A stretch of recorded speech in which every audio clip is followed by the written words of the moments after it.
Well, good morning, ladies and gentlemen, and welcome to the second day of our 2026 Spring Planning and Work Session. I'm Eric Davis, Chair of the Board, and I'm delighted that we are meeting at the clubhouse at River Landing in Wallace, North Carolina, in beautiful Duplin County. And we couldn't find a better place to do our work over over these 3 days than right here in Duplin County. And so thank you to our hosts for having us. And thanks for all of the principals and their schools that gave us a chance to visit this morning. Our superintendent's going to give us a report on those visits. That was certainly the best part so far. But today we are picking up on what we worked on yesterday, which we learned from our educators and students about the opportunities around technology and digital learning. And today we're going to continue that work with presentations around early literacy, educator working conditions, and how we can better support our beginning teachers. I'm delighted to welcome some local superintendents who are with us today. If you could stand, we'd love to celebrate you. First, Darren Tyndall, Superintendent of Duplin County, Christopher Barnes, Superintendent of New Hanover County, and Wesley Johnson, Superintendent of Clinton City. Thank you so much for being with us.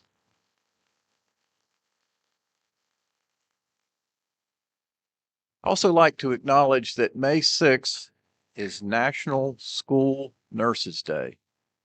And among all the roles that we have supporting our public school students across North Carolina, school nurses are right there at the top. You know, we first must care for the needs of our students and make sure that they are healthy. And then our teachers can do wonderful things advancing their academic achievement.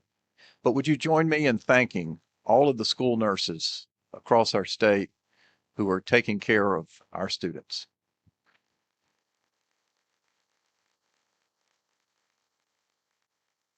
They certainly improve the students' health, safety, and academic achievement. At this time, I'll turn to our State Superintendent, Mo Green. Well, good morning, everyone. Great to see everyone this morning, and what a wonderful way for us to start the day as we appreciated educators all around Duplin County schools this morning.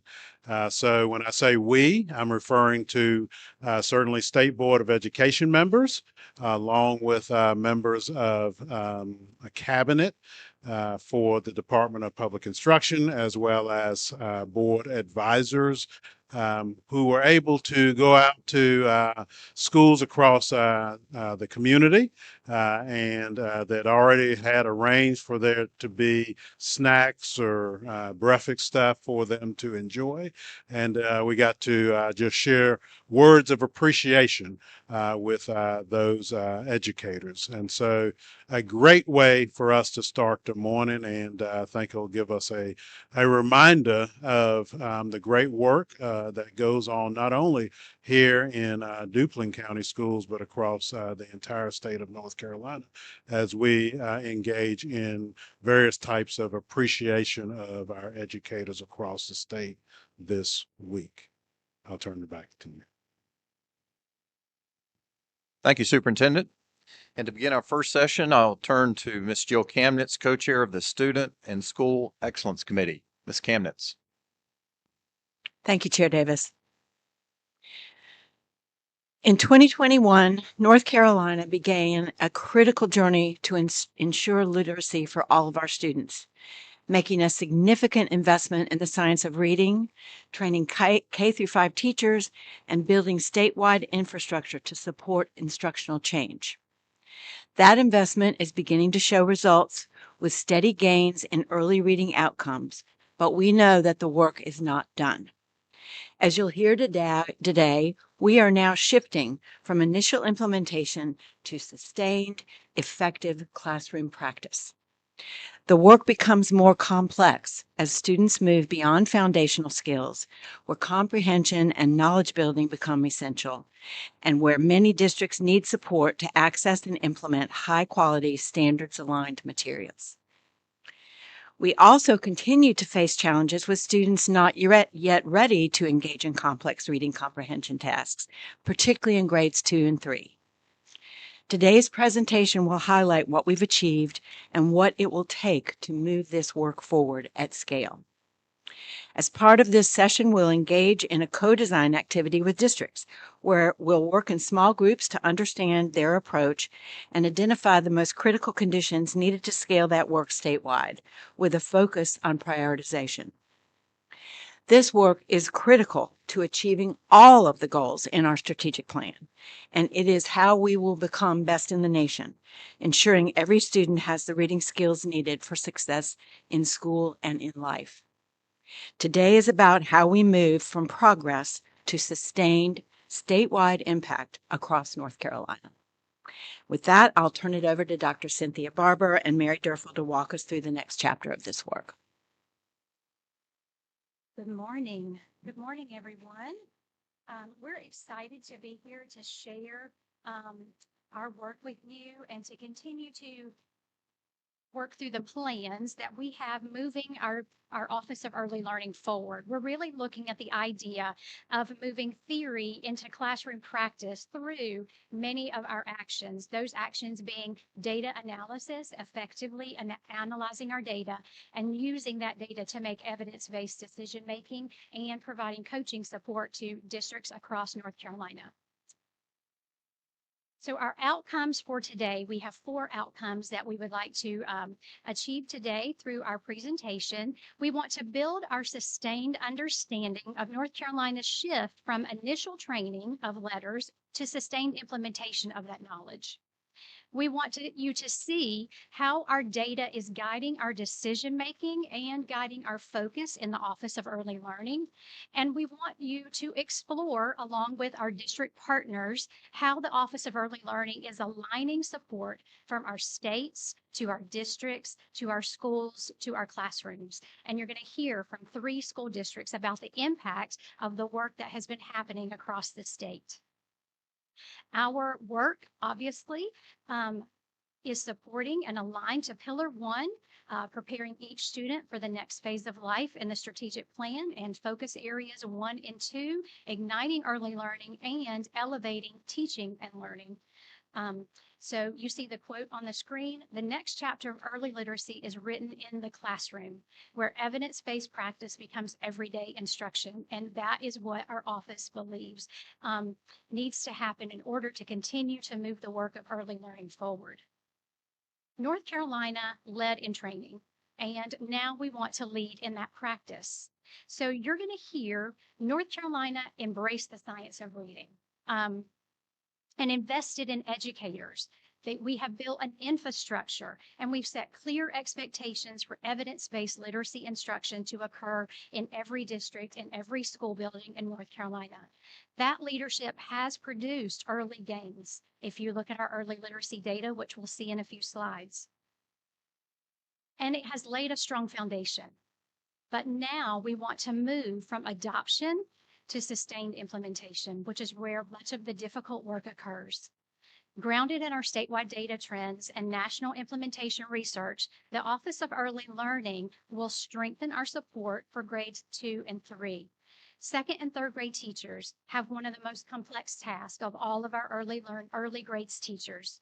For example, in any given second or third grade classroom, you have students that are fluent readers, that are ready for complex reading comprehension tasks, and you have students that may also still need support with foundational skills. This makes reading instruction in these grade levels immensely complex. So our office is intensifying our coaching support for second and third grade teachers, and intensifying our coaching support through a focused school model that will allow our early literacy specialists to work directly with our teachers in the classroom and support them to make those data-based decisions and use the resources that our districts are providing to them. And they'll also work with those schools to create a model that can be replicated in other schools throughout their districts to scale. Our office is going to continue to emphasize progress monitoring as a leadership lever. Schools who make greater gains also demonstrate greater fidelity to progress monitoring. And that is a continued conversation that we are having with our districts and with our chief academic officers. We're also, in this way, it's going to help us align our professional learning, our coaching, our knowledge building, and our assessments.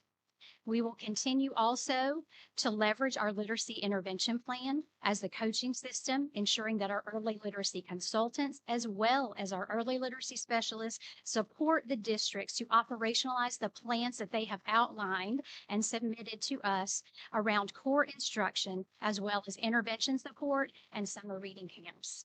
So those are our 5 goals. So this North Carolina really led, and that leadership matters. So we're going to talk about why, our why.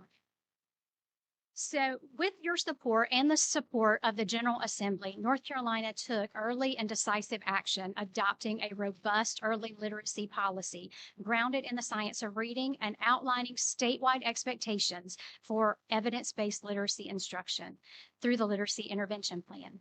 We have provided letters training statewide and continue to sustain letters training, providing training through our letters facilitators, our consultants, and our early learning specialists in districts. North Carolina has been recognized nationally through that work, and you have some examples on the screen about that recognition.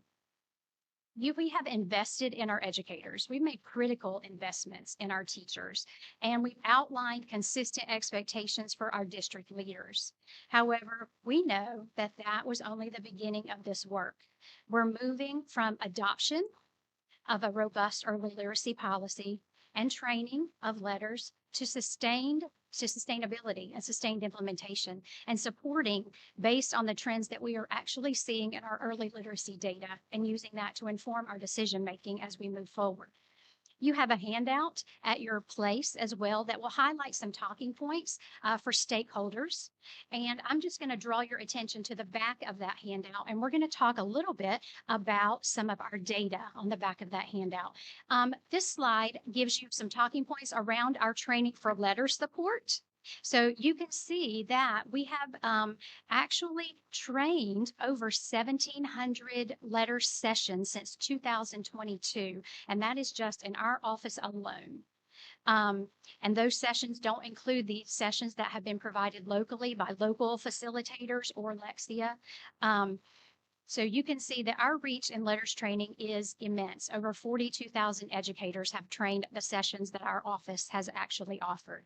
But we're going to shift our focus from letters, and we're going to shift our focus to looking at some data points that really supported our decisions moving forward and how we want to move our work as we move into the next year.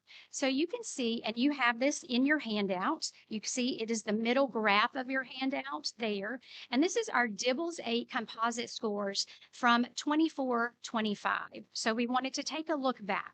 So I want to draw your attention to these graphs. And the graph is a snapshot of our K-3 DIBELS data from 2024-25, and it compares North Carolina students to other students in the nation. The national data represents 3 million students from 50 states, and the North Carolina data represents over 400,000 students. So if we look at this, you can see we have some questions, right? There's some things that we notice. If you look at North Carolina's kindergarten students, I'll draw your attention to that. You see that our kindergarten students, that 33% of those kindergarten students come to us at or above benchmark, okay? When we look at overall DIBELS composite, you can see compared to the nation, that is lower than our national student pool. If you look at first grade, you can compare the national average to our first grade. Our first grade actually in 24-25 came in a bit higher. But if we look across and we look at second and third grade students, we see our second and third grade students came in higher than the national average in second grade and in third grade. But what I want to draw your attention to is the progress that they make over time. If you look at our kindergarten students and you look at where they began their DIBELS journey and they began their literacy journey, we see 33% of those students at or above benchmark. You see, in North Carolina, we make tremendous progress with our kindergarten students. We grow them more than other users in the nation. If you look at first grade, you also see that same trend. Okay.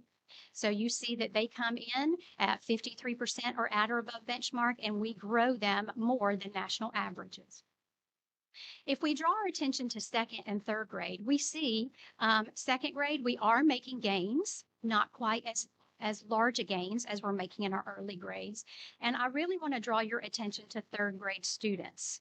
When we draw your attention to third grade students, that gives us pause, right? It causes us to stop, take a look, and think about what is causing what we're framing in our office as a plateau, right? And we tend to think of that when we think about early literacy, we tend to think of that as a bottleneck. And Mary's going to elaborate on that a little bit and talk about our decisions around that. So this prompted us, when we look at the data from 24-25, this prompts us to really ask the question, why are our students plateauing at the end of second grade and on into third grade? And then how are we going to support our second and third grade teachers to move those students into benchmark and get them reading where they need to be so that they can tackle those complex reading tasks that we want them to tackle. So that was 24-25. This is a snapshot of where we began this year. So this is a snapshot of our 25-26 DIBELS data, our beginning of year data. So what do we notice when we look at this data? If you compare it to the graph above, we know that our students this year, 33% of them came in at or above benchmark, the same as last year. 53% of our first grades. If we look at second and third grades, we see that this year we did have small gains in our second and third grade, coming in slightly above where they were the year before, and we want to leverage that. We know that phonics instruction does not stop at the end of first grade. As students move into second and third grade, word recognition skills become much more complex and difficult to master, and language comprehension instruction increases and it moves into reading comprehension. But we recognize we still have a percentage of students that require instruction in those underpinning skills that are required for fluent reading. We just met with Amplify as well and reviewed our middle of the year data. And I am happy to say that North Carolina students in grades kindergarten through second continue to outperform the nation, both in showing growth for students at or above benchmark and for reducing the number of students that are at risk. And 87% of our students who scored at or above benchmark at beginning of year remained at or above benchmark at middle of the year. So we were very pleased with that middle of year data and very much looking forward to reviewing our end of year data. We are in our end of year DIBELS windows, so we're very much looking forward to those results.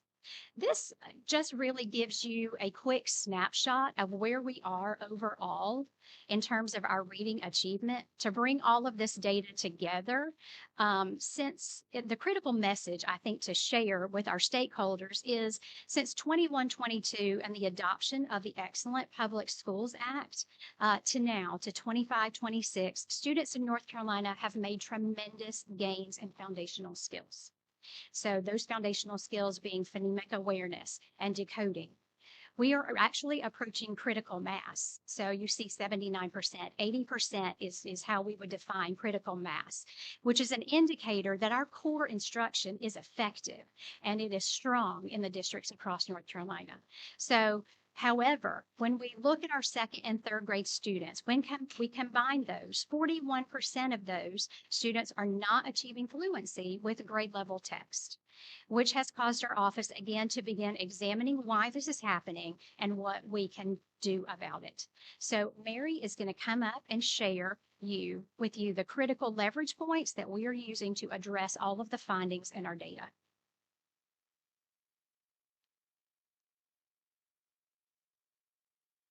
Good morning. My name is Mary Durple, Assistant Director of Early Literacy in the Office of Early Learning. Really happy to be here with you today.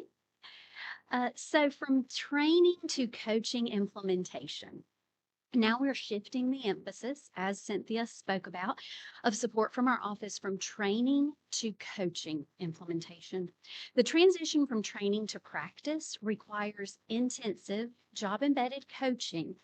Research strongly suggests that job-embedded coaching is the main driver needed if we want to see changes in instructional practices in the classroom. The literacy intervention plan is really our anchor for coaching. And I'm going to talk a little bit about what that means. The literacy intervention plan outlines the instructional expectations for every tier of instruction. So for every tier of instructional support, the literacy intervention plan outlines exactly what districts will do to support students to become readers. In addition, it outlines the comprehensive assessment system used for decision making within the district. When we first began this work back in 2021, we were supporting districts to align instruction across all of those tiers of support to the science of reading. Now that we have the majority of our literacy intervention plans approved with no recommendations, so we have alignment in the majority of those plans, we're ready to shift our focus and our emphasis of support to operationalizing that literacy intervention plan through coaching. So we want to bring it to life in the classroom and in schools.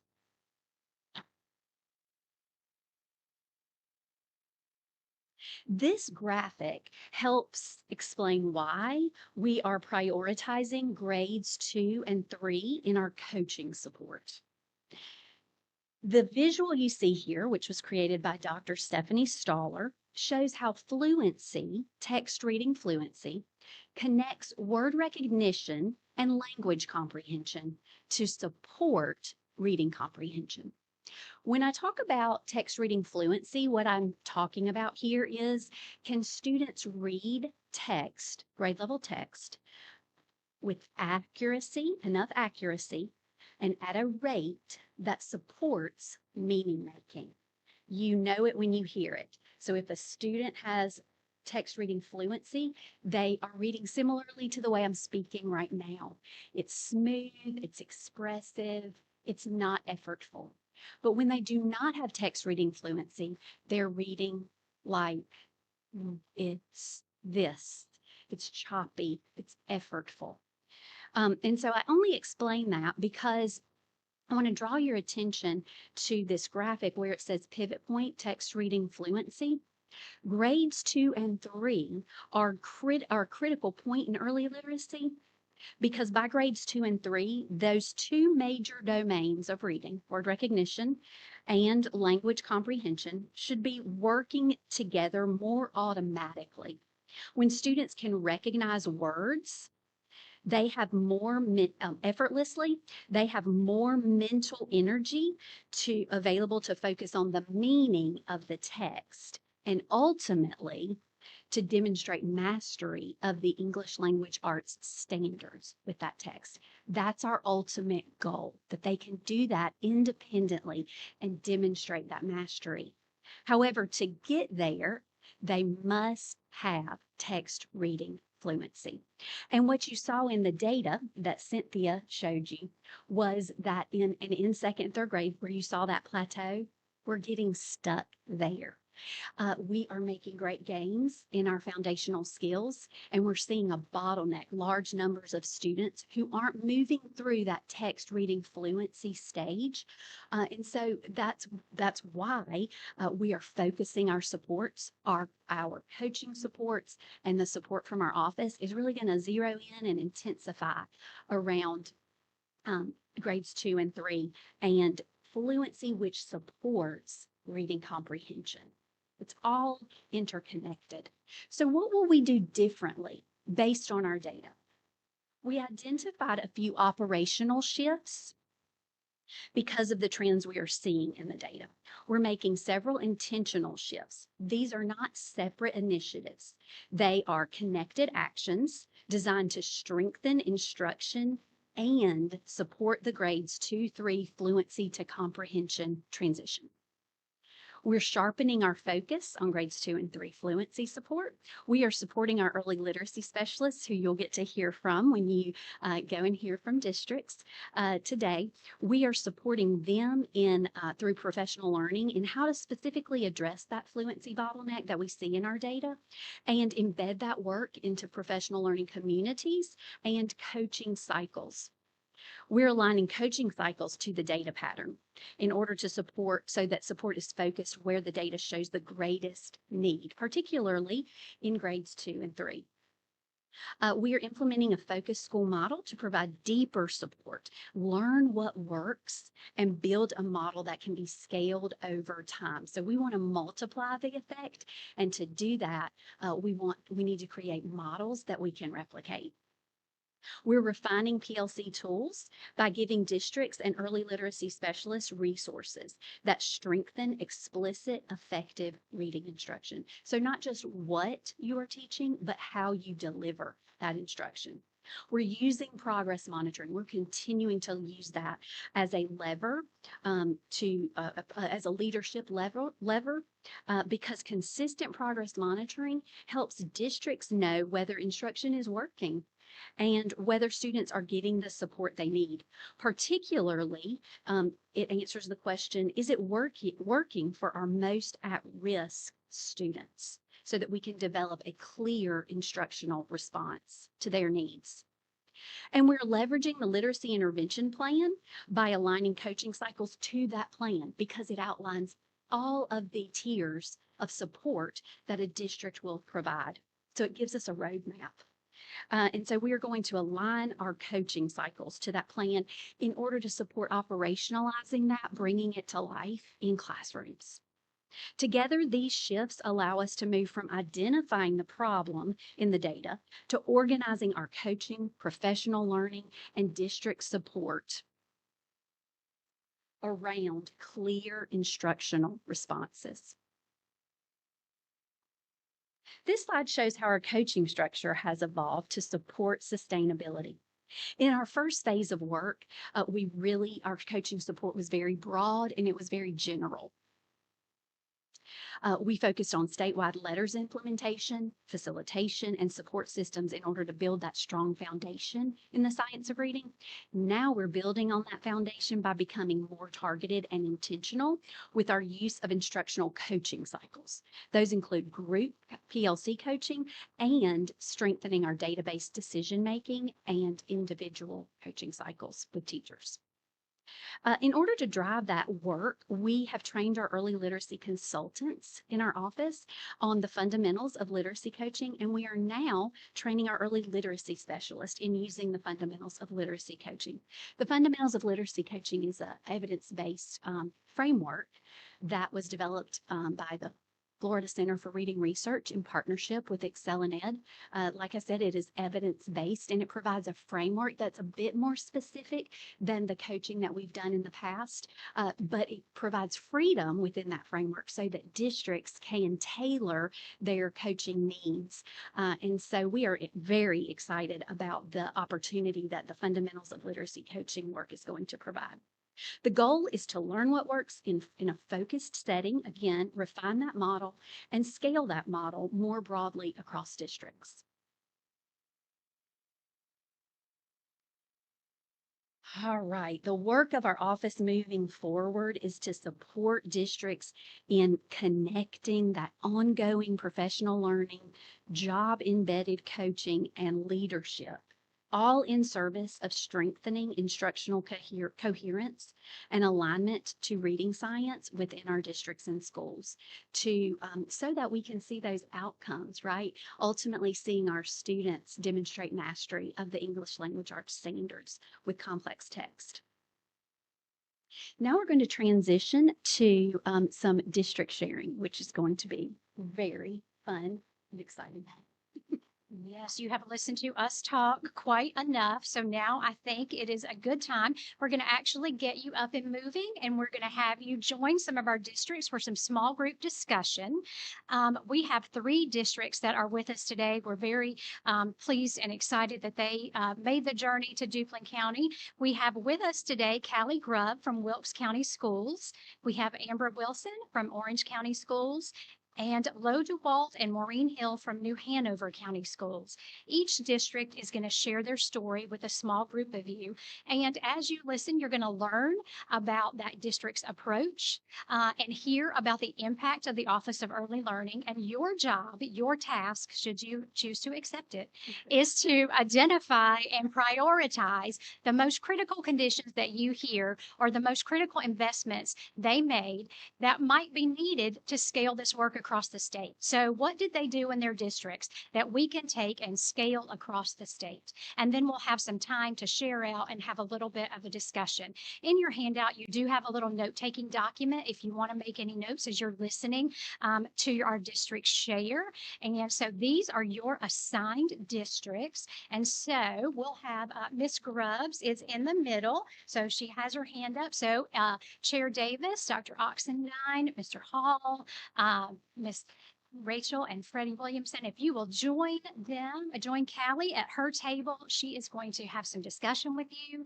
You see Orange County Schools. We have right here. So we have Mr. Duncan, Ms. Camnitz, Superintendent Green, Mr. Johnson, and Daniela. If you will join Orange County Schools, you will get to hear about the great work that's happening there.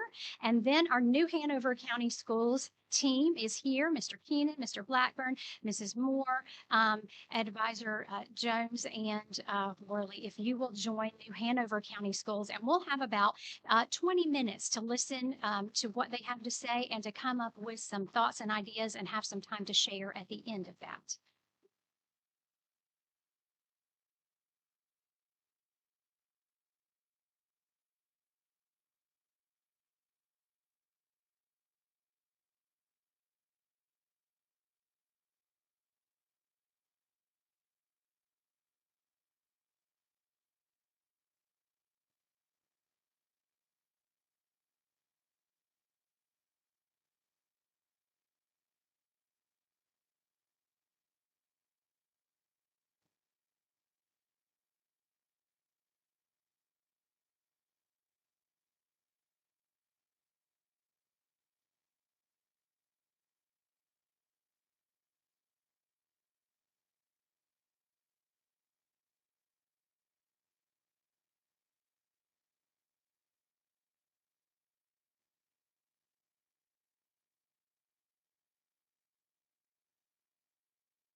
I love franchise stuff though. And I like that you put the gyms underneath, like, and it's not, you know. Oh, I'm gonna spend on the clearance rack. $7. One more thing underneath this. They're beautiful. Yeah. I love the shoes. Oh, thank you. Yes, it brings.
Oh, yeah.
Thank you so much for engaging with our districts. And now we want to have a little bit of time for you to share with one another what you learned from each of our districts. And then we can have some additional conversation. We'll wrap up and give some time for some additional conversation and questions as well. So we'll start with Wilkes County Schools. If you would love to share out kind of our conversation with Wilkes. Yes, we had a fantastic conversation with Wilkes County Schools Chief Academic Officer, Ms. Callie Grubb. And what really changed the trajectory of Wilkes County School was that they were a part of the Letters 1 cohort. And since then, they've had 5 cohorts of teachers going through this training. Of their 13 elementary schools, this program has leveled the playing field for every elementary school in their district. They implement a literacy intervention plan, which is a district-wide core instruction plan that includes supplemental instruction and intervention. They also implement this with their math curriculum as well. So they're using their literacy intervention plan as a framework for their other subjects, which is really nice. And it provides that continuity for their district for every grade level for every subject. they have had the highest gain for the middle of the year assessments in K1 for the Northwest region. So they are definitely seeing the results of having letters training. And then the support of their DPI literacy specialists in their district has allowed their instructional coaches to get trained on coaching cycles, which they have then implemented with teachers throughout this school year. And of their educators in their district, they've had 15% of all of their educators going through a coaching cycle, which then again is just extra professional development to support their teachers. When they do letters training with their new teachers coming in every school year, they allow a quarterly day of training. So those teachers can come and be in a room and get trained on letters with people going through it while also completing their modules. And again, all of that comes from the support that they get with their DPI literacy specialist. It was a really great conversation. We really talked about collective efficacy and how that supports a district to make sure they're leveling the playing field for every school, regardless of who has access to an instructional coach or who doesn't, every day. And so it was just a great conversation on how our rural areas are implementing letters. Olivia, do you have anything to add?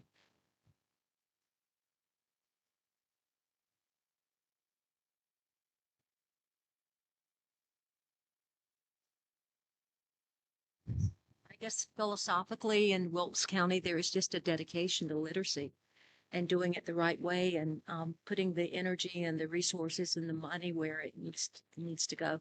Very impressed. Good job. The only thing I'd add to Rachel's great report is high quality instructional materials. What we heard was that was a key to literacy success. In fact, it's a key to success in every subject area. And maybe a request and challenge to us take on that topic and try to do something statewide across multiple subjects. Thank you so much. Yes, clear and consistent, I think was the theme of the conversation with Wilkes County. Orange County schools, if you were with our Orange County friends, if you would love to just share what you all discussed and learned from Orange County. Okay, so that was also like a really interesting conversation. Like some of the like acronyms and stuff, I didn't know what they meant, but then it revealed itself later. But some of like the important things that like I found like really interesting is like, so the principals, they have like their admin training, right? But then on top of that, they do the 2 years letters training so they can like better understand like their teachers and stuff. And then they also do face-to-face professional development.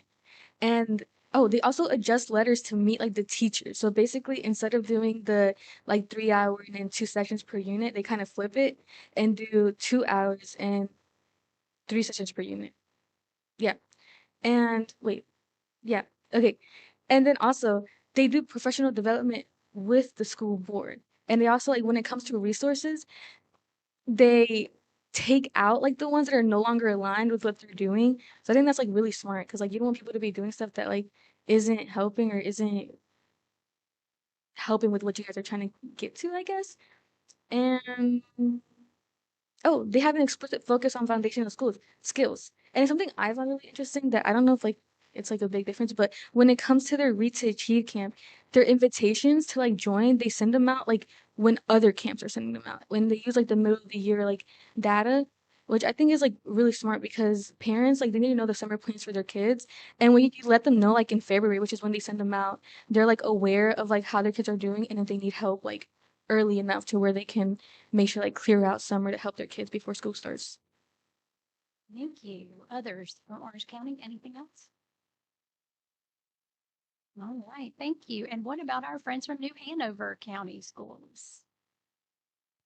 We had an amazing conversation with Lo and Maureen and Dr. Barnes about the incredible gains that New Hanover County Schools is making. They also were part of the first cohort of letters, and they have had the phenomenal opportunity to use a community grant to invest in a literacy coach in every single one of their 26 elementary schools that serve about 25,000 students. Much like some of the other best practices that we've heard, they also have standardized their curriculum. They talked about the importance of a common floor. And as a classroom teacher, one of the things that I appreciated most is that in adopting a new curriculum that goes along with letters, they did not throw out the curriculum that teachers were already used to. They were supplementing those things. The places where the current curriculum that teachers and students had been successful with, they chose pieces that complemented, that weren't redundant, but that met the new needs of letters. We had significant conversations specifically around funding because grants are wonderful, but they are not promised. And if we expect to see the kinds of outcomes that we've seen in New Hanover County, it's a conversation we have at the board table often. It cannot be a matter of zip code or area code or luck of the draw. We need to have conversations about these literacy coach positions being standard and expected and funded for all of our elementary schools. Um, not simply our Title I schools or our most affluent schools, that all students deserve this opportunity. And the work that these literacy coaches do expands beyond teacher support and instruction. These are the people on the front line of communicating with parents. We had a lot of conversation about how does this learning exit the school? How does this actually impact and influence parents? And those literacy coaches are having those conversations. We talked about access to multilingual resources. So even parents who may not speak or read the language, they're being given, the bird's eye view of what letters looks like so they know how to support their students. Irrespective of their own understanding of literacy or their own understanding of the science of reading, every parent, when equipped, is going to show up for their child in the best way possible. And these positions allow that to happen. We talked about the learning walks that happen multiple times a year where teachers get to see other teachers. The excellence, we all know, I will say it as a classroom teacher, the excellence that we need to solve our biggest problems already exists in North Carolina classrooms, but teachers need the opportunity to see best practice from each other. And this system allows for that to happen. We largely, we've heard this in other communities, that the success of letters and the science of reading in New Hanover has clearly from funding and resources to general support is because there is a community investment in literacy. They understand that the future of their community resides in the skills and the abilities and the literacy of all their students. It was a wonderful conversation. Thank you. Are there any other comments from New Hanover? The only other thing I would add is they spoke about how they reached down to the educator prep program, and the students that are coming to do the student teaching, they want to go ahead and introduce them to letters, so when they come, they will already be prepared, and then they would also pay them to come and participate in their camp, and then they'll hire them because they already know what's expected. So I thought that was great how they reached down into the educator prep programs to get Absolutely. those That's a students wonderful ready. partnership. The one word that came to my mind the most strongly is in our conversation was alignment, and it's starting with leadership support, complete leadership support, and training the principals, as Daniela said. That's part of that. But it's also then aligning the curriculum and the materials with everything is aligned in Orange County, and they are following closely their literacy intervention plan. Every district has them, but I think that has to be part of the alignment. That creates the alignment. So I think that's the critical word to me. Absolutely, absolutely. Which is why that is one of our focus areas for our office, to ensure that our early literacy specialists, that our literacy coaching really coaches from the lens of operationalizing what you've said you're going to do in that literacy intervention plan.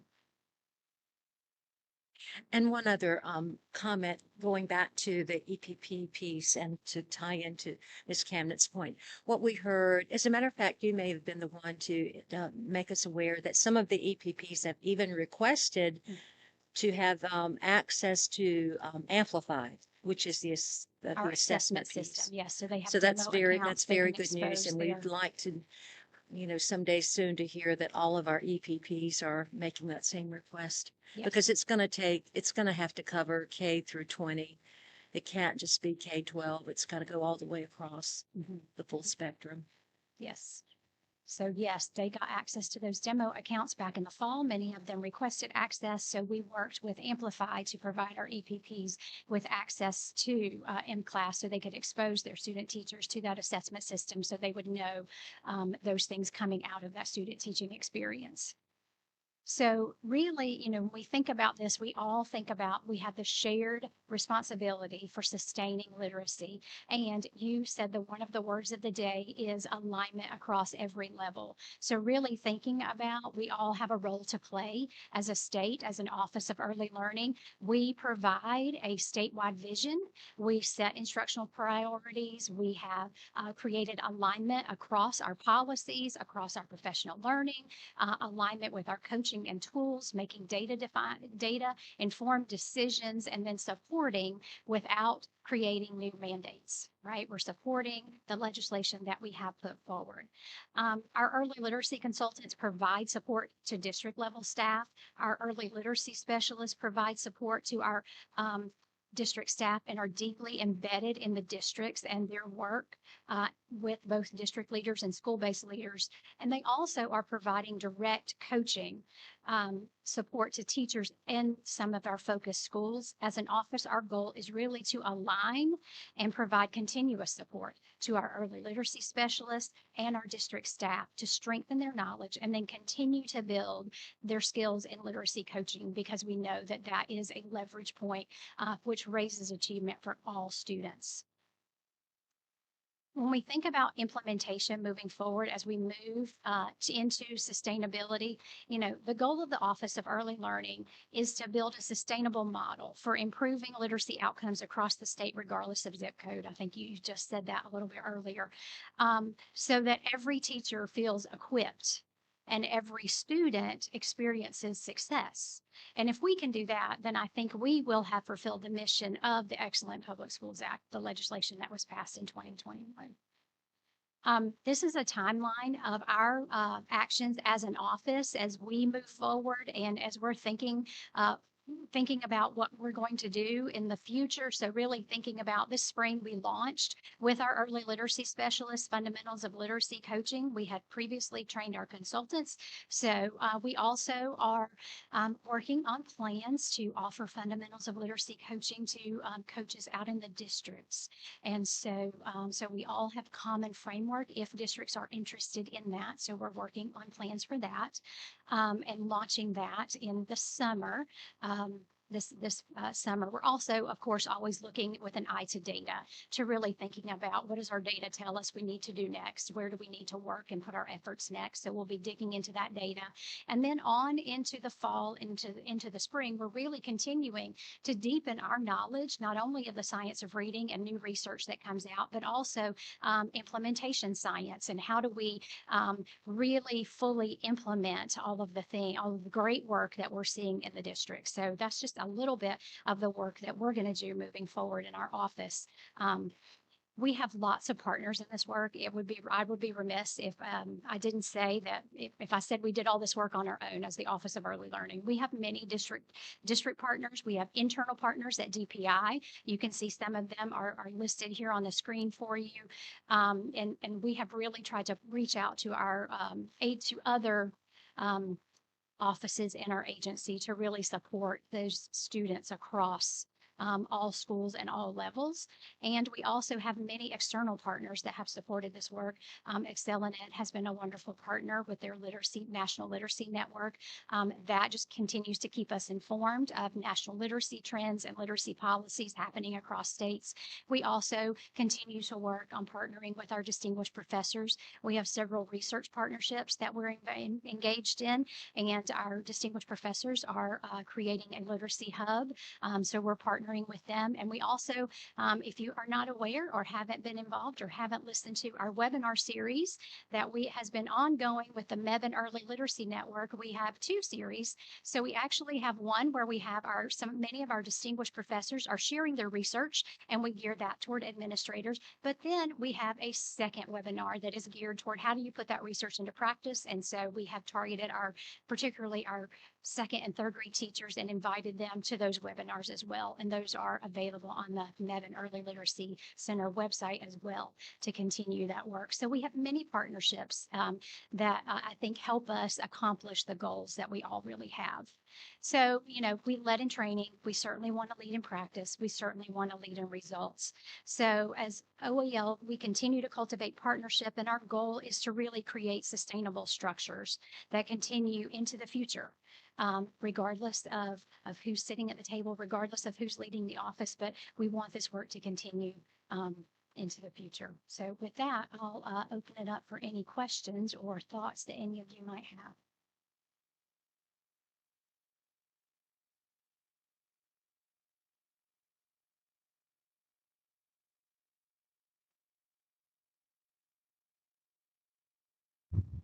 Any questions, comments from my colleagues?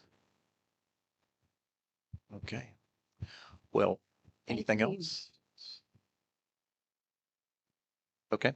Well, let me thank Ms. Durfel, Dr. Barber, and also our very own State Chief Academic Officer, Dr. Wilson Norman, for the great work y'all doing leading our early literacy program. And also want to express our appreciation to Orange County, New Hanover County, and Wilkes County for showing us the way. We love learning from our districts and the success that you and our teachers and students are having. So we can't get enough of that. Thank you so much for being with us today. At this time, we'll break for lunch and we'll reconvene at 1 p.m.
Well, good afternoon. Hope everyone enjoyed their lunch, and I could tell everyone was enjoying being together over lunch. And so we are now moving to the next phase of our our afternoon session, which is focused on educator workforce. And for our first item, I'll turn to my colleague, Dr. Olivia Oxendine. Dr. Oxendine. Thank you, Chair Davis. It's my pleasure to do the overview, a quick overview of the next item. And this has to do with the North Carolina Teacher Working Condition Survey.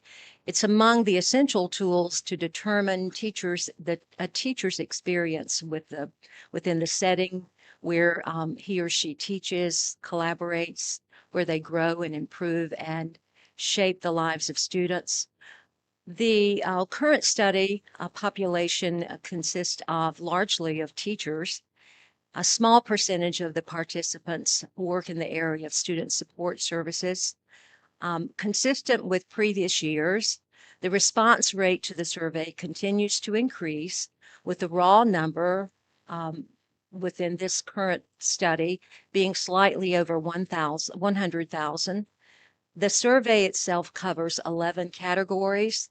The totality of findings suggests the following: teacher time is important. Student discipline is a factor of satisfaction. Another factor of satisfaction is the coordination of services for high need students, teacher voice, and communication. And elaborating on the findings will be Dr. Sean Kellogg. All right, well, thank you, Dr. Oxendine. That was actually a fantastic summary of what I'm about to share today. Let me get the presentation pulled up.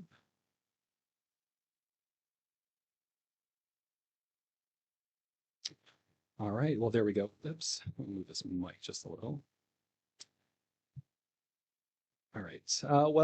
Thank you again, Dr. Oxendine. Thank you, Chair Davis, Vice Chair Duncan, Superintendent Green, members and advisors to the board for the opportunity to share some preliminary findings for the 2026 Teacher Working Conditions Survey. I also wanted to recognize my colleague, Abby Pierce, for her extensive work the past few months supporting schools and districts in survey administration and troubleshooting. It's basically been her full-time job since January. As Dr. Oxendine highlighted, I wanted to also thank the 102,640 educators who took the time to share their voices and their perspectives about working conditions at their schools. That's over 90% of all classroom teachers and school-based support staff that were eligible to take the survey. It's also an increase in the survey response rate from our 2024 administration by 5 percentage points, which is not a small thing. District participation in the survey, especially among traditional public schools, was incredibly strong this year. 104 of 115 school districts had response rates over 90%. 20 districts, those are the ones highlighted in aqua there, had 100% participation, meaning all eligible teachers participated in the survey. And we had so many that were like at 99.2%.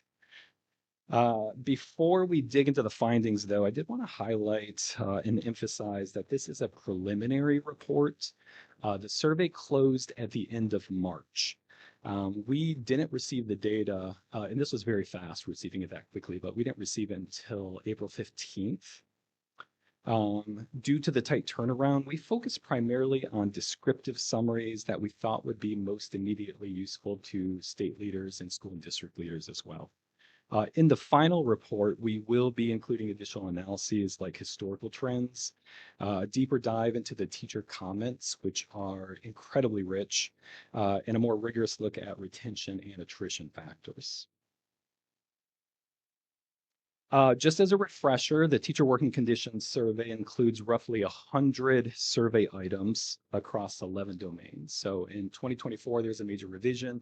Used to be about 200 survey items, now it's down to 100. These domains address working conditions such as school climate, leadership, teacher retention, professional supports, time, student conduct, and others. For each domain that you see on this chart, the percentages reflect the share of positive responses by teachers. So that's typically whether they agreed or strongly agreed across all items in that domain. Just as an example, under instructional practices, 88% of teachers agreed or strongly agreed that they've made positive changes in their classroom practice as a result of the teacher evaluation process. And across all 6 items in that domain, 89% of the responses were positive. And across all domains, teachers were largely positive as well. Areas that suggest a need for more support and improvement were really concentrated in the domains of professional learning, time, and managing student conduct. The first survey domain that I want to draw your attention to is the domain of teacher retention. So this includes survey items in the domain that capture how teachers experience their schools as places where they feel like they belong, where they feel valued, and where they would like to remain. Overall, that highlighted bar in aqua there, 93% of teachers agreed or strongly agreed that their school is a great place to work and learn. And the large majority of teachers also express strong pride, belonging, and loyalty to their schools. The survey also includes a single open-ended item that asks teachers if there was anything else that they'd like to tell us about the teacher working conditions at their school. We had roughly 36,000 substantive responses to that. So about a third of teachers. And again, they are incredibly rich. This quote is just one of several thousand that touched upon the theme of teacher pride and appreciation for school and the positive school culture and climate.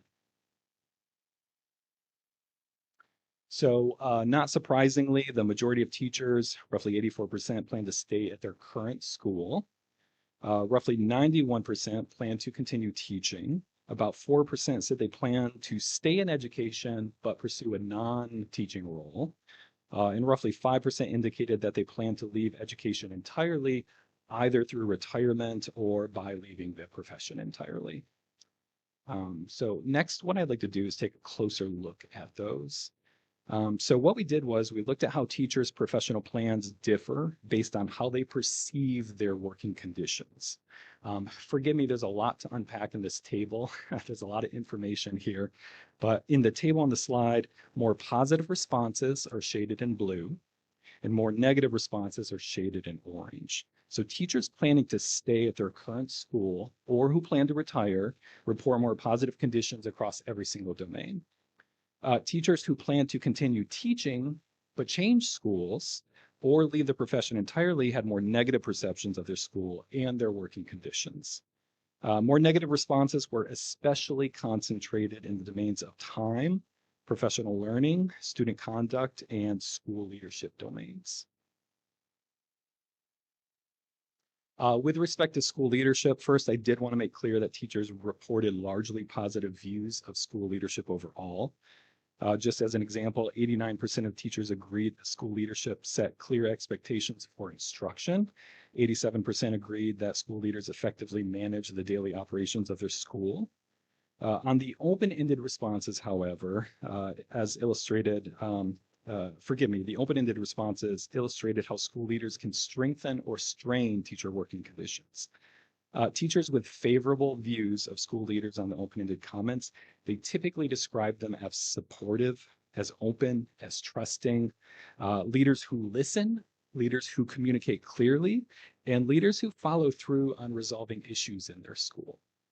Teachers critical of school leaders describe them often as dismissive or restrictive, noting issues with micromanagement, with limited teacher voice and input, and a lack of trust. Again, while teachers were largely positive about school leadership, a survey item that was focused on trust was the lowest rated item in the domain, with 78% of teachers who agreed or strongly agreed that school leaders are creating a culture of trust in their school.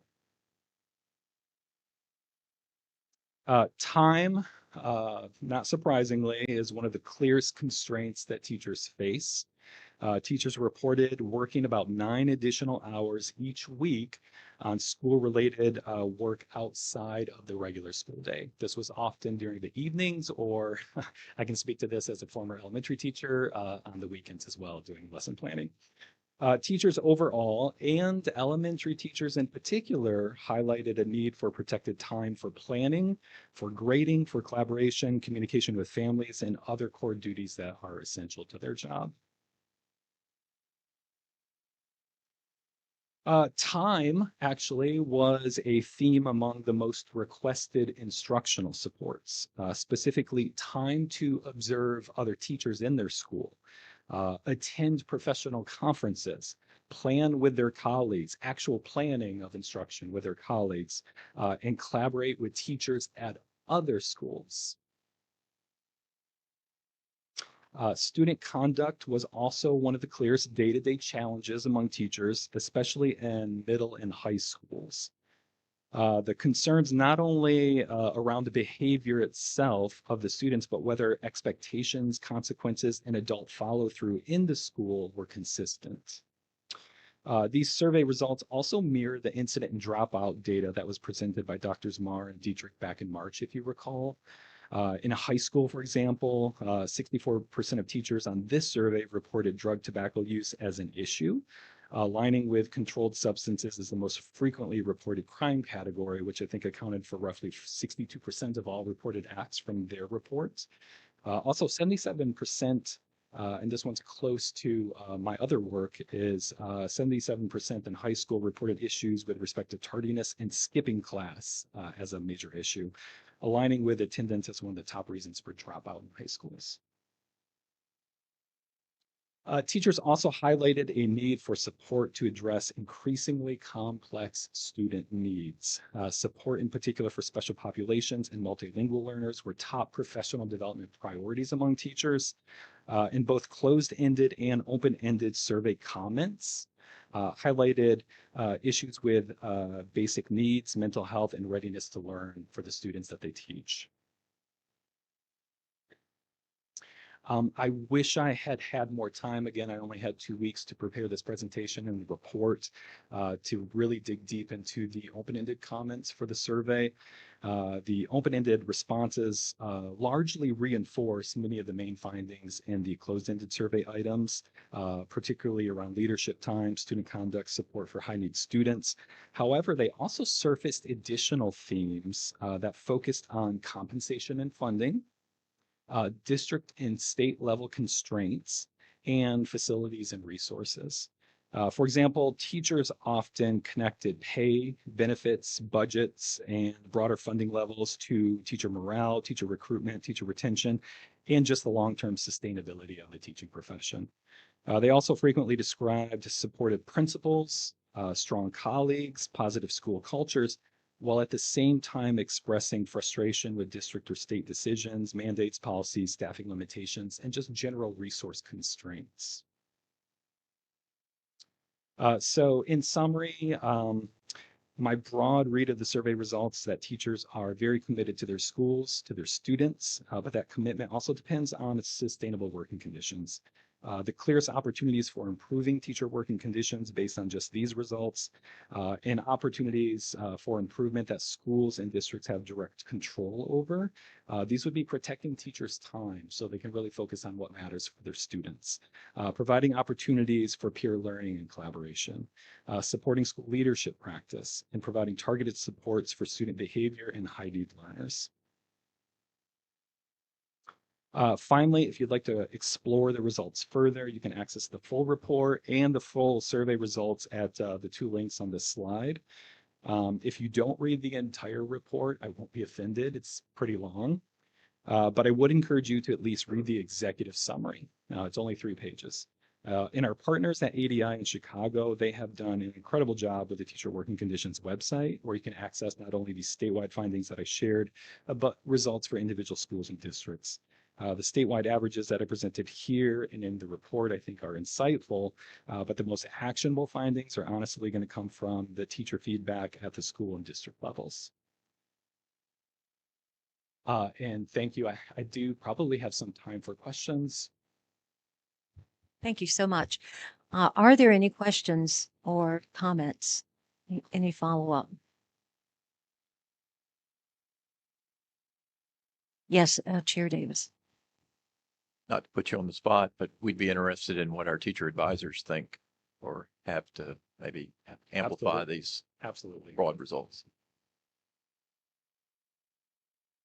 I mean, I would say this reflects my own experience in the classroom, specifically the summary of key findings. I think the trust in your leadership, making sure you have a supportive leader in your school building makes a whole difference as an educator. Specifically, teachers stay in the school, in the schools that they started in because they built that community of trust with their peers. But that trust, again, it goes back to your principal and the conditions that they create. And so that's a big thing for teachers when they stay in a school, or even in a district, is the level of trust they have with the people on top. Okay, another thing I would say is that this is something that's really interesting, but a lot of educators now are liking to go outside of their school building to see what people who are teaching the same content area or grade level are doing in their schools. And so whether you're doing, um, like a PLC with teachers from across the district in like sixth grade ELA, those are great opportunities to see what other educators are doing and how they're teaching the content. And so when we talk about, having things standardized across the district, that really helps because what I'm doing in my school north of my district should be the same thing happening south in the schools south of the district. And so that really helps teachers learn, especially for our fourth year teachers who are no longer receiving the beginning teacher support, but still need that support in learning the curriculum because it changes every year. Having that protected time is really important. I will speak outside of my own expertise, but directly tied to what we talked about today. The need for our elementary teachers to have mandated and protected time for professional development. So many of our elementary teachers regularly lose their planning time to coverage of other things. When we talked earlier about all of the letters work that's being done, so few of our districts are able to pay anything extra for that work. And without protected and intentional and mandated planning time for our teachers, we can't continue to see the gains that we have seen. And as a high school teacher, I cannot fathom being with my students the majority of the day or having no intentional and protected instructional planning time. It is not best practice. It's not sustainable for the profession overall. Our teachers need that time to collaborate. They need that time simply away from students to work on other things, and it prevents so much of what one of those earlier charts talked about, the amount of unpaid labor that's having to happen at home and on weekends. The other thing I will point out is when we look at middle school and high school, what those teachers are saying about their experience with tardies and absences, behavior of students, unstructured disorders. So much of that is tied directly back to Rachel's point about the strength of your administrator, and the culture that they establish in their schools and the support that teachers feel in managing their classrooms. And in many of our schools, without that strong administrative support and enforcement of practices, guidelines, behaviors, etc., again, teachers are having to manage non-instructional issues instead of focusing on their expertise in growing students. They are interventionists.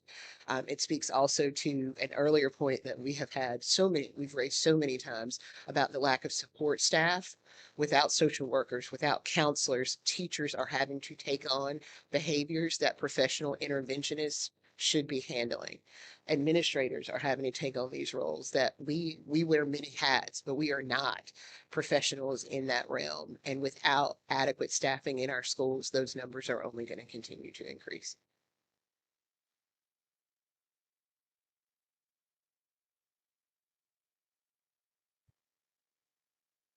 If I could ask a question about the student conduct, which seemed to be a significant factor that was set out in the charts. Has that been broken down between elementary school teachers, middle school teachers, high school teachers, disaggregated in that way is one question. The second question is there a through line? Well, I see it there, sorry. Is there a through line in terms of what the trend is on how that has been a factor over some period of years?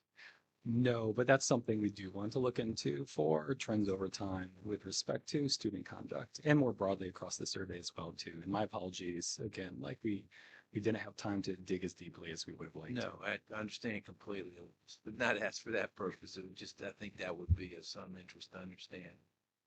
The last question, we have the disciplinary report that we get on an annual basis.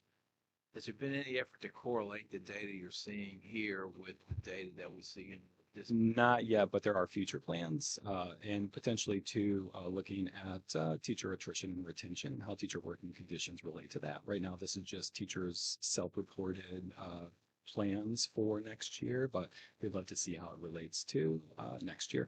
We can unfortunately only do that at the school level because the teacher working conditions survey appropriately is entirely anonymous, so we can't link individual teachers to actual teacher retention and attrition, but we can look at schools more broadly and trends across schools. I suspect there probably is a strong correlation, but we shall see. Thank you. A couple thoughts. I find the data around protected time, which is I had a sticky note on my computer for 10 years that said time for teachers, question mark, just sat there. And when the sticky wore off, I would write it on another one and put it back up there. I see some opportunities and alignment for work to be done at the school level between the data around protected time and the questions that they've answered around allowing to focus with mental interruptions or the duties that interfere and that sort of thing. And then the needed instructional supports around observing other teachers, going to conferences. You see some connections between those things. So I think it might be easier to look at opportunities for how to improve that if you can figure out the time factor. I think it's a little harder when you look at answers around student conduct and you put them against what they're saying the needed instructional supports are, because the supports don't necessarily lend themselves towards improving student conduct. Absolutely. And so they could, because better classroom practices do lead to better student conduct. But there does seem to be a little bit of a disconnect between 50 to 70% of teachers having negative perceptions around things that deal with, see if I can find it, classroom disorder, unstructured disorder, student disrespect. Those numbers are pretty high. But when you look at the stuff they're asking for help with, it's not really student conduct. Yeah. And so I don't know if that's a function of so many things they want help with that it falls lower down the list, or if there's a disconnect between understanding the connection between supports that you can get as a teacher that improves student conduct in the classroom, because it is in the classroom where those issues primarily need to be solved. Absolutely. And so, because you can't admin send them to the office your way out of inappropriate behavior. It's gotta be deeper than that. So those are just musings that I have around how principals and central services or superintendents make meaning out of the connections that you can see with this data and the opportunities to dig a little deeper and figure out whether or not we're providing teachers with what they need. Yeah, I have two quick responses, if you don't mind. One, what I don't share here is also professional development priorities, like an extended chart for that. One of them is classroom management, but again, it actually falls down pretty low compared to other requests. The bigger ones were around students, special populations, multilingual learners, etc. And related to time, I think it's, I'm making a little bit of a leap here, but I think it's not just protected time for teachers, but also protected time for principals to work with their teachers. One of the things that was actually lower rated among teachers for school leadership was school leaders' awareness of what's happening in my classroom. And I think it's, yeah, precisely. So yeah, that's all I wanted to add to that. And if there's no more questions, this would be a good opportunity to pass it over to my former colleague at NC State around principal working conditions. Oh, yeah. Please. Thank you for the presentation. Well, I have a comment and a question. When you look at data like this, it speaks to the importance of principal coaching, leadership coaching. And that's something that is often lacking in a lot of districts, spending time with principals and coaching them through this process. But also, my question is, am I incorrect as saying that in comparison to 2024, most of the categories in the teacher worker survey improved? I honestly can't answer that. I only had time to look at the current year's results, but I definitely will be answering that. I know that's usually of interest to the State Board of Ed trends over time. And again, my apologies. I 2 weeks is a short amount of time to put together a lot of information, but I will look into that because it's very important. We want to know if these things are improving over time, just collectively at the state level, or if we're seeing some areas where things are seriously dipping and need more priority and attention.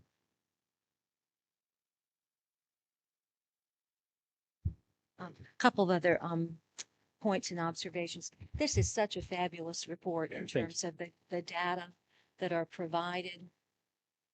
Every 2 years we get this study, and it's incredible. But it's almost static.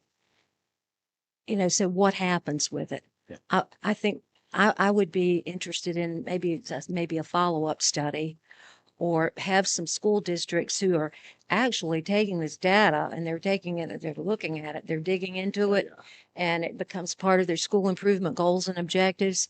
And then they could come to the state board and say, hey, look, this is what we did with Dimension 1 Yeah. or Domain 1, whatever. I'm on You the know same what page. you know I'm on what the I'm same saying? page. Later, I'll be presenting on our attendance counts works and highlighting some bright spot schools that are making significant progress around attendance. What I'd love to do in the future, if I had more manpower, is effectively doing like teacher working conditions bright spots, which schools have made significant improvements along select domains that we may be most interested in, and trying to figure out what exactly it is that they're doing in those schools that is so especially effective at It's making a protecting difference. teachers' times or improving school leadership perceptions, et cetera. Right. And then the other question is, how about disaggregating by years of experience? I do that. You do that?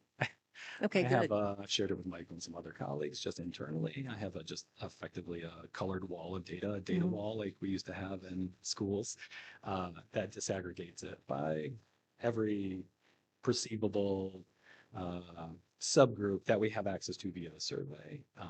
There are some differences. Actually, I don't know how much time we have. Let me follow up with that because I don't want to steal time away from the All principal right, working that would be conditions. great. But yes, I do have information on that. That's wonderful. Ms. Jones. I just want to add one quick caveat to that note about teacher time. Um, I think we would be remiss if we did not acknowledge that teachers are making the time. It is simply uncompensated. That's right. And so when we are asking for time, we are asking for time that we are paid for, because our academic results are showing that teachers are making the time. They are sacrificing the time from their own lives. So we are asking for more compensated time to do the work, because what we heard this morning from all of those amazing districts doing all of that amazing literacy work, so much of that time was unpaid. And we see the results for students. So when our teachers are asking for time, they're asking for paid time. And I think it is worthy of saying that part out loud. Okay, very good. Any other thoughts or questions? I do. Chair Davis. Dr. Kellogg, Yes. no need for apology. We consider this just to be the appetizer. Oh, good. Okay. So please do your normal review and assessment. And is completely agreeing with Dr. Oxendine of another report or deeper dive that you can bring.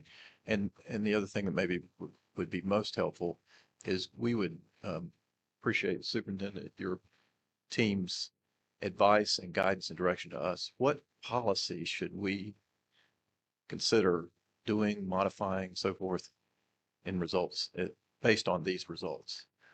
That would be very appropriate to include in the final report, policy recommendations for state leaders around how we actually improve these conditions from a statewide perspective. Absolutely. Again, Excellent. thank you so much for your time today. Absolutely. Great job. And moving right along, we have a follow-up presentation on preliminary, well, not preliminary, these are findings from a pilot study led by an advisory group. This is related to the Principal Working Conditions Survey. And this is a study, small study, I think consisting of about 11 school districts. And this advisory committee is made up of representatives from the governor's office, NCDPI, higher education, district leadership.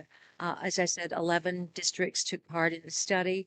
And I will just be quiet because you're ready to go. Thank you.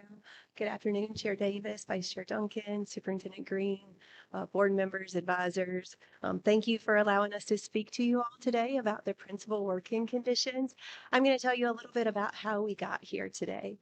So it was my pleasure as one of my first duties as the 2023 Principal of the Year to serve on the Teacher Working Conditions Advisory Board.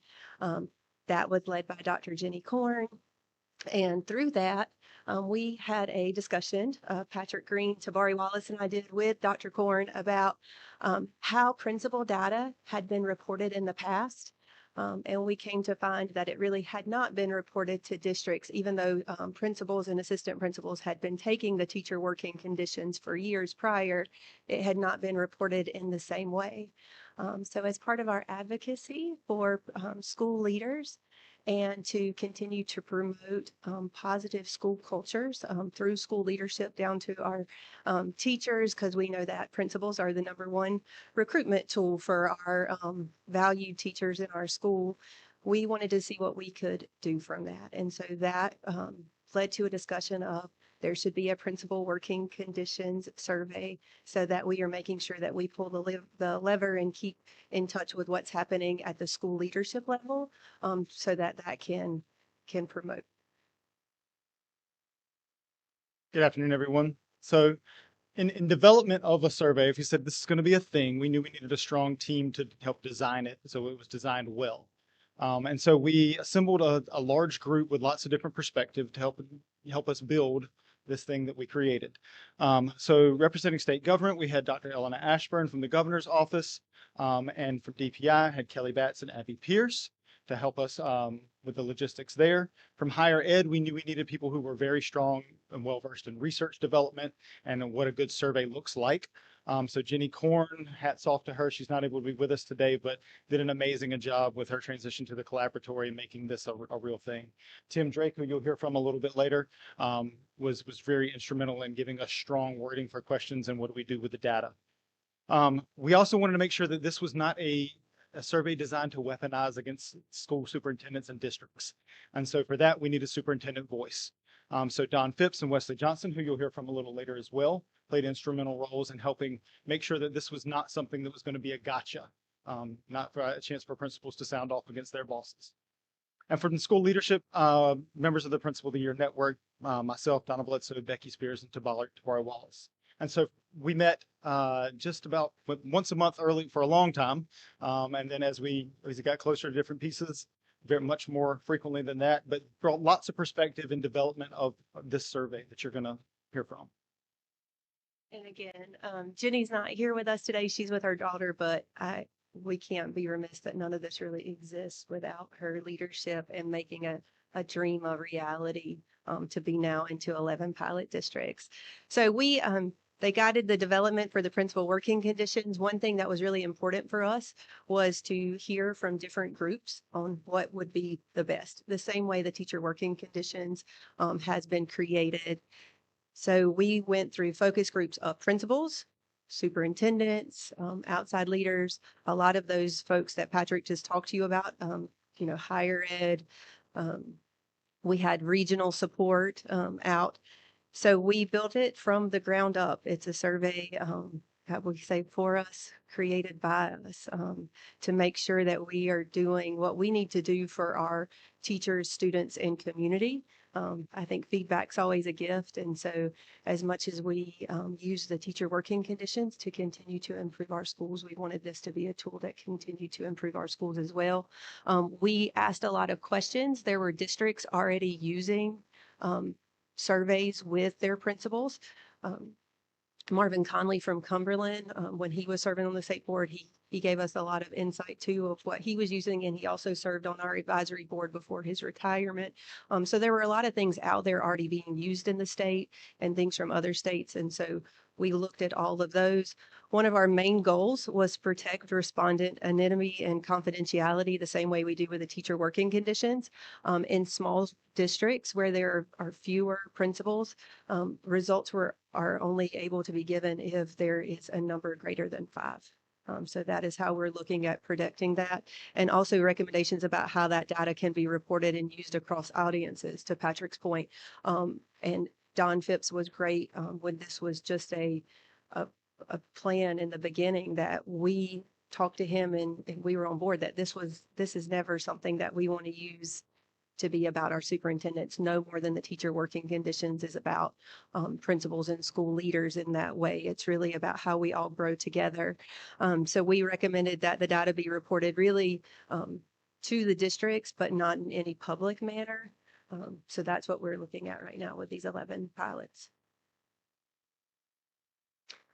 And so what do you do with this survey? What's the purpose? So we're same way we use the teacher working conditions survey at the school level. It's to develop growth. It's where do we have points of weakness? Where do we have points of celebration? And how do we continue to build in those areas? And that's exactly what we want to do here. Identify areas that are critical for recruiting and retaining strong school leaders, elevate principal and assistant principal voice as a form of advocacy, and understand school and district culture from the school leader's perspective. If you've done this job for any length of time pre and post COVID, you know the job has changed. And we need to change policy and change action reflective of that change. We want to clarify what are the executive functions of school leadership. You just heard about how important it was for teachers to have school leadership that listens to them and can give them time. So what is it like on the other side of the coin and the leader's ability to do those things?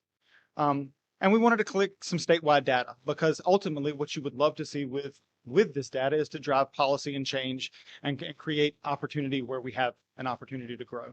And so really that was the point, was not to celebrate winners and point out losers, but to say, what is the data for the point of growth?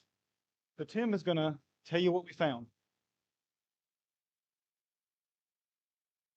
All right, it's my privilege and pleasure to be here with you this afternoon to present a little more on this process we went through and then give you some preliminary results. Kind of like Dr. Kellogg, these are preliminary. These are pilot districts. As you heard, 11 will show you which ones. We've kept things very aggregated just to protect these districts, as well as to kind of give a proof of concept to what we've developed. So as my colleague said, we drafted a survey which was aligned to both the TWC. We wanted to start with the revised teacher working condition survey so that the domains were aligned so you could hear a teacher voice and a principal voice. At the same time, we know there are principal surveys, as you heard, both districts were using as well as nationally. We had some that we referenced. So we brought that together. We kind of created a draft survey that we sent out for feedback. We had 268 respondents, both principals, APs, and central office leaders, that gave us feedback item by item on every single draft survey. We ended up we wanted this to be shorter than the TWC, about half or so. So it ended up being 58 items across 8 domains rather than what you heard before at the TWC, which is around 112. And then we found districts to pilot across the state. We're in all 8 educational regions, and we had 11 volunteers. So these are the districts that volunteered. We're so grateful for them to volunteer and to participate in this pilot survey. All right, much like the TWC, you're going to see a number very familiar to what you saw with the teacher working condition survey. Ours was just a little higher at 90.9% of principals and APs responded to our pilot survey across these 11 districts. This is, as someone who does surveys for a living, this is extremely high. We're very grateful for it. And it shows, I think, the importance that school leaders had in wanting to share their perspectives on these issues. So for the results themselves, I've given you both a QR code, and I know you have access to this, and a bit.ly link, so you can bring those up. There's a survey brief I created that's just 2 pages that provides an overview of some findings. And then the full pilot report is across 11 districts, every single item. So all 58 of those items, you can see their responses. Today, I've just decided for brevity to share some of the aggregate results and kind of keep it concise, but I'm certainly willing to answer questions, and you have access to the full materials here. Okay, so the big takeaway, the big item that we often look to, how schools are doing on the TWC here, we have Is My District a Good Place to Work and Learn? We see that 96.5% of principals and APs agree or strongly agree that this is a good place that they want to work and learn. And I think this is a testament to the wonderful work we do across our state. So what I've done here is 6 of the 8 domains are on that scale that you saw on the TWC. So a 1 is strongly disagree and a 4 is strongly agree. And so thinking of that scale, you could think of 2.5 as being the midpoint of that, where if you're below it, you're kind of in the disagree space. And if you're above it, you're in the agreement space. And what I did was I collapsed down under each of these domains. I collapsed them down to an average on that 1 to 4 scale. And then I sorted it here. So you can see a 3.3 is closer. A strongly agree would be 4. So a 3.3 on average across the the items on the school executive standards is the highest rated. So school executive standards, these are issues related to the standards that principals are evaluated on. And school climate were the 2 highest. We see a domain on non-discrimination and district leadership coming just below that. And then the lowest domains here that you can see as they averaged out were around professional learning and facilities and resources. We asked principals, what do you need? We had a list of many options they could choose from on their professional development needs. And then we had them select all those that they felt like they had the greatest needs in.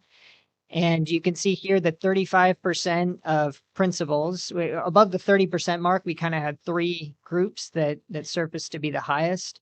So support for behavior management was 35% of principals and APs wanted need around that, coaching and feedback, and curriculum for diverse learners. So we could see that there is a tendency for principals to want more support in instructional leadership in areas related to teaching and learning.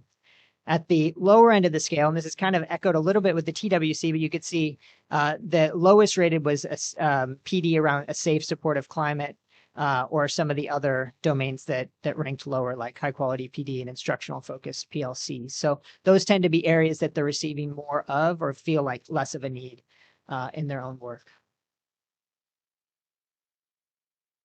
We also had domains around time use, how principals spend their time. And so on the far left side here, you can see their total school-related hours spent per week. We can see that over 76% spent 51 or more hours per week on school-related activities. And you can kind of see the breakdown here of how much our principals are working. We know that this job, especially post-COVID, continues to change and develop.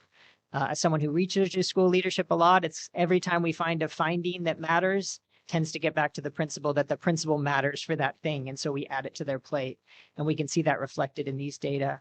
When we ask about hours outside the school day, regular school day, you could see like teachers, they are working beyond that with 83.5% spending 4 or more hours per week working outside the regular school day. And then we asked them a question of how do you spend your time? Now this scale was 1 would have been 0 hours spent on that item, and a 6 would be more than 10 hours. And so I took the mean of that 1 to 6 scale and sorted it here. So you could see that principals are they're reporting the most amount of time spent on safety and student conduct and observing, coaching, and evaluating teachers. We know new teacher evaluation systems require a lot of time, so I don't think that'd be a surprise to our principals.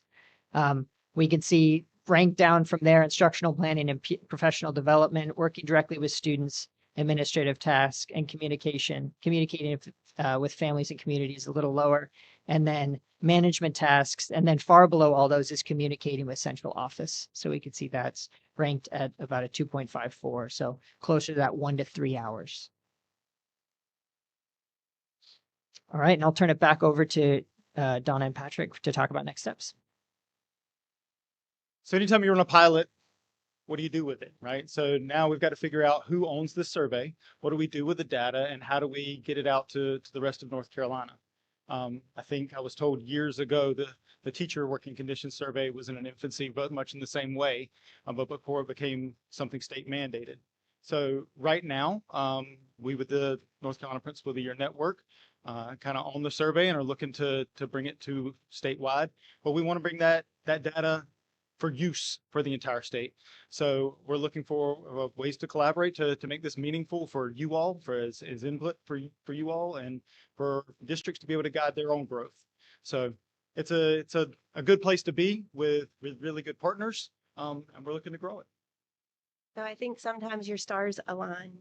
So having this happen about the same time we were revising the teacher working conditions, to be here today, right after the second revision of the teacher working conditions data is being shown, and us to get through to 11 pilot districts, is really just this moment of we're all here for a commonality, and that's to do what's right for our students, our teachers, and our community. And the more that we can get data that aligns of what teachers need and what principals need, we are better able to serve. And so I think that this is one of those times where it is a stars aligned, perfect timing to make sure that our school leaders are equipped to best serve our schools and community. But don't take it from us. We want you to hear from a superintendent who was one of the pilot districts. So we're going to invite him up and talk about his experience with the survey.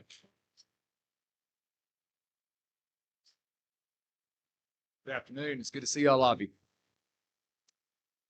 So I've kind of captured my notes here in a few buckets that I wanted to share with you. This is Wesley Johnson from Clinton City Schools. And so I wanted to talk about my experience and how I kind of came to the group. So the first thing that happened was when Marvin Connerly was retiring, they were looking for another superintendent that would be willing to move this work forward. And so I volunteered. I was asked by Don to be a part of this group and to be a part of this dream team. Accepted. So I first wanted to say that I had no issues with finding districts that wanted to participate. So that was kind of when I was coming in, we were searching for districts that wanted to participate. And so Don, being the current superintendent of the year, he took a lot of the regions, and I said, well, I know most of the superintendents in region 1 and 2, so I'll take those areas. This is my 8th year as a superintendent, 28 years here. And let me say, since you've been here in Eastern North Carolina, all 28 of my years have been here. We want to welcome you to Eastern North Carolina, and we hope you have enjoyed your experience here. Before I was in Clinton City, I was in Sampson County, so right here, neighboring to Duplin. But again, no issues with finding districts that want to participate. Every district that I asked or had a working relationship with that superintendent, they all agreed. So that was Beaufort, Clinton City, Pender, Sampson, and New Hanover. And we do have Chris Barnes with us here this afternoon. I wanted to talk real quickly about my district, and I think that's important for me to put my unique perspective on this survey. So my district, and I put, is unique. So of course, being the superintendent there for 8 years, I have hired every single principal except for one, and I've hired every single assistant principal except for one. So of the 11 administrators that took the survey, I had hired 9 of the 11. Well, the board had hired 9 of the 11. We have Ms. Carroll with us here today, but I had recommended their hiring. It's also important that we point out my district being unique in square miles. So in Clinton's not a large town, but so I can leave my office and be at any of my schools in less than 7 minutes tops. And because of that, I only have 5 schools. I'm in the schools daily. So I have a working knowledge of what's going on in my schools and in my district. But thinking about a former Clinton City colleague of mine, whose name just happens to be Robert Taylor, and we have Caddy here as well. Robert, when he was in Clinton City, he could get to all of his schools. Robert can't get to all of his schools now. He could go to a different school every single day and still not get to every single school in a whole entire year. So I wanted to make sure that I put that perspective on the work that we have done and put together. For me, why was I supportive of the work? Why did I agree to join this dream team? Because for me, it was a new voice. It provided unique points of view, insights, and perspectives, and not just a small section that was tacked on to the teacher working condition survey for our principals to answer those questions. I also felt that it was important that if we are trying to establish a culture in our district, that we are getting feedback on how that culture is developing from our principals and our assistant principals. And then it also provided what I felt was important to know the unique areas of strengths and views from our principals. So for me, I wrote, and I actually wrote on my notes here big, the Principal Working Condition Survey was a quick and anonymous survey to find specific opportunities and areas to improve and could potentially provide specific and actionable feedback. And I'll talk about that in just a second, because there has something that I have implemented based on the feedback that I received from the Principal Working Condition Survey draft. I know you all know what it looks like, so I'm going to skip the pilot experience. And I'm going to go to my bottom section, which was big takeaways. So for me, the Principal Working Condition Survey was a massive success. From what we found out and discovered from the data, that we confirmed that a strong positive climate built on trust and data decision-making was happening in the district. However, it did uncover a couple of nuanced areas that I was unaware of. For instance, things that we could grow in, like communication and community engagement. And as a result, I have structured, this is kind of the feedback I was talking about, I've structured additional one-on-one meetings that I've had with all of my assistant principals and plan to do that quarterly. Of course, I'm in the buildings, and most of the time I'm spending time with the principals, and I stop by the assistant principal's office, but to have a unique perspective to actually sit down and meet with the assistant principals was something that I had not done prior to getting the results from this survey. Because as I was telling my table earlier, because I've been there and because I know my principals and assistant principals, I pretty much could pinpoint, this is kind of the nuance of me and my district. I knew who answered like the survey. I mean, it was supposed to be anonymous. It is anonymous, but because I know these individuals, I kind of knew how they would answer the survey questions. So again, I knew that most of my assistant principals felt that they needed more time with the superintendent. And that's one of the things that I changed. So then I thought about, well, what could we glean as a statewide, if we did this across all districts in the state? And so I think that it becomes important that superintendents would glean all of this information, superintendents like Wesley Johnson, who are constantly in the schools every single day, but also superintendents like former Caddy Moore, Robert Taylor, who don't get the opportunity to be in their schools every single day. I think it's important that they know the opinions and the perceptions of their school leaders. But it also led me to think about effectively challenging our school leaders and providing them the resources and opportunities, because these are our next assistant superintendents and our next superintendents, and they need to have that voice and that perspective as they prepare and move forward in their careers. But yeah, great opportunity for Clinton City Schools, and I think for the draft districts as well. Thank you for your time this afternoon. What questions do you have? Yes. Are there any questions or comments?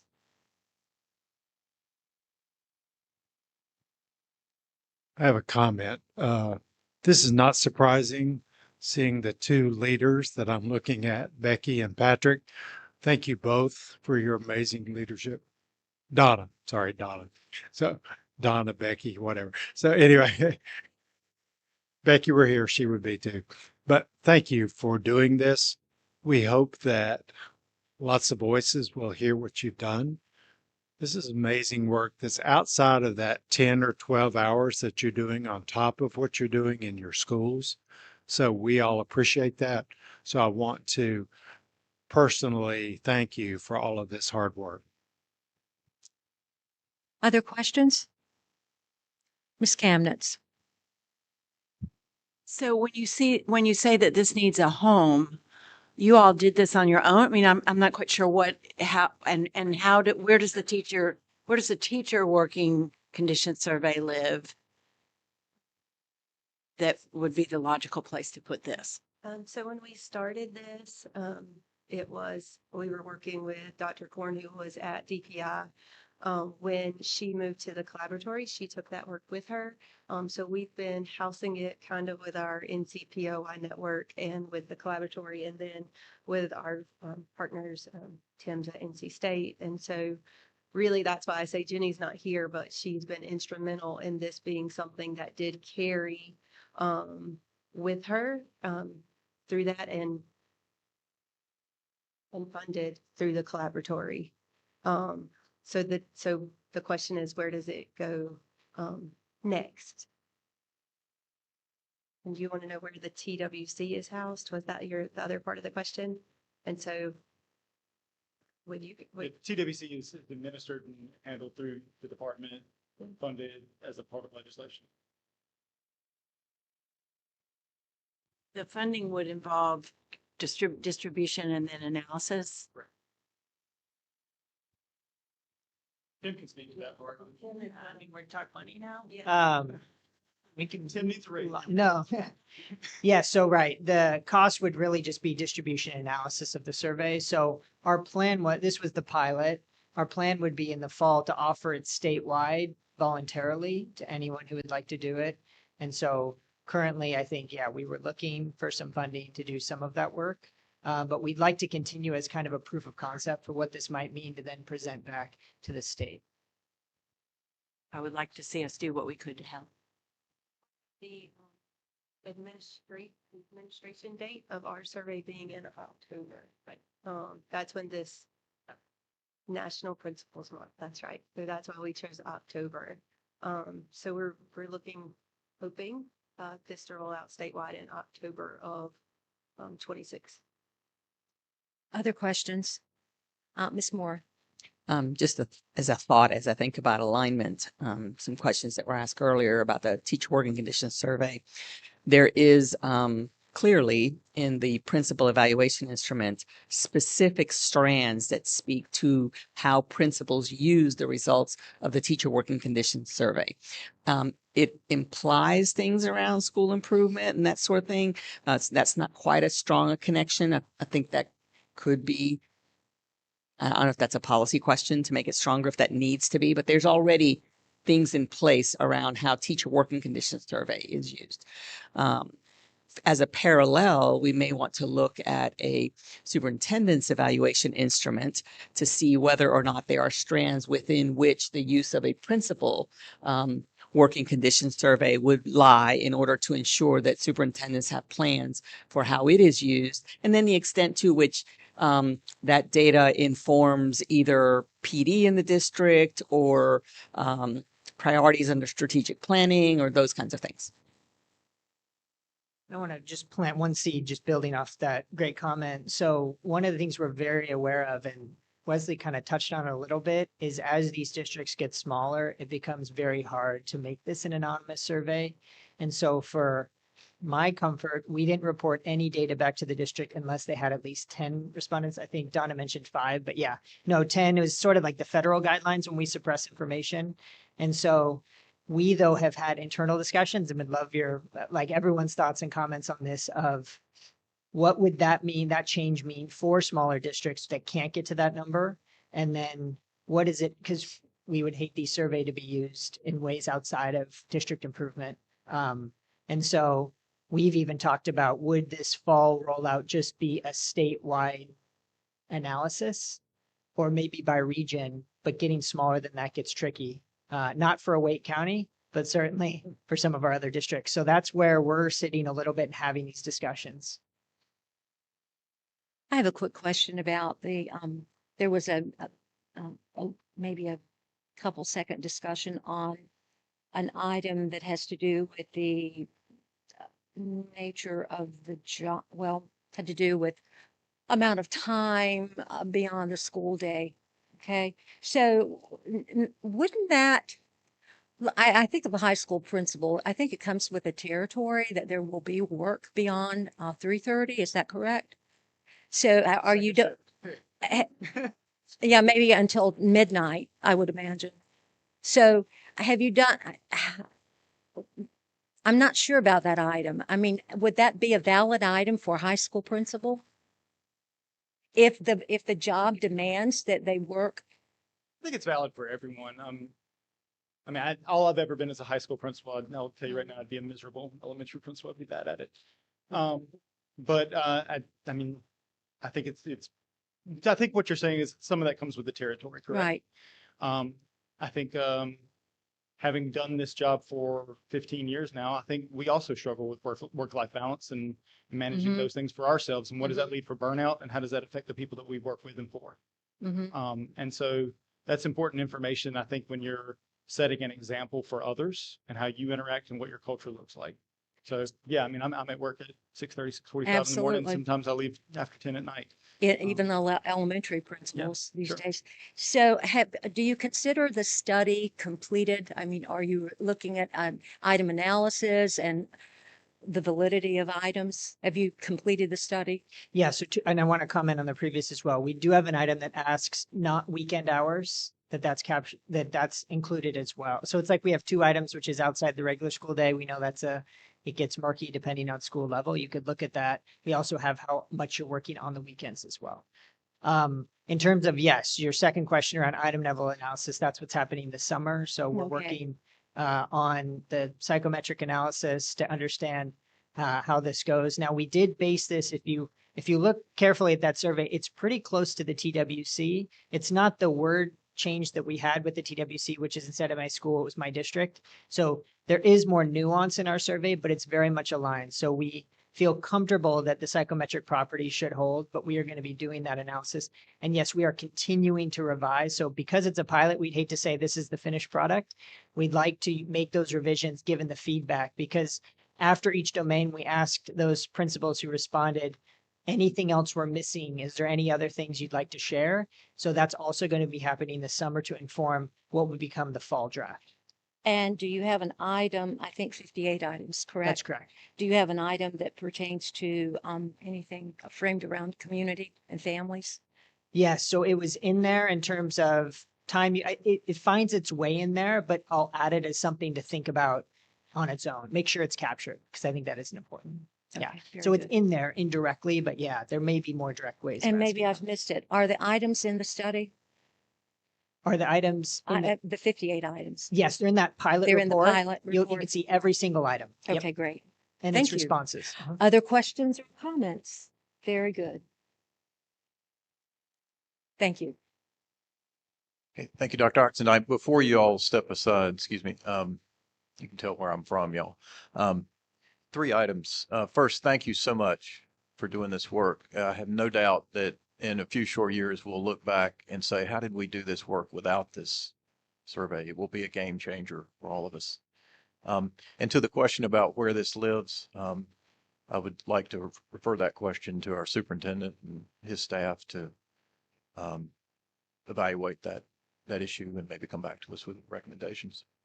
And then last, based on the feedback that Dr. Jordan and our Principal of the Year, Principal Johnson, and I received at the school that we visited today, I'd be greatly remiss if I didn't emphasize the importance of our assistant principals and not to leave them out.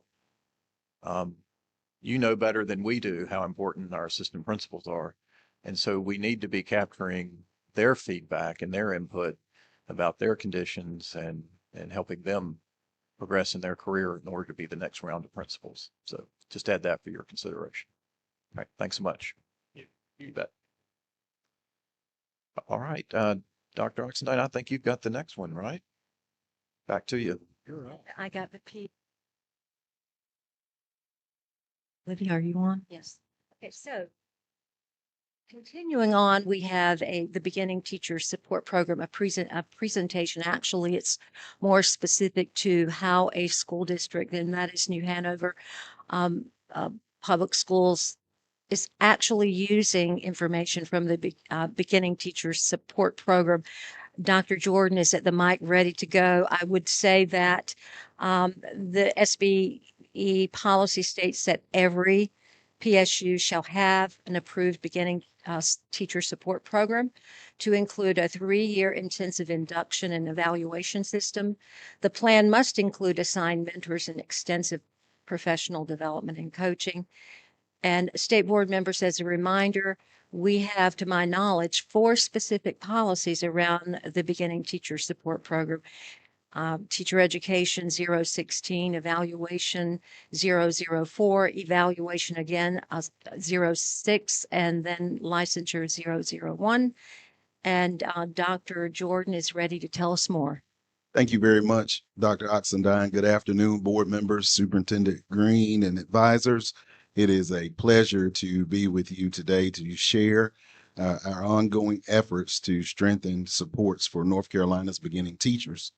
Today, you will hear from members of our internal DPI team some of our regional education facilitators, fondly called refs, and most excitingly, our colleagues from New Hanover County Schools. As many of you know, Dr. Charlene Pittman, who was with us during last spring's planning session, has returned to retirement. We are indeed grateful for her contributions, and we would like to also thank Mrs. Janice Frazier for stepping in and keeping the balls in the air. I'm pleased to share today that as of last Monday, Ms. Angela Cogdale has joined our team and will help continue moving this work forward. Ms. Cogdale retired from Granville County Schools after a 35-year career, including 20 years in human resources, focused on beginning teacher support, recruitment, retention, and other areas. Please join me in welcoming her.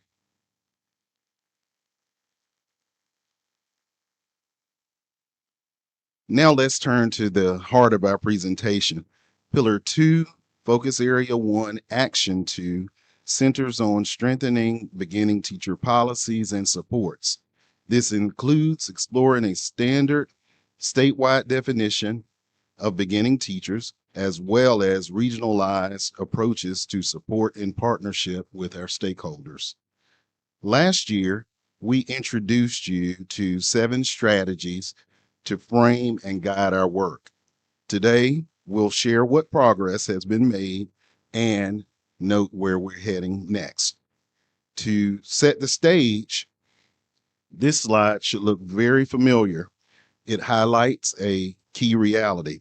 Our beginning teachers are leaving the profession at concerning rates. They need stronger, more consistent support because business as usual is not sufficient. The next several slides will provide a clearer picture of the progress and roadmap, recognizing that this work will continue to evolve and be refined as we learn and adjust. Let's begin with the first strategy.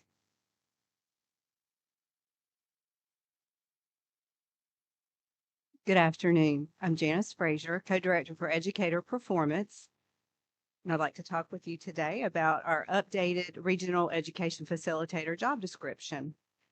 Prior to the beginning of the school year, the REF job description was updated and their scope of work was expanded. As you may already know, REF positions are filled by teachers on loan. They're regionally based and have historically focused on policy TCED 016, monitoring and program support. The updated role, thank you. The updated role was aimed at expanding regional access to professional learning opportunities and improving consistency and quality of program implementation across the state. With the updates, the job description now explicitly includes the use of data to inform streams of work and training responsibilities related to the North Carolina Educator Evaluation System, also known as NESIS. The new job description brought about a strengthened alignment in educator evaluation, administrator, capacity building, and beginning teacher support and development. Specifically related to NESIS training for new administrators, in prior school years, we've had limited real-time statewide comprehensive training for new administrators due to staffing constraints. Face-to-face training had primarily been conducted during annual NC Bowl conferences that are held throughout the state in July. We've also had to rely primarily on web recordings of prior new administrator training that's accessible on the NCDPI website for new administrators hired throughout the school year. With the introduction of the refs with our training team, we now have an increased capacity for in-person sessions and a responsiveness to NESIS related needs. The opportunity to offer face-to-face new administrator training regionally throughout the school year, we now have that opportunity, an increased level of that. This year, our refs delivered training for new administrators in their respective regions in October and in January. We anticipate expanding options for satisfying unique PSU needs for training requests moving forward. We're very pleased to share post-administrator training feedback. We had 300 participants, a total of 300 participants take advantage of the October and January training. 238 of the participants responded to our survey. And we are encouraged to note that right at 95% or more of the respondents reflected that the training was relevant to their needs. It helped them gain new information and skills. I feel it will assist them in making better informed decisions, provided important resources, was high quality, and met their expectations. In addition to NESA's training this year, our refs are engaged in priority work streams to focus efforts and to build sustainable systems of support.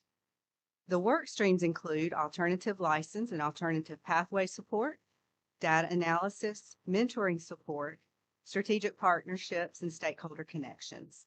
And we will highlight the work of two of these work streams, these work stream areas a little later on in our presentation.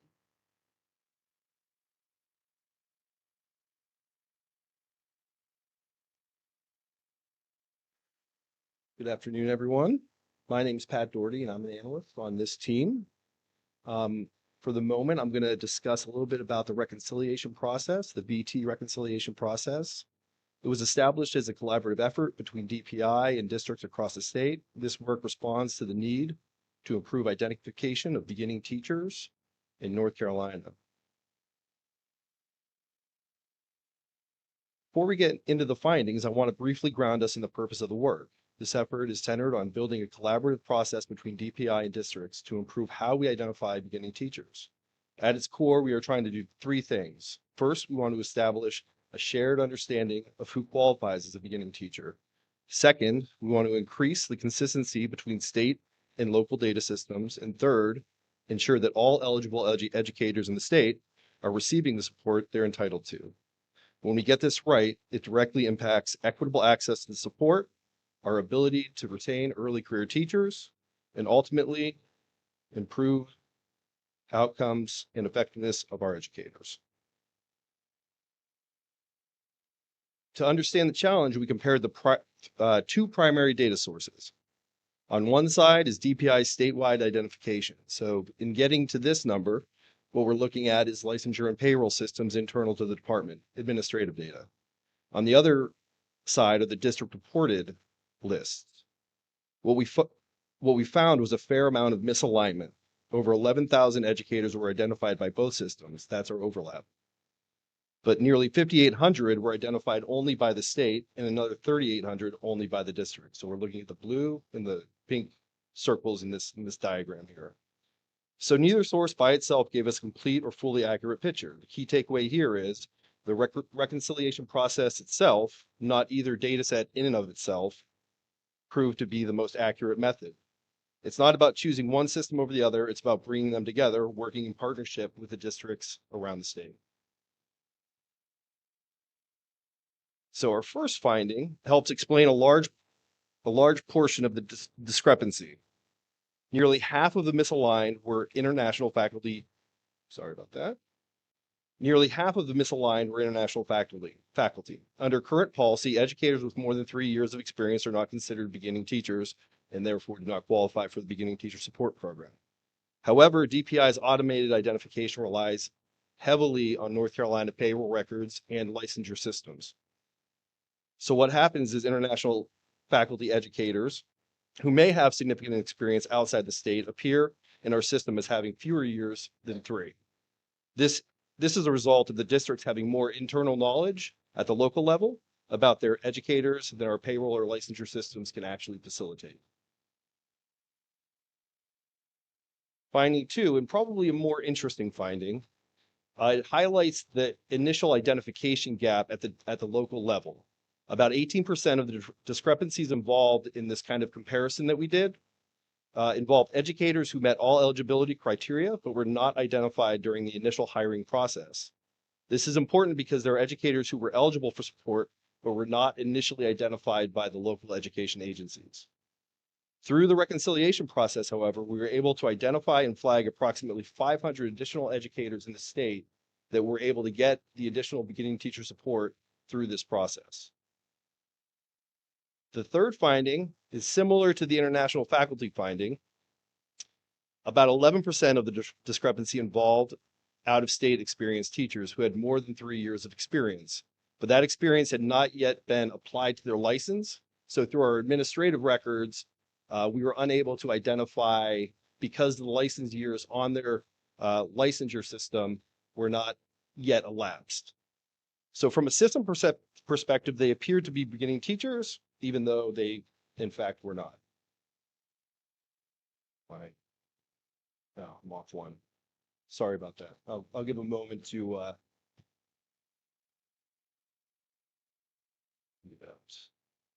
right, on to the next one. It's these pages up here. All right, and finally, our fourth finding and final finding was that it's a more of an operational one, but just as important. About 14% of the remaining gaps were driven by data entry errors and timing differences between systems. For example, we were unable to join, for example, social security numbers or other names within the data that we were receiving back from the LEAs. So there are some gaps in that. And then we also had specific timing gaps where educators were hired after they had submitted their original BT lists. So those folks also fell out of kind of that alignment between what we were trying to achieve here. So in many cases, both systems were correct, but they were just operating on different timelines. And we're going to move on to strategy 3.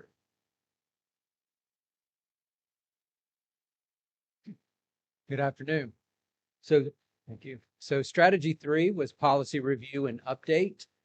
So as a reminder to board members, in October of last year, we, NCDPI, brought to the board recommendations for changes to policy TCED 016, more descriptively known as the Beginning Teacher Support Program policy.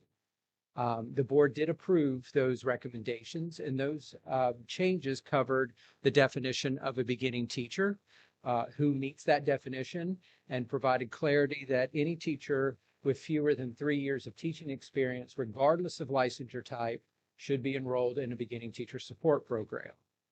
We also clarified some participation requirements related to the program and also reinforced the requirement of recent graduates to take the recent graduate survey as prescribed in state statute.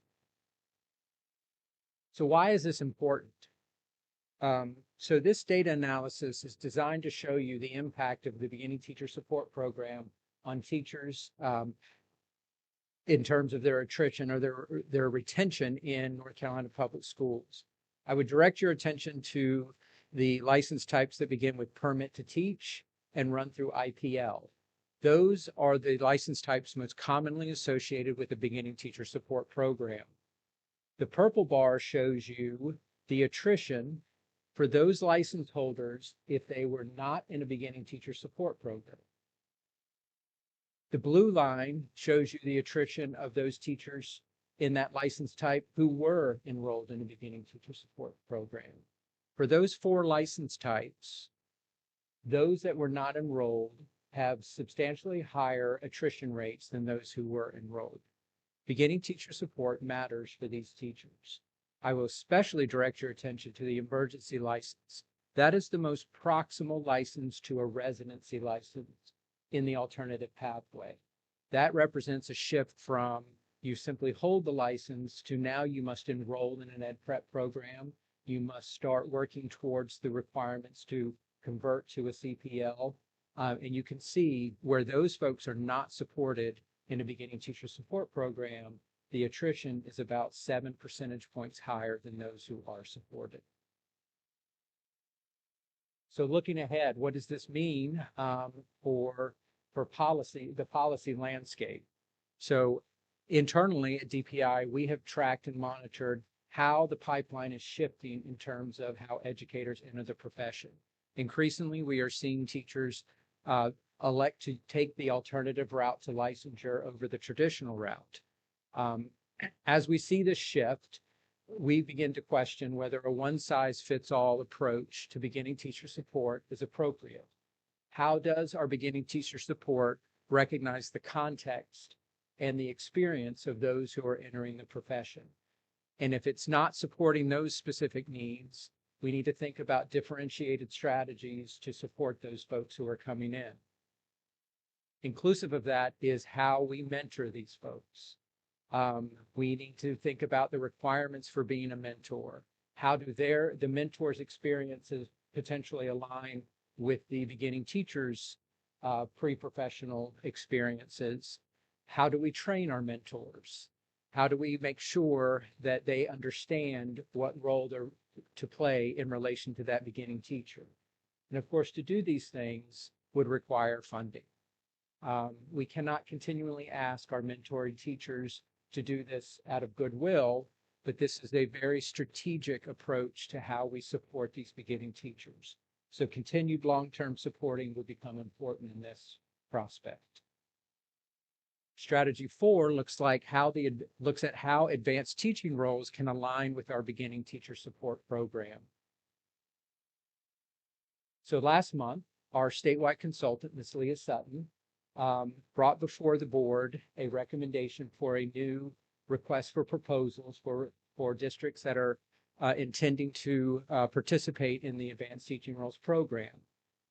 In that revised proposal, we specifically called out how the Advanced Teaching Role evaluation process, how we monitor the impact of ATR in the state, will look to how ATR program is providing assistance to and is mindful of the retention of beginning teachers in our state. Secondly, the Advanced Teaching Roles proposals are now required to articulate how ATR will benefit teachers, specifically beginning teachers, in terms of both their performance and their professional growth. Now I'll turn it over for strategies 5 and 6.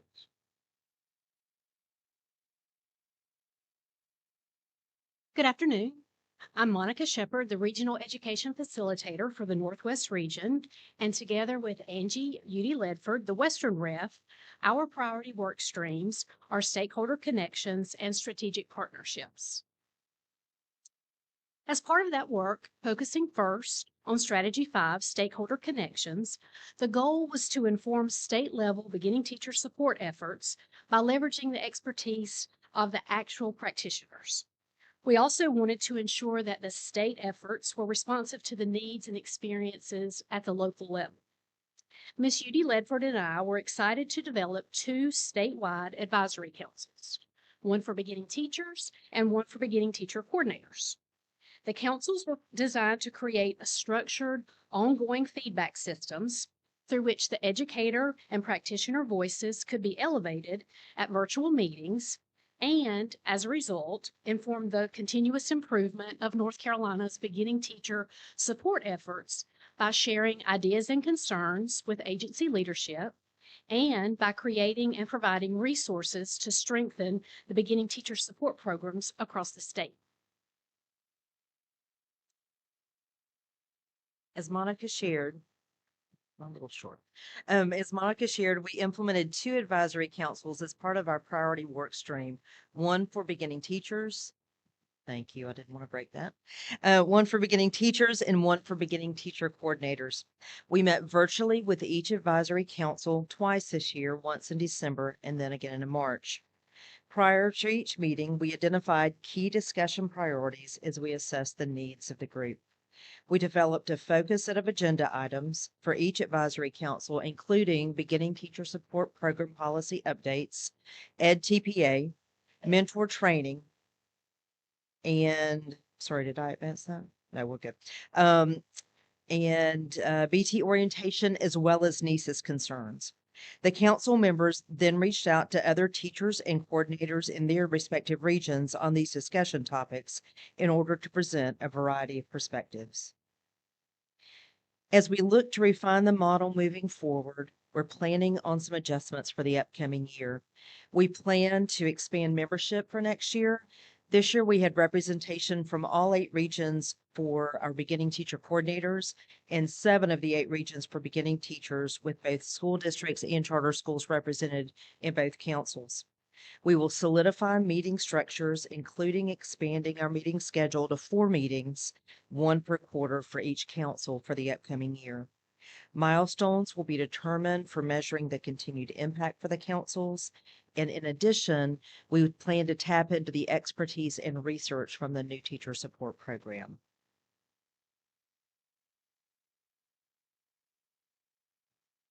So the second part of our work stream, Strategy 6, was strategic partnerships. And we were thrilled to partner with the North Carolina Center for Advancement of Teaching to produce the BT Coordinator Institute.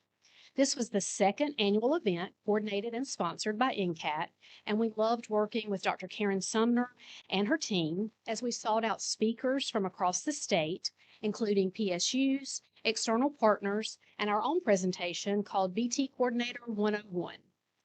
The day was filled with information related to differentiated support, including alternative licensure pathways, as well as informed program design, data-informed program design, and BT coordinator capacity building. The beginning teacher coordinators loved having the opportunity to learn together, collaborate, and network at this amazing event. Dr. Tommel?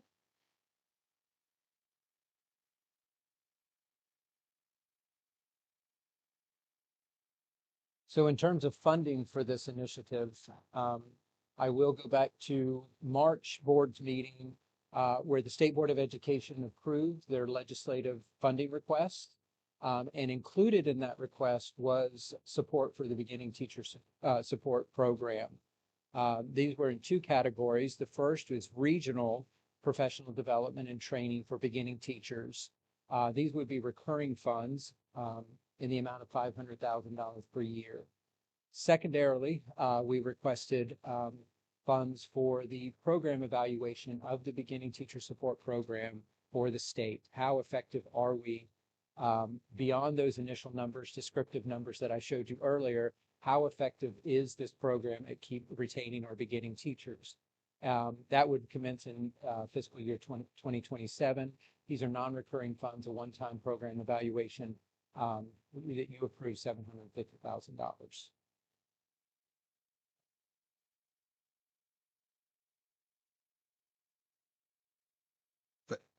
Dr. Oxendine, would you like for us to pause for questions? This concludes the updates on the strategies, and we'll now transition into a second part. Okay, that might be helpful. Are there any questions at this point before we continue on? Ms. Jones? I got a couple of questions. Question number 1, we talked about the support of administrators around nieces. At what step are our BTs, especially those coming in on non-traditional pathways, at what point are our BTs themselves being trained on the evaluation tool? Because it's one thing to hear from your administrator that you are developing, and it's something else to be actually taught how you can grow to being distinguished or being accomplished, especially when often the markers for being distinguished are tied to access to presenting at conferences or leading professional development. And when the funds simply aren't there, we have to be thoughtful about how else our educators, outside of having access to conferences and leading PD, can show they're accomplished. But when you're a BT, that's all pretty kind of amorphous. So at what point are our BTs, either by their coordinators or by their administrators, being trained on the tool that's evaluating their effectiveness? Great question. Right now, or at this time, the PSUs assume the responsibility for determining how their beginning teachers and all of their teachers are trained in the NESIS instrument and the process. From the DPI level and our NESIS team, Our NESIS team, in addition to the refs, consists of Jennifer Bass, our NESIS consultant, and Ms. Donna Curry, our NESIS product manager, a team of two, a mighty team. But so they conduct training. They have a very robust offering of virtual webinars, and some of those trainings are targeted to teachers and also to administrators. But our training efforts from the DPI level would be primarily focused to train up the district administrators and principals to equip them with the skill set to deliver that training to their teachers. Thank you. And my second question is for, oh, yes, sir. Sorry, may I just add to that? So the $500,000 that Dr. Tomberlin referenced very well may be utilized to provide those types of opportunities regionally. We're looking forward to all the many things that we could do with that money, with the understanding that the list is somewhat long.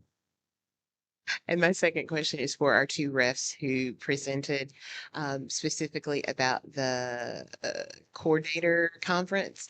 I have spoken with, first of all, I just wanted to say thank you so much for doing that. I've spoken with beginning teacher coordinators across the state. They very much appreciate the chance to come together. We've talked about time, the ability to come together and know that your work is aligned across, and that there is a standard for what mentorship looks like. I did have one quick question because I know we're partnered with NCAT. What, if any, role does our beginning teacher of the year play in those councils? The councils or the actual BT Coordinator Institute? Either one, because I think there could very well be a place for our beginning teacher of the year in both sides of that work. So with the partnership with NCAT, because they sponsor the beginning teacher of the year process, that person is very much involved. The beginning teacher of the year is named. The past 2 years has been named at a gala the night before the Beginning Teacher Coordinator Institute. So those two events can overlap each other and allow attendees to attend both. And then the celebration continues to the next day.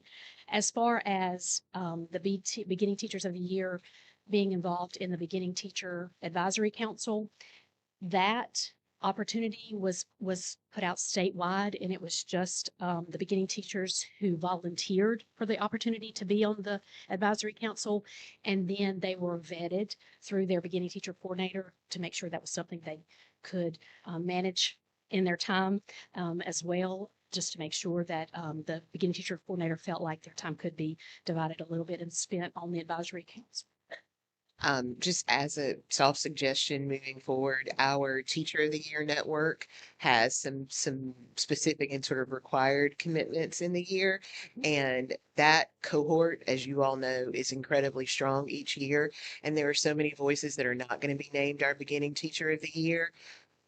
Being intentional in our funneling of those voices into our regional councils, because they do represent the state, Absolutely. would be amazing. Okay, great. Thank you. It's great. Thank you for that suggestion. And I know in the Western region that I represent, we really are intentional about plugging in that regional person into, we do some regional trainings, like a regional beginning teacher orientation. And that's one way that we plug that person in. So thank you for recognizing that. All right, very good. And one, Ms. Moore, and then we'll just pivot on to the second part of This might be a Derek presentation. question, so I just want to clarify.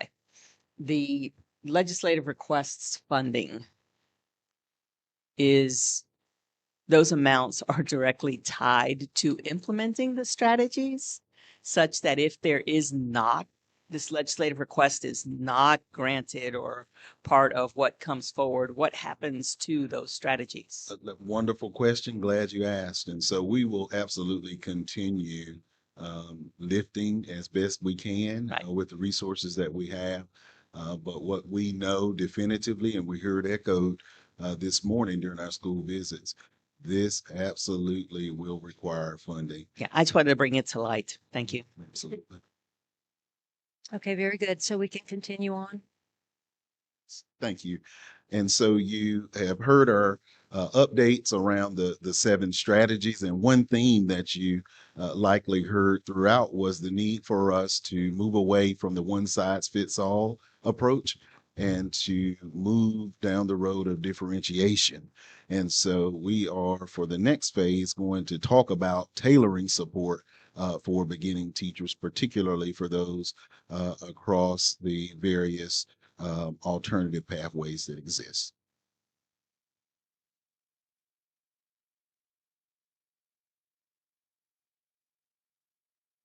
Good afternoon again. I'm Cassie Carteret. I'm the Sandhills Regional Education Facilitator, and I'm joined by Jenna McIntosh, who is the Southeast Regional Education Facilitator. And we have actually led the work stream for alternative licensure and alternative pathway support. And the goal of our work stream was to strengthen statewide differentiated support structures to improve retention, instructional effectiveness, and professional satisfaction for alternatively licensed beginning teachers. So our retention focused on increasing the longevity of alternatively licensed teachers in the profession through the targeted support. Instructional effectiveness spoke to enhancing instructional quality and classroom performance for beginning teachers on alternative pathways. And the professional satisfaction is aimed at boosting professional morale and long-term career commitment within the teaching workforce. So in the fall of this past year, we, as the REF team, actually administered a survey out to all beginning teachers in all PSUs. So that was including all LEAs and charters. And of those that responded, we had 38 respondents to that survey. We learned several things from this. We saw that 76.8% of the beginning teacher coordinators who responded had 5 or fewer years of experience in the beginning teacher coordinator role. Now, of that subset of the 138, we also had a breakout of that 0 to 5 years experience. We saw that 29.7% of that 138 that responded actually have 0 to 1 years of experience in the BT coordinator role. As to the way our programs are in size, we saw that 89.8% of our PSUs have 0 to 199 BTs in it. And then we also saw that 10% had a much larger caseload in their programs at 10% with more than 200. And within the PSUs, we also learned that there was different organizational placement for our beginning teacher coordinators. So 41% of our beginning teacher coordinators are housed in their human resources department, 20% are in curriculum and instruction, and 39% are in shared or hybrid departments. But we did find that no matter where they were housed within their PSU, 86.2% of our beginning teacher coordinators wear multiple hats. So they have multiple roles within their PSU. So a few insights were revealed from the data that we collected in the survey. For experience levels, we saw that our beginning teacher coordinators are still developing their role-specific expertise because we saw that in the experience level rates. For the role structures within the PSUs, we saw that there could be capacity constraints and competing priorities due to their multiple roles. And for their organizational placement for our beginning teacher support programs, that showed a wide variation in where they're housed, potentially leading to some inconsistent support for beginning teachers in general, but in particularly for our alternatively licensed beginning teachers.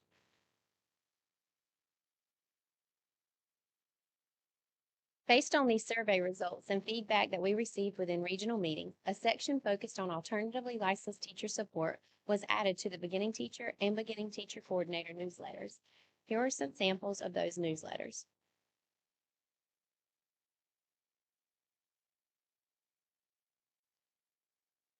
While this addition is important, it's just one component of a broader multi-pronged approach.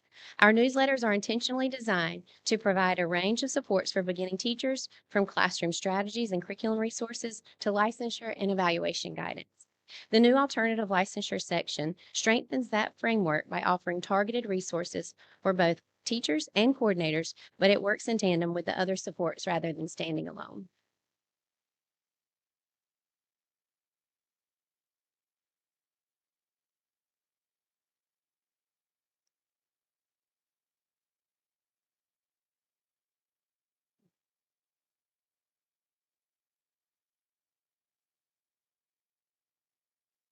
In addition to, thank you. In addition to communication improvements, we will be working closely with the beginning teacher stakeholder groups that you heard from earlier to build support toolkits that help beginning teacher coordinators and mentors streamline support and access key resources. In partnership with DPI licensure, we are working to equip beginning teacher coordinators with targeted tools and supports so alternatively licensed teachers receive differentiated, timely guidance as they work toward meeting licensure requirements. We are also in the process of identifying programs with strong alternative licensure systems and leveraging these models to drive continuous improvement across PSUs. Today, we are joined by a district from right here in the Southeast doing exceptional work in this area. In just a moment, the New Hanover Beginning Teacher Support Team will share how they are tailoring support to meet the needs of their teachers. Before I pass it over to them, I would also like to mention that today you heard from 4 regional education facilitators, but there are 8 across the state supporting beginning teacher support programs. And I will pass this over.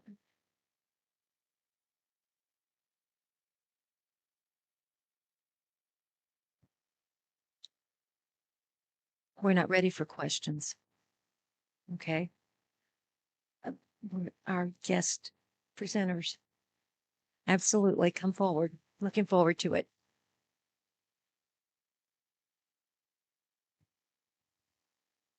Hello, good afternoon. Thank you so much for having us here this afternoon. We are excited to get the opportunity to come and join you and let you know a little bit about our program in New Hanover County Schools and the many hats that we are wearing to not only support our beginning teachers, but also all of our teachers in the district. I'm going to take a moment to introduce our team. My name is Katie Fink. We call ourselves Beginning Teacher Support Specialists in New Hanover County, and we are housed in our Human Resources Department. My colleagues will come and talk in just a moment as well, but quickly I'll share Miss Brittany Pritchett, Andrea Rains, and then Beth Whittington as well. Jennifer Boer is also on our team in our Human Resources Department. She's our Advanced Teaching Roles Coordinator, and we do collaborate very closely with the ATR program as an extra layer of support for our beginning teachers. We are also joined today by our Assistant Superintendent of Human Resources, Mrs. Jennifer Geller, and our Superintendent, Dr. Christopher Barnes. So we appreciate them all being here as well. Within our team, New Hanover County Schools has 45 schools. So we are on the larger side. I think we're number 11 in the state in terms of our size. And Brittany, Andrea, and myself split our schools geographically to be able to support the initially licensed beginning teachers. So those that went through a traditional educator prep program. And Beth's role was recently added to our team, and she solely supports our alternatively licensed teacher. And she will spend a lot of time talking with you about how specifically, she is doing that.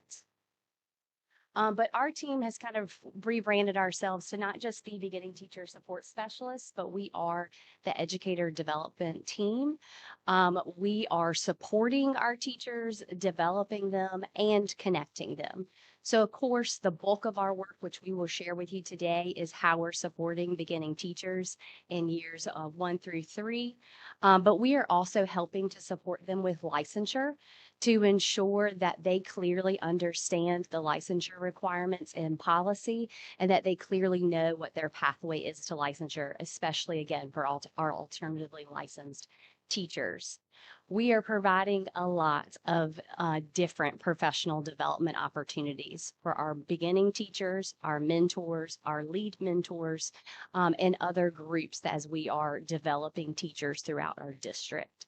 One of the ways that we are doing that is to help support our teachers in achieving national board certification.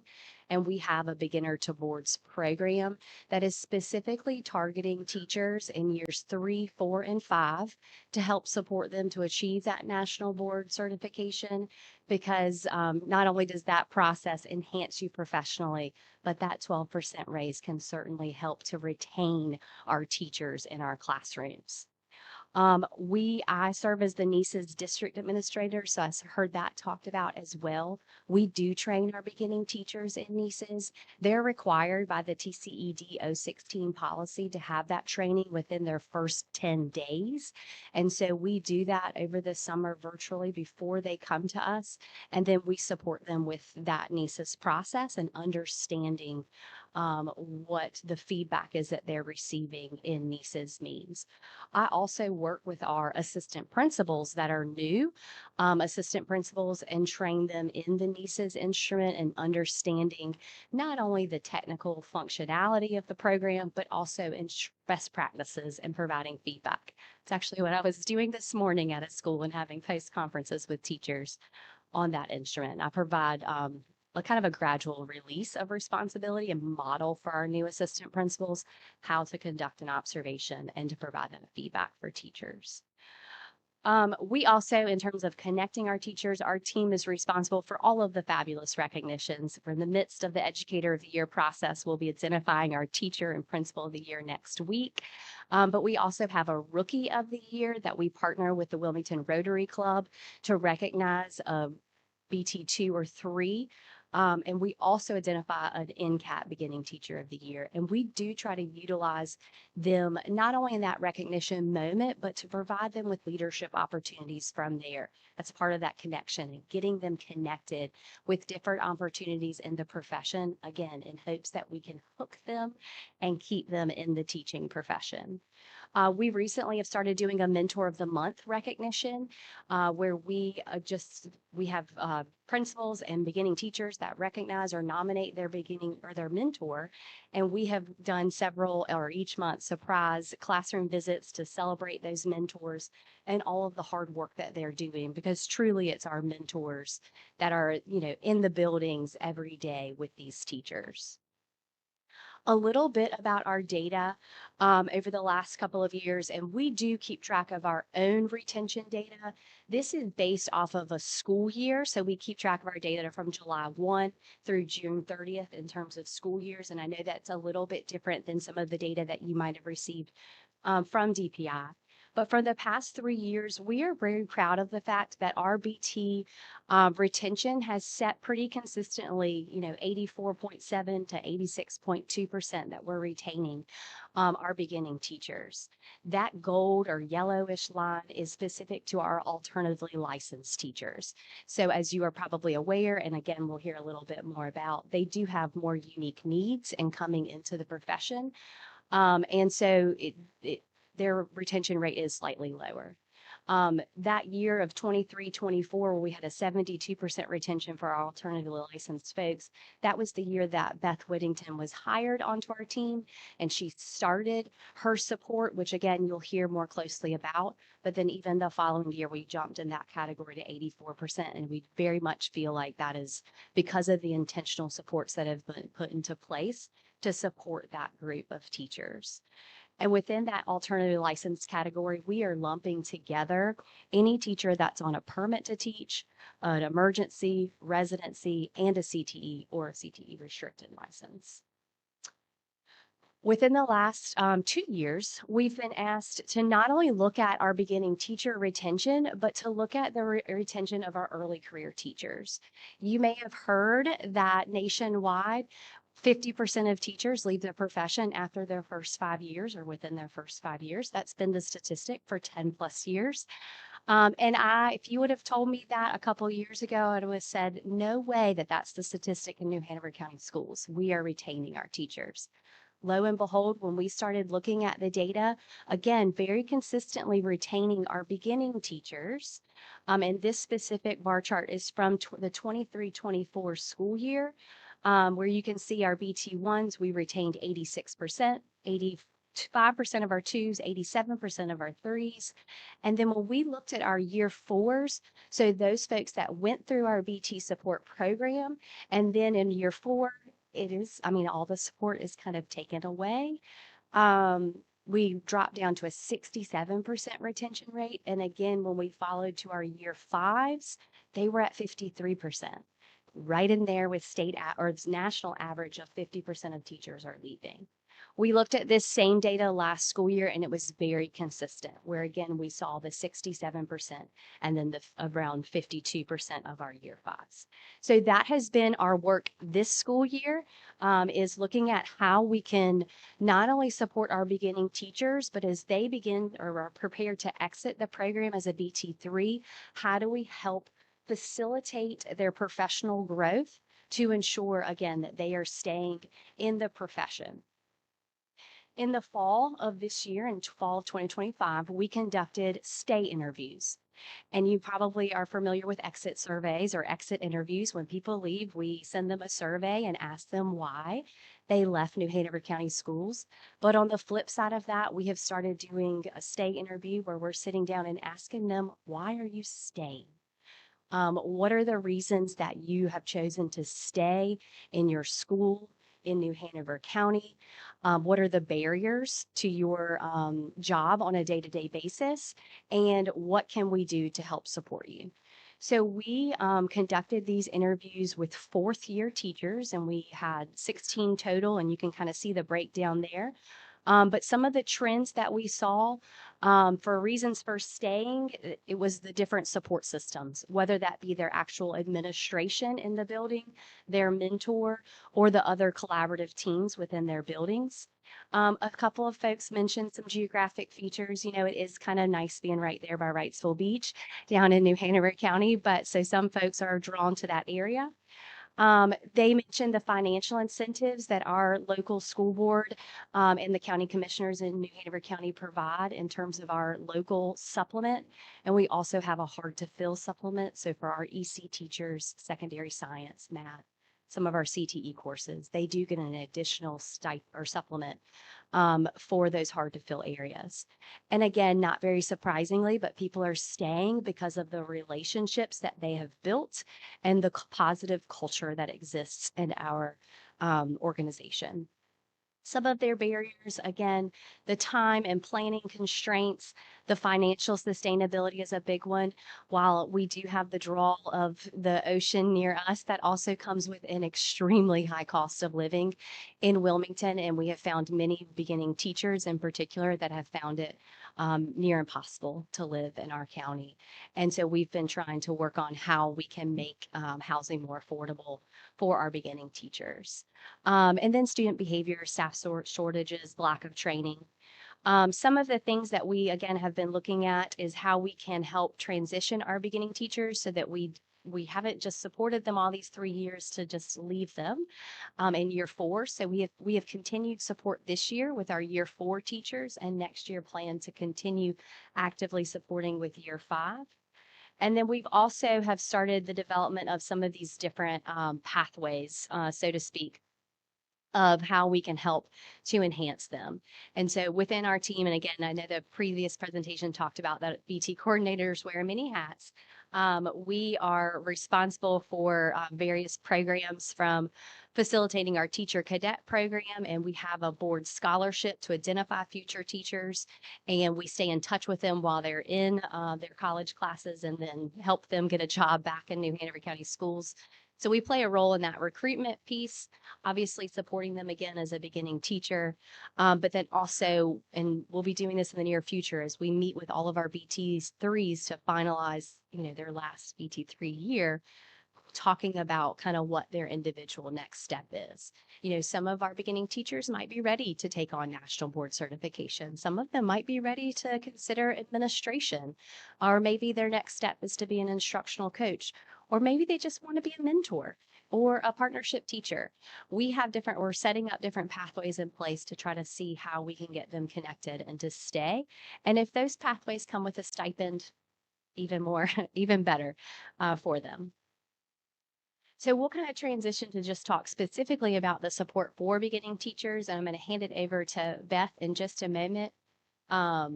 But our beginning teacher support program right now, this school year, we have 252 beginning teachers. And again, you can kind of see the breakdown there.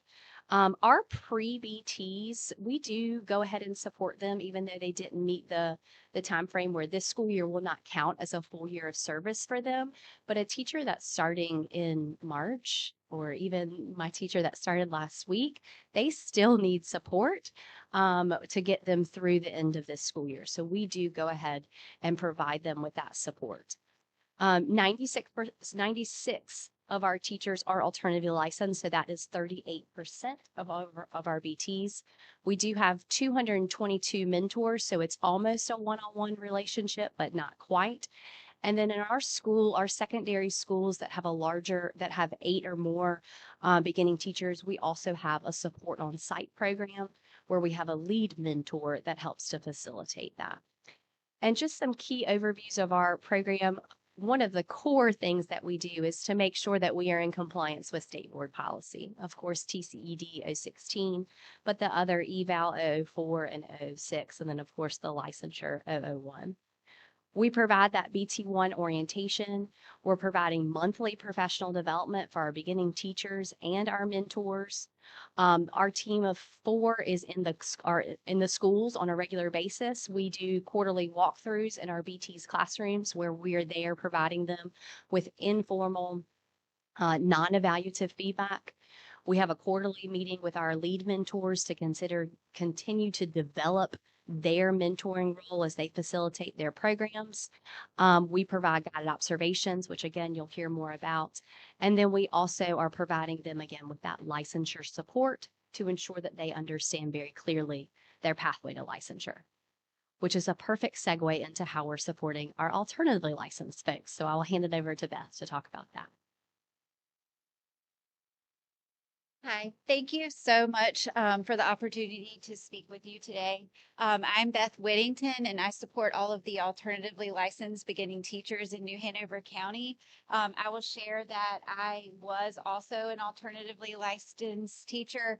I graduated at 21 and started teaching 8th grade language arts, and they literally ate me alive, and I would not have stayed with teaching had I not had tremendous support. I had a fantastic mentor who was my lifesaver. So I just want to share that. We are seeing a great many, as you saw by the number of our teachers are entering the profession in New Hanover County through alternative pathways. And they often have that strong content knowledge, or they've been a TA or a long-term sub, and the principal has grown fond of them and wanted them to step into the teaching role. So where they might have strong content knowledge, they have limited experience and have an urgent need for targeted support because they are coming from so many various different pathways. So the work that we're doing in New Hanover County is founded on that for alternatively licensed teachers to stay and succeed, we have to meet them where they are. And this starts right at the beginning, even before we hire them. So I'd like today to share with you how we intentionally differentiate support across each stage of the alternatively licensed beginning teachers journey. So our support begins, like I was saying, before the teacher is hired. I serve as an initial point of contact for these individuals entering the profession. I'd say on average, it's picked up this year. I'd say twice a week, I have someone reach out to me who's interested in pursuing alternative teaching licensure, and I say, well, I need to see your transcripts, I need to see your resume, and then I will evaluate it and come up with your pathway. And then what I do is I will contact the person and have a conversation with them over the phone. And then you can see I always follow up on the slide pictured. It's just a snippet of an email that I send that follows up everything that we discussed because it can be quite complicated. And I want to make sure that they are perfectly clear. So I'll work closely. They're just sometimes coming to me out of the blue, or principals will send them my way, or the hiring supervisors will reach out to me and ask what this person's potential pathway will be. I want to make sure that they are perfectly clear that, hey, you're going to have to enroll in a program. It's going to cost you money, because what we were seeing was a lot of the turnover that was happening prior to me being in the position was they weren't fully clear of all of those requirements. And then they were like, oh, this is not what I signed up to do. And so then they don't enroll in a program or do what they need to, and they're no longer licensable. So we really like to, before we hire them, make sure that they have a concrete understanding. And then that prevents confusion and helps all of us make better hiring decisions. So then once they are hired, I create their 10-day required plan. So the state board policy says that any residency teacher must have 10 days of professional development developed by the PSU. We do it for all alternatively licensed beginning teachers, no matter which license they're coming in on, because we think that that's when it needs to happen, is they need to be onboarded right at the beginning. So whether they're permit to teach, emergency, residency, or CTE restricted, we give them 5 pre-service days. And if that happens outside of the start of the school year, the principal of the school must fund a sub for those 5 days. And so what we do, or what I do, is I design those plans to be personalized to the individual. So you can see the cover page of everybody's plan. I've taken out their names, but the teacher's name will be there, the start date, their mentor and their mentor's contact information, my contact information. They all have my cell phone number. I do have an office, but I couldn't even tell you that number, honestly, because I'm never there. I'm often in schools. But with the plan, I really am able to personalize those plans. So if they're hired over the summer, those 5 days over our BT orientation, and I have specific breakout sessions that are led by me as well as other alternatively licensed beginning teachers, so that they can have some people to connect with that understand or in similar situations. But oftentimes our alternatively licensed teachers are the ones that are hired throughout the school year. So that's where I'm really able to differentiate for those teachers. So I have 2 different plans here, examples. You can just see day 1 and days 1 through 3 of one and day 1 and 2 of another. But the first one is a EC teacher, and you can see the first day I'm always going to meet them at their building at some point so that I can make sure that they get to know their mentor. If there's a lead mentor in the building, make sure that they are introduced to the lead mentor. They have a tour of the school. They know where the copier is, their room is, all of those good things. And then they spend the rest of that day doing what we call our flipped orientation, which is all of the required things from DPI, so like the NESIS training. Part of that flipped orientation is the self-assessment in NESIS. I have them do it in paper. That's what I get the most questions about, and they're like, I've never taught. What am I supposed to do? And I have to explain to them, it's perfectly acceptable if you feel that you're developing in this moment. You've never had an internship. You've never taught children. This is just for you, right? So I have that conversation with them. So that's how I address starting to get them acquainted with the NESIS observation tool. So you can see for the EC teacher on the second day, he's attending an autism training in the morning, and in the afternoon, he's meeting with some EC leads. And then on day 3, I give him some links to some resources to create visuals, right? Because that's something that he's going to need upon going into that classroom. On the other side, you see a complete different person. This is a CTE hire. And so again, you can see on day 1, I've met him there to go over the plan. He's doing the flipped orientation. But on the next day, he's going to meet with our CTE curriculum and instruction lead to get resources as far as like his curriculum and that sort of thing. And then, I just cater it. And what I have is a launching pad that is like all these different things. And then I just copy and paste so that I can cater everybody's 10-day plan to what is pertinent to their needs. Does that make sense? Okay. In the fall, I hold a mandatory for all of my teachers under an emergency license. So you saw on Dr. Tomberlin's data that we're losing our emergency license teachers at a higher rate. So in the fall, I have a touch point that they have to join. It's after school, it's synchronous online, and we just review. Okay, you're on an emergency license. It's going to expire on June 30th. But in order to remain licensable, you have to get in a program. All the things that I've already told them, but when they're in the excitement of getting a job, they may have like put it on the wayside, and making sure that they understand that timeline and go on and have them start researching DPI approved educator prep programs. And I'm like, please just ask me questions. I can connect you with people who are in programs. You can ask them questions, all of that. So just making it an open conversation about emergency licensure and what their next steps are.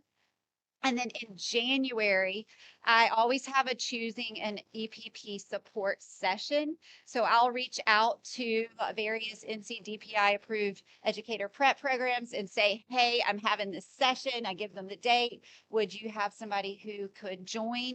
And if they want to join, then I give them editing rights to my slide deck and say, here, grab a slide, put your information. So you can see ECU is one that I've only had two because I've only been in the role a little bit, but ECU has joined both times, so you can see what their slide looks like. For the first half, representatives from the programs share about all of the logistics of their program, and then I have a question and answering session with them, and then I ask them to hop off of the Microsoft Teams meeting, and then I have a panel of current residency teachers who are already in programs to share, hey, this is what's really great about my program. This is what could be better. And so that way they hear from people who are actually going through it and they can make informed decisions. And afterwards, I always send them a survey. Which ones are you interested in? And then I can say, well, I have this teacher at Ashley who also is enrolled through UNCW for that. Let me connect you with them so that they can help you get enrolled into the program as well. And then also, we are able to offer a tuition reimbursement opportunity. So I send it out to all of my teachers who are either emergency licensed or already in programs, and they can apply for $1,000 of reimbursements towards their educator prep program.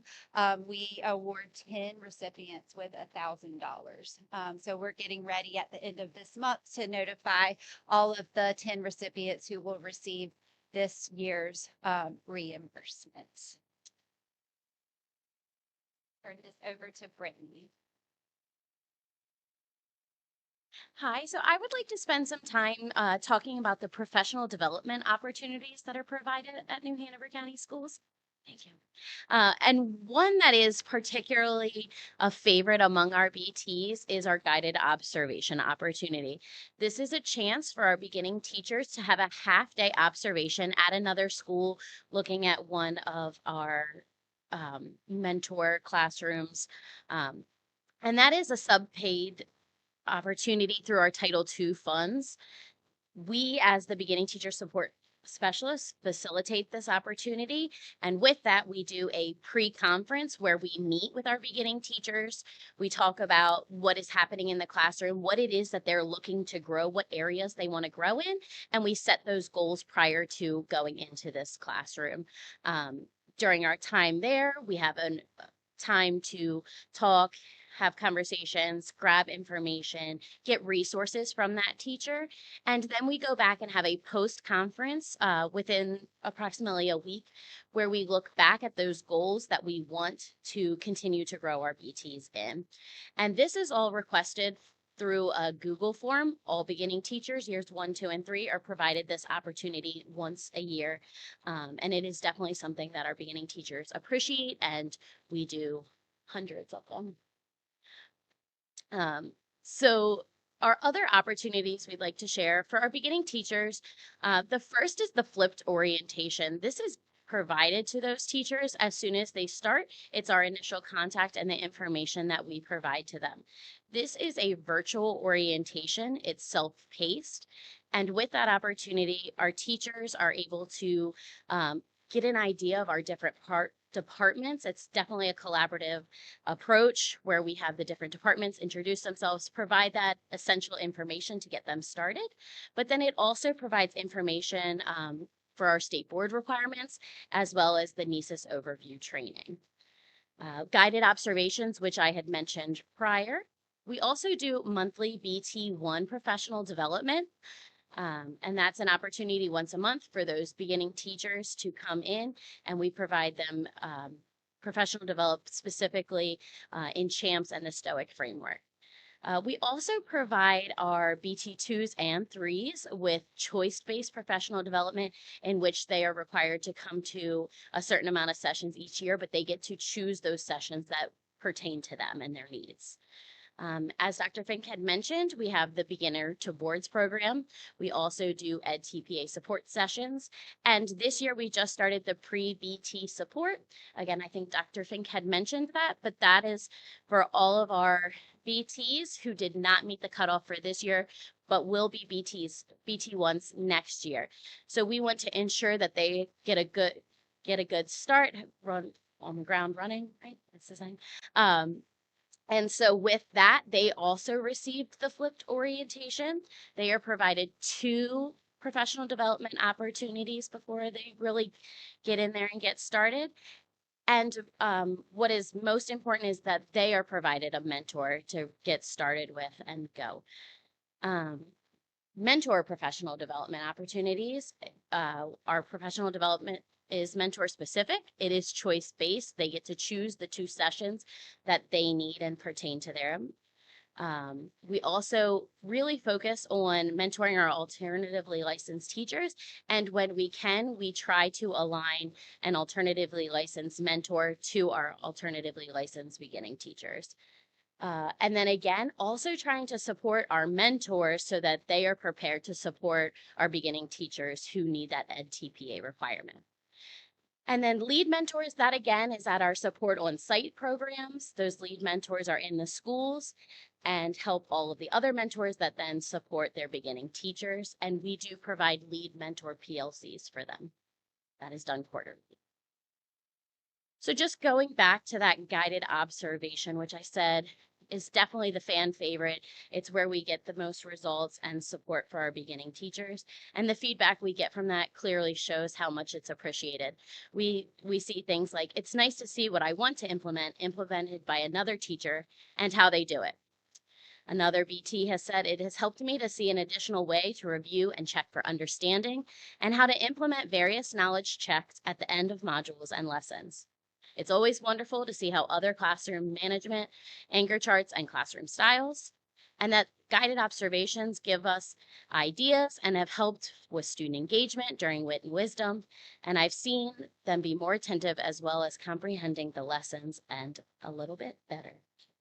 And now I'm going to introduce Andrea Rains.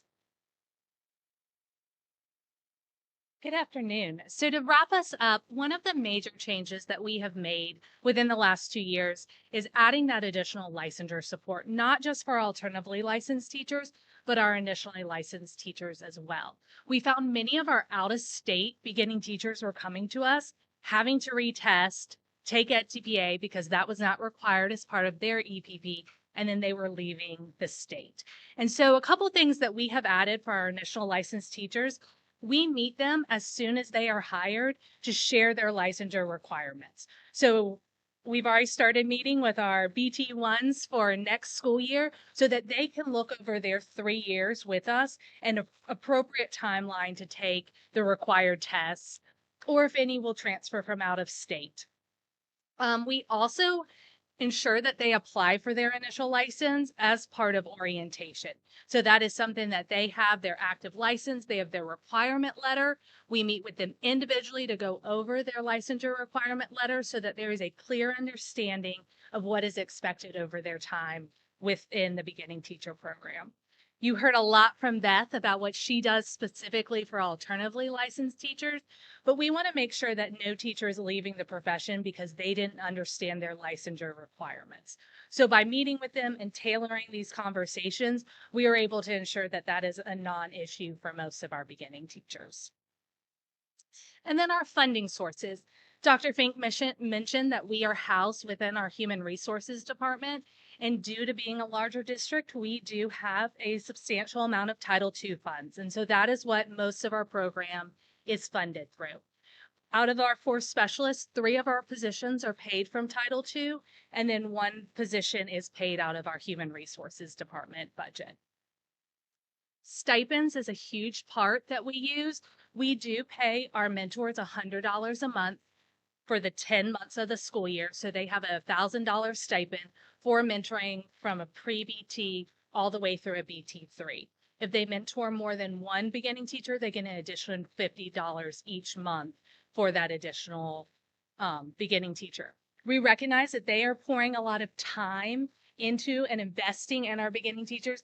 They're the ones in the building with them every day. And so we really want to help them with that stipend and really show them that we value the work that they are doing. We also offer those half-day substitutes through Title II funds for the guided observations, and also for our out-of-state teachers who are doing EdTPA, we offer a half-day sub for them to have some work time to complete those tasks as well.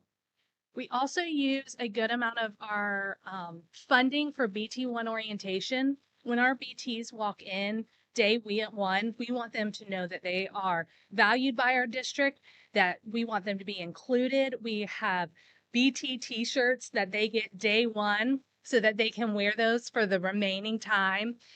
We provide food, kind of all of those things to make the environment welcoming and let them know that we want them within our district. So really today, we just want to thank you for giving us the opportunity to share the work that we are passionate about. We know the value that beginning teachers and early career teachers bring to our profession, and we are thankful that we get to walk alongside of them, and thank you for listening.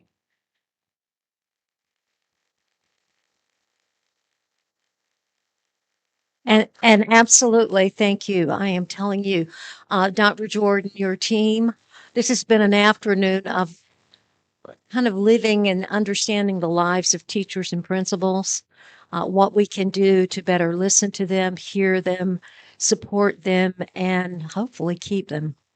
I think that's the goal. And I have 3 pages of notes, and I certainly won't ask all the questions, but I will turn it over to my colleagues, advisors, and board members if you have any final thoughts. Ms. Jones. Number one, props to Dr. Barnes and to this entire BT team. You have given everyone who had the privilege to listen incredible takeaways that we can see scaled across the state. I do have a specific question for Beth. Since you're leading the alternatively licensed work, number one, I think it is incredibly critical in every district from an administrative standpoint that the person supporting your alternatively licensed teachers is an alternatively licensed teacher. Just point of fact, if possible. But I do have a question. In the data, you talked about 38% of the BTs being alternately licensed. Just by rough estimate, what percentage of the mentors are also alternatively I'm not licensed? sure if I have, yeah, less than for sure. So is there any intentional recruitment of alternatively licensed teachers to serve as mentors when you Not- have a 38% kind of cohort coming in? Not yet, but I think that is a great idea as we continue to develop our support. I did fail to mention earlier, because we did talk about training mentors specifically. In our initial mentor training, I do include now some information about alternative teaching licensure, because many, like when I went through, it was lateral entry, and it's a whole different ballgame now. So I did, whether they were alternatively licensed or not, I make sure that if they are mentoring an alternatively licensed teacher, they understand the requirements. And then we do have a high school that has they have, I think, 29 BTs and 25 of them are alternatively licensed. So I will come to the school and do specific mentor training for that school's mentors. But I like that idea, and I'm going to put that on my notes for next year as a way that we can improve. I just want to echo Dr. Barnes. Good folks. I told you that earlier today, didn't I? Okay. I have 2 thoughts. I think well, let me ask a couple questions first. For the personalized onboarding plans, there's a portion of that requires scheduling a person, right? And there's a portion of that is getting content electronically and doing some work and opportunities and that sort of thing. Yes. So you are creating all of those schedules? Because people, you know, are you in any way telling people when they can start? Saying you can only start on Mondays, No, or you can no. only. The hiring supervisors will usually say like, we've got this BT starting, we need to start them next week. Are Okay. you available? And then that way I'm able to go the first day. And then I have these spreadsheets that I've made I'm to share sure. with curriculum and instruction so that they can tell me, okay, who I need all of the model teachers, right? So then when I'm making the plan, if it's a second grade teacher, I can look at where curriculum instruction said was my top second grade teachers, and part of the 5-day plan, they're going to go to that school and observe Yeah. a model second grade teacher, right? So I'm not working in a silo. I have to call, like if it's a CTE new hire, I have to call Rick Gravine is our person, and I say, what's your earliest day of these 5 days that you can get there so that they can have access to their curriculum? Right, this Rube Goldberg machine, kudos. And but I do think that the notion of a personalized onboarding plan is something that needs to get some traction. And then my second thought is really around the funding sources, in particular for the stipends, the BT stipends. And I've been retired for a few years now, and so I may be wrong, but the state does not cover most of what you are paying out. Does the state cover anything anymore? Is it like $50? Nothing anymore. Okay, because the mentor program, the mentor program used to be funded at $100 a month, and you could fund beyond just a BT1, and then it dropped maybe to 50, and then it disappeared. So all of this requires that there be a commitment at the district level to fund. And a lot of districts find ways to pay something for their mentors, but to commit beyond BT1s all the way to BT3s is also important. That support is needed that entire time. And the amount as well. So, and it's still not enough. But so I just wanted to highlight the fact that the funding for this has got to be something that's a commitment at the local level. Thank you. Go ahead, Dr. Joy. Thank you. I want to just tag team a little bit and appreciate you for lifting that up. I want to note some things that I heard that cost, personalization, opportunities for observations, substitutes, stipends, tuition reimbursements, professional development, positions, all of those things cost. And Title $2, we know that we experienced a waiting game last year, concerned about whether or not we would continue to have access to Title $2. And local dollars are being stretched more than they have ever been before. And so absolutely money matters. If we're going to have any hope around doing this work, it's going to have to be funded. So the Title II, help me understand. I think that's a federal source, isn't it? Correct. So how is it allotted? So it is allotted from the federal government, and I'm not sure on what exactly what basis? the formula is. Anybody? Thank you. Based on thank you. Oh, so, Student enrollment. okay, yeah. I'm going to ask a kind of a pointed question, not a gotcha by any means, but every district, we know this, every district in North Carolina, every school system doesn't have the Atlantic Ocean, doesn't have the resources, financial and otherwise.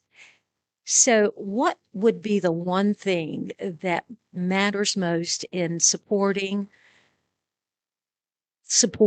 coaching, mentoring, and keeping teachers? I'm thinking about the districts that are stretched for all those resources and certainly do not have Mother Nature ocean bordering. Well, I'll say we have Mother Nature, but none of us have the time or the money for the parking at the beach. I would say hands down, it's our mentors. Year after year, we do an end of year survey and we do ask them, of all of the induction activities that you participate in, what's your number one reason for staying? And it's their relationship with their mentor. And so even when when Title II money was frozen last summer, we were scrambling to figure out how are we going to continue to pay our mentors for the work that they are doing on a daily basis to keep our teachers. So that teacher in the building that is giving so much time and energy to make sure that these new teachers' emotional needs have been met, as well as the technical needs, understanding the school environment, and then the instructional needs. Those veteran teachers are the ones that are making the difference on a daily basis. And I'd love to say that we're all great, and I guess we are, but it's really what the mentors are doing. And that's one of the things that we've said, we've got to pour more into our mentors so that they can continue to pour more into the beginning teachers. So if we're going to fund one thing, I would It's the say given, mentors. yeah, absolutely, the mentors. Thank you so very much, New Hanover and Dr. Jordan and the DPI staff who shared as well. Also from, we had regional, I think from the Sandhills, in fact. So it's been a marvelous afternoon. And I'll add one more time, any questions, comments from the, go for it, Kim. This is for Dr. Jordan. It's come up lots and lots and lots. And we've also talked about money. So I know it's tied to money, but I think it needs to be said, if we know that we are losing teachers at year 5, have we ever considered extending beginning teacher support through year 5? I know these teachers are licensed, and so it's not going to look the same, but if it's quarterly check-ins, if it's surveys that give us data that allow us to have interventions, if we're making data informed decisions and we see the drop off, what can we do to extend required intervention and support through that 5-year mark? I think that's an excellent question. And the short answer is yes. There have been conversations about um, how deeply we should go into the years of experience.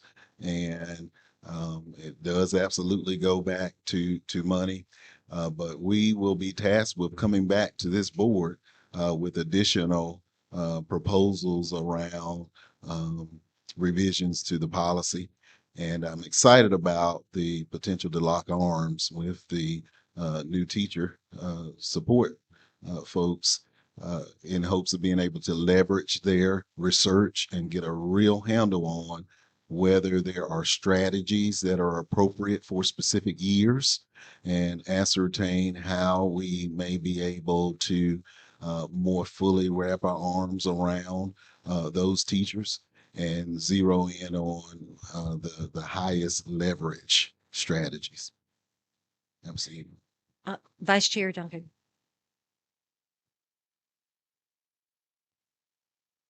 Thank you very much for the presentation. It was very informative. It was really interesting to watch what your district has been doing and to hear it described. Just wanted to say, this is a comment really rather than a question, but one of the things that came up was you had to scramble last year about your Title II funds in the middle of the summer. We get asked, coincidentally, why, or periodically, why we have supported certain lawsuits that have been filed relating to federal funding over the course of the last year. When we got announcements on multiple occasions that basically on that occasion, similar to others, the day it was supposed to be funded, we got an email at 5:30 in the afternoon, the end of the work day, saying that it was not going to be funded. And that involved Title I funds, Title II funds, which you were relying on, and some other funds of a significant amount. And I just want to highlight, this is why we pursue lawsuits to finalize it, because these folks who are doing such great work, support our beginning teachers, relied on those funds to be able to do that work. And that's true around the state. And obviously it's true in lots of other states as well. And certainly not something we want to have to resort to or do when ask questions about that. On the other hand, when the welfare of our students and our educators is at stake, and certainly with Title I funds, the welfare of our students were very much at stake as well. It is unfortunately the necessary thing to do, and it's certainly the appropriate thing to do if funding of such an important consequence is being terminated with no warning And with the congressional act that's already been passed authorizing that funding, we have no recourse but to seek legal means to recover that funding so we can serve our students and can serve our teachers. And I couldn't help but say that because this is such an example of it, but unfortunately we can give hundreds of other examples of why those funds were so desperately needed in a really important and critical way for our students. Thank you for highlighting that. This goes to you, Beth. When we were talking about the personalized onboarding plans, I was just reflecting back to we have a teacher that is an alternative license or attempting for an alternative license who I was just talking to the other day. And she was talking through the process and because I was asking, how are things going? And she was sharing it with me and she started explaining to me where she was in the process. I was getting lost in all in what she was saying. And when I was just looking at this plan that you have, I feel like something like this, if you could scale it, if you could share it, that it would be beneficial for those to actually have something in writing that they can follow. So when something happens, or, in her particular case, she missed a step, she didn't do something, and now being, it's being brought to her attention. Well, this is what you didn't do. But if she had something written out like this, then you can follow. It would be easier to follow. And I'm not really sure how our district handles that. But I would feel pretty certain that she didn't have anything like this because you wouldn't have an excuse for not doing what you were supposed to do. Yeah, so that's something else I do, and it's not, I didn't include it in the presentation, but I do make them a one pager that says like, it's like their licensure timeline. You were 23, 24 emergency license, 24, 25 residency one, whatever. It maps that out. It has a section for their required test. It has a section for when they must pass Ed TPA, and then like the final expiration date on their residency license. Same for my CTE restricted people who have to get enrolled in the New Teacher Institute. I map out when it's the absolute last cohort that you can get into. I work alongside CTE to make sure that they're all getting enrolled in a timely manner into the New Teacher Institute, and that if they have a required test, because in business and marketing there's a required test, to make sure that's on that one pager, or if there's a certification they need to get. So I do provide them with a one pager. I also provide a one pager to anyone who resigns from the alternative licensure pathway. And that one pager I share with them each year at the end when they're submitting their BT paperwork. I'm like, here's your timeline again. Here's where we are, right? So it's continuously shared with them. And then if they resign, I send them with a similar one pager so that if they ever come back to teaching, nobody has to go down the rabbit hole to try to figure out what licenses they've already had and all of that. So that's something additional that I have been doing. So I think that's great. All of those things that you're saying, I'm be clear on what I was asking. I'm talking about scaling it, sharing it with other districts, sharing Gotcha. it throughout the Yes. region, across the state. Yes. And I did participate last year in the Southeastern region in a cohort where we worked together to tailor our support of alternatively licensed teachers. And we created a regional document as well. So, thank you. I would just like to say, sharing is important. And so the opportunity to bring together coordinators through the partnership with NCAT, hopefully being able to have regional convenings as well as perhaps other statewide convenings, we think will be absolutely helpful in ensuring that folks have the tools and resources that they need to coach and ultimately reduce the turnover. I do want to say to our New Hanover colleagues, thank you so much. What an awesome testament to what's happening in your school district, in your region, and across the state. And we are appreciative of your willingness to come and share.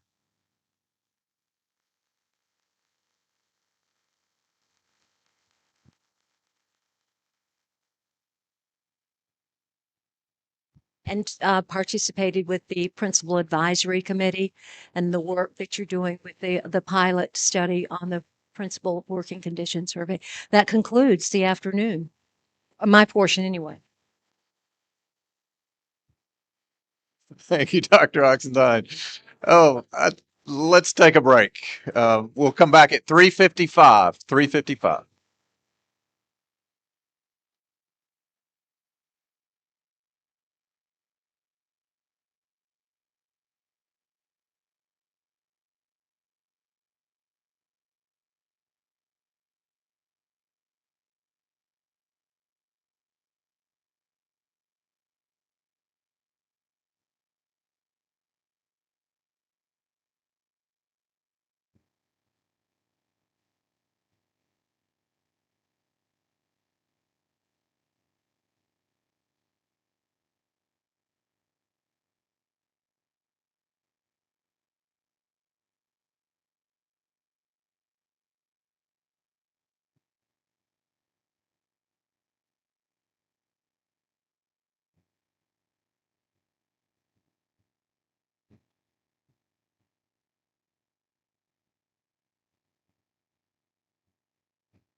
Good afternoon. We are back in session, and as a sort of final capstone to our 2 days of planning and work, we have the opportunity to get a strategic plan quarterly update.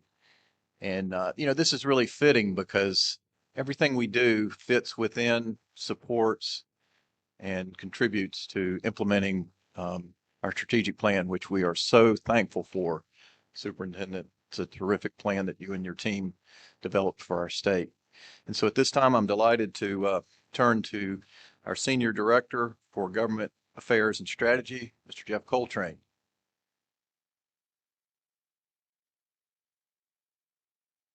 Good afternoon. Thank you, Chair Davis, Vice Chair Duncan, Superintendent Green, members of the board and advisors. It's great to see you all this afternoon. I think I'm the last thing between this evening's festivities. So we will take our time, but we'll get through it as quickly as possible. As Chair Davis shared, I'm going to provide a quick update on the strategic plan and where we are from this past quarter. As you remember, our plan vision is achieving educational excellence. And there's 110 actions in the plan across 8 pillars, which we have here on the screen. Really excited that we've seen a lot of work happen over the last almost first year now that the plan's been in action. But our goal still remains that by 2030, we will have the best public school system in the nation. And as we've heard from some other presentations about some highlights over the last year in AP test results, in our college course taking and success rates, our CTE credentials, our graduation rates, we're really marching towards that goal, I think, at a very quick pace. Over the past quarter, there have been 11 actions in the plan that have launched since February, which is our last update. Total, since the plan was announced back in August of last year, we've had 37 actions that have launched as of May of 2026. And this year, by the end of the year, we'll have a total of 69 of the 110 actions that will have launched in 2026. But in total, we'll have almost 3/4 of our plan, of our actions underway by the end of this year. So a lot of work that's happening, a lot of exciting work. And you're going to get a chance to hear from 2 of those actions here shortly, both the work on the Golden Leaf Schools Initiative, which we wanted to highlight, and the attendancy initiative around chronic absenteeism. So you're going to hear a little more about that here shortly. But before we dive into that, the other thing we have been working on is a dashboard on our strategic plan to really highlight the work that's happening and some of our success measures. So I wanted to give you a quick preview of, I'll call this version 1 of the dashboard. There's still some work to do, which we'll highlight, but really feel like this is really setting up a great way for us to show some of the work that's happening and tell some of the stories that are underway. So this is the landing page for the dashboard, and you can see here down the side, each of the pillars are highlighted, and we'll click on those in just a second. There's a little introductory section here that sort of explains the vision for the plan and what we're working on. And then you can click to see our best in nation measures. And there's about 12 to 15 measures in the plan that we've identified that we're using to gauge our public school success to being best in nation. These are measures where we can compare ourselves against other states. And so on the dashboard, you can see sort of how we're doing. So this first one is the cohort graduation rate. Our goal to be best in the nation is by 2030, our graduation rate will be 92% across the state. And you can see here on that top section, sort of the trend line for what it'll take to get us there for each of the years from now till 2030. And then, of course, the actual results that we've had for 2024 and 2025. Beginning in 2026, all of these measures will have a target for where we're aiming towards. And so once we have data from those years, this will highlight to show, are we on target? Are we below target? Are we above target? and how are things progressing on that. But really laying out here what this looks like from a data perspective over the next 5 years. Of course, in 2025, our graduation rate was the highest ever. So we have a little tag here showing that this was a record high graduation rate in 2025. I'm hoping next year will be even higher. So we'll have another tag that says record high 2026, and we'll keep marching our way up. But also we've got over here the little badge that we've created to talk about our highest ever graduation rate, and then a link so that you can see the press release that gives you details on that. In addition, it describes what our goal is here at the top, and then a description of how that data is measured. At the bottom, you can also click on the source for this data. So if you want to dig deeper or look more over here to the bottom right. Also down the side here, what's in motion. This is information on some of the actions that are underway, just describing what the action is, and it'll take you to some of the pillars on the left, which we'll look at in just a second. So each of these 14 best in nation measures, you can click on the drop-down menu and scroll between them. You can also click on the arrows here and it'll take you to the next measure. So this next one is ACT composite score and sort of how we're doing towards our goals. The next one is AP participation. This was another one where we had a record high. So you see the record high there. Of course, the badge over here, where we're heading towards. I'll pick another one here. So 4th grade NAEP, we will have results for the NAEP assessments administered this year in January. So of course, we'll update the dashboard when we have that data available. But this just gives you a sense of some of these best in nation measures here on the dashboard. If you go over to the pillars on the left, you can see that under each pillar, we have each of the focus areas listed. And then it says how many of the actions in those focus areas are in progress. So under Ignite Early Learning, we've got 1 action that's launched out of 3, and Elevating Teaching and Learning, 2 out of 3. And then here on the right-hand side is a list of each of those 3 actions underneath that focus area. And then it tells you if that action's in progress. So the expanding pre-K and kindergarten readiness is already in progress. And then for those that have not launched yet, when the launch dates are in the plans. So you can scroll between the focus areas and see, of course, this Golden Leaf Schools initiative we're going to hear about here in just a second. It's in progress. Across the top under this pillar, if you click on stories, these are different stories that our communications team and others at DPI have been collecting as part of our Celebrate the Excellence in Public Schools blog. And so each one of these has been tagged with a particular pillar so that as stories are published on the website, they'll then link into the dashboard. So then you can see the connections. So for instance, this first one here, from classroom to community, this is under Elevating Teaching and Learning. When you click on it, it'll take you to the story about a teacher who was the National History Teacher of the Year and sort of her experiences over her career. The last tab in the pillars, results, this is an area that we're continuing to work on. So in addition to those 14 best in nation measures, there's about another 40 or so pillar measures. These are other measures underneath each pillar that we'll use to measure our success. These are things like our composite scores for EOG and EOC results, the Youth Risk Behavior Survey results for looking at students' mental health and well-being, measures like that. We are continuing to work with our teams to refine how we're going to measure those, what the baseline and the target should be. So our goal is by August, these results will be filled out so that these pages will look just like that best in nation. So we'll see what each of the measures are, what the targets are, and what our progress looks like along the way. But this part is still under development. I think I'll stop there. Any questions about the dashboard or anything else? How do we find this? I'm going to look into it.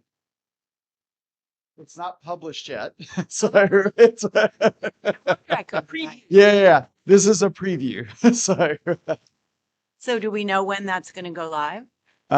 no, but we'll update you as soon as we make it live. So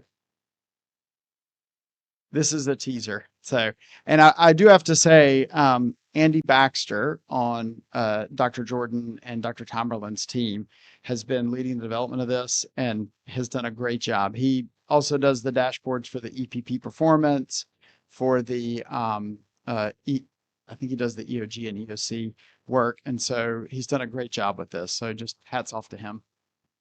And you know, we're coming up on 1 year, the 1 year anniversary of the strategic plan, if you can believe it.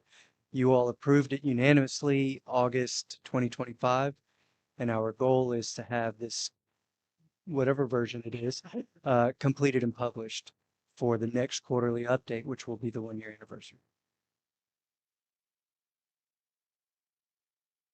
If I might also just add, I think we're going to also try to make this available to the board members so you can play with it and provide any feedback to us as we go from version 1 to version whatever before we launch in August of this year with the public facing version. So if you have any reactions, things that we can improve, would love to have that feedback, right? Absolutely. So, yes. Just because you kept the cohort graduation rate slide up there, that I think many of us have heard from many of our counties that there has been some difficulty with some of our particularly Latino students in attendance at school this year as a result of various other activities that are occurring. So there's some expectation, some fronts that the graduation rate can be affected by that. If that's affected, do we have any way of trying to parse out where the effect came from? And if so, we note that. I think that's a great question. I'll turn it over to Superintendent Green because I know we've heard some of the same concerns. We have heard some of those very same concerns. We have had conversations internally about what we might do. We've also had conversations with superintendents and public school unit leaders about what we might do. We have decided at this moment to see what the results actually are before we go one way or the other. We've talked about things like, putting an asterisk next to information if there's a dramatic change, right? So there's things that we've talked about, but until we actually see the data, we don't want to make any move at this point. Thank you.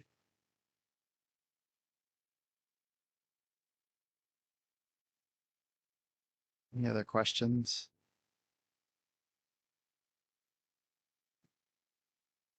I have a comment about the dropout rate. I don't know that it has any application to the dashboard, but it's still something to crow about.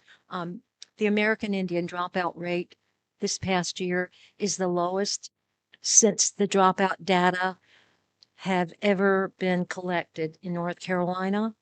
And I think the first dropout report goes back to the 80s. And it's the lowest. It's less than one.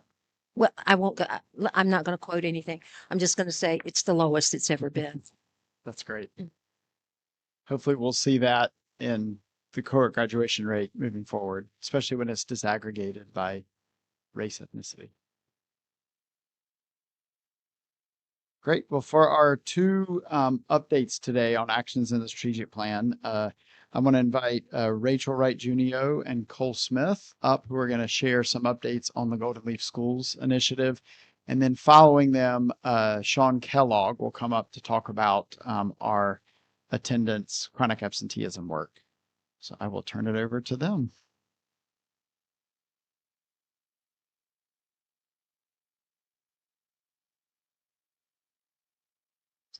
All right, good afternoon. Thank you for having us, Chair Davis, Vice Chair Duncan, Superintendent Green, members of the board, and advisors. We are so thrilled to be able to come and share an update with you all about the Golden Leaf Schools initiative. Especially on the heels of we just wrapped up our statewide tour of our Golden Leaf schools with Superintendent Green in tow. And we're excited to share some of the progress that we've made as the schools wrap up their year one implementation. So we're going to cover 4 things with you all today. First, we're going to summarize the key findings from the comprehensive needs assessment across our 15 schools. Then we'll talk about the early implementation progress across the schools and key learnings from year one. And then we're going to wrap up and talk about early evidence of that progress, which is going to lead and is pointing us towards the long-term impact of this project. And before we go in depth with that, which our brilliant research analyst that I've brought with me today, who is a Wallace native, is going to share about our comprehensive needs assessment. But before we do that, I just want to remind everyone about the Golden Leaf Schools Initiative program design, as well as our theory of change, because everything that we share today is going to be connected to that. So as a reminder, the Golden Leaf Schools Initiative is a 5-year, $25 million investment funded by a generous donation from our partners at the Golden Leaf Foundation. And I really want to emphasize the word partnership here, because I really think that this initiative is an excellent representation and something that we can scale and replicate as we move forward with other initiatives in the agency, because this really demonstrates the power of partnerships, not just within the agency, but also with our partners at the Golden Leaf Foundation, also with other external agency partners, such as the Department of Commerce. And I think that that partnership is really exemplified in our strategic plan. This is named in the strategic plan in Pillar 1. And it's the first action under Focus Area 2. And that really signifies and sends the message to the public that this is an important initiative and that it has the potential to transform educator practice to improve student outcomes, which is really at the core of the initiative's design and the supports that we're providing to the schools through the initiative. The next slide outlines our shared vision for this initiative, which also is aligned to the strategic plan and the ultimate goal to have the best public schools in the nation by 2030.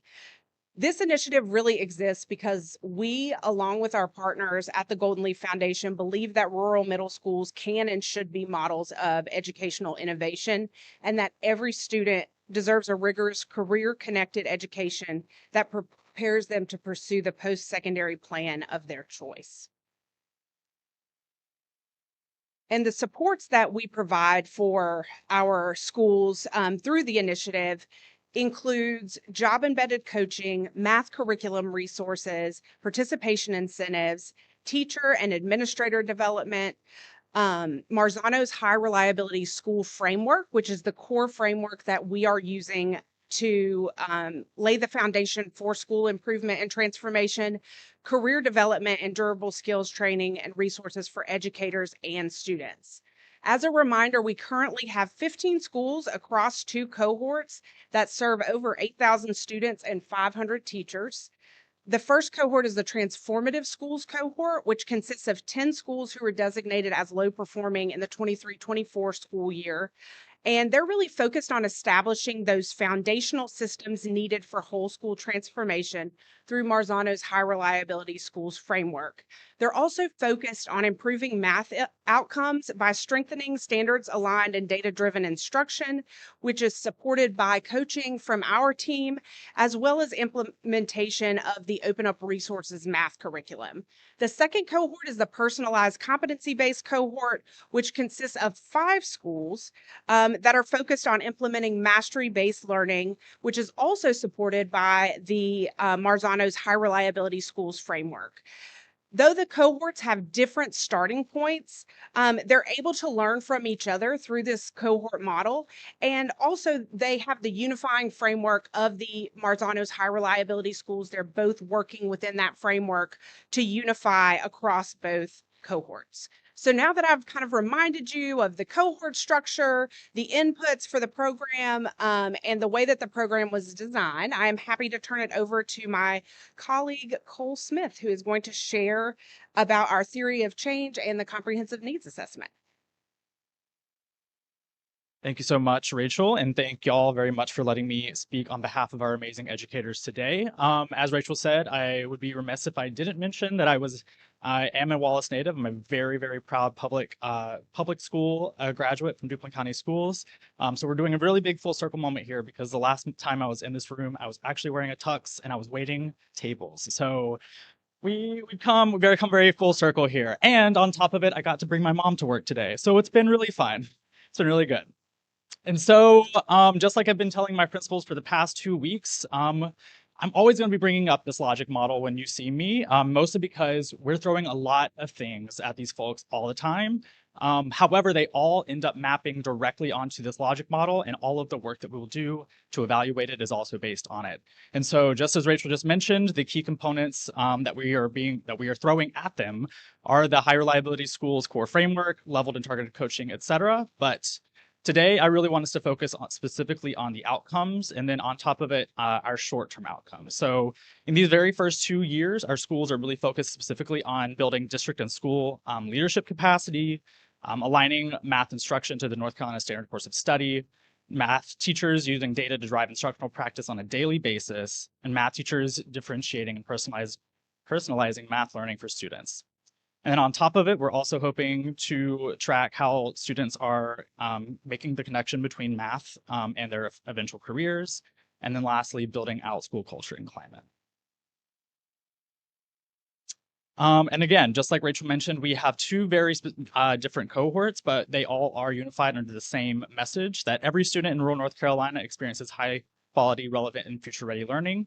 But I do want to mention that even within each cohort, these schools are really differing in their capacities in terms of staffing stability, leadership routines, the existing PLC structures in the building, and the capacity to take on new instructional practices. And so with that context, I'm excited to turn to the findings of the comprehensive needs assessment and talk about the first couple of months of implementing with our amazing educators. And so, as I mentioned, there were 15 outcomes.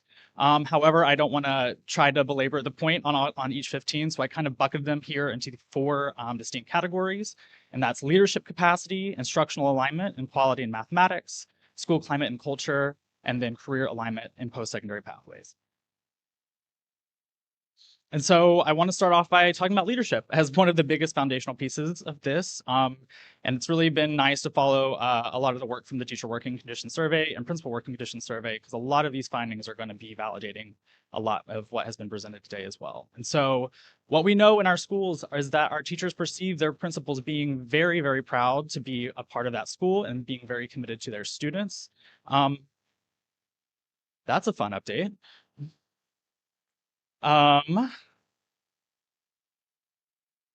That's sweet. Okay, thank you very much. I am very used to the visuals here, but we'll keep going.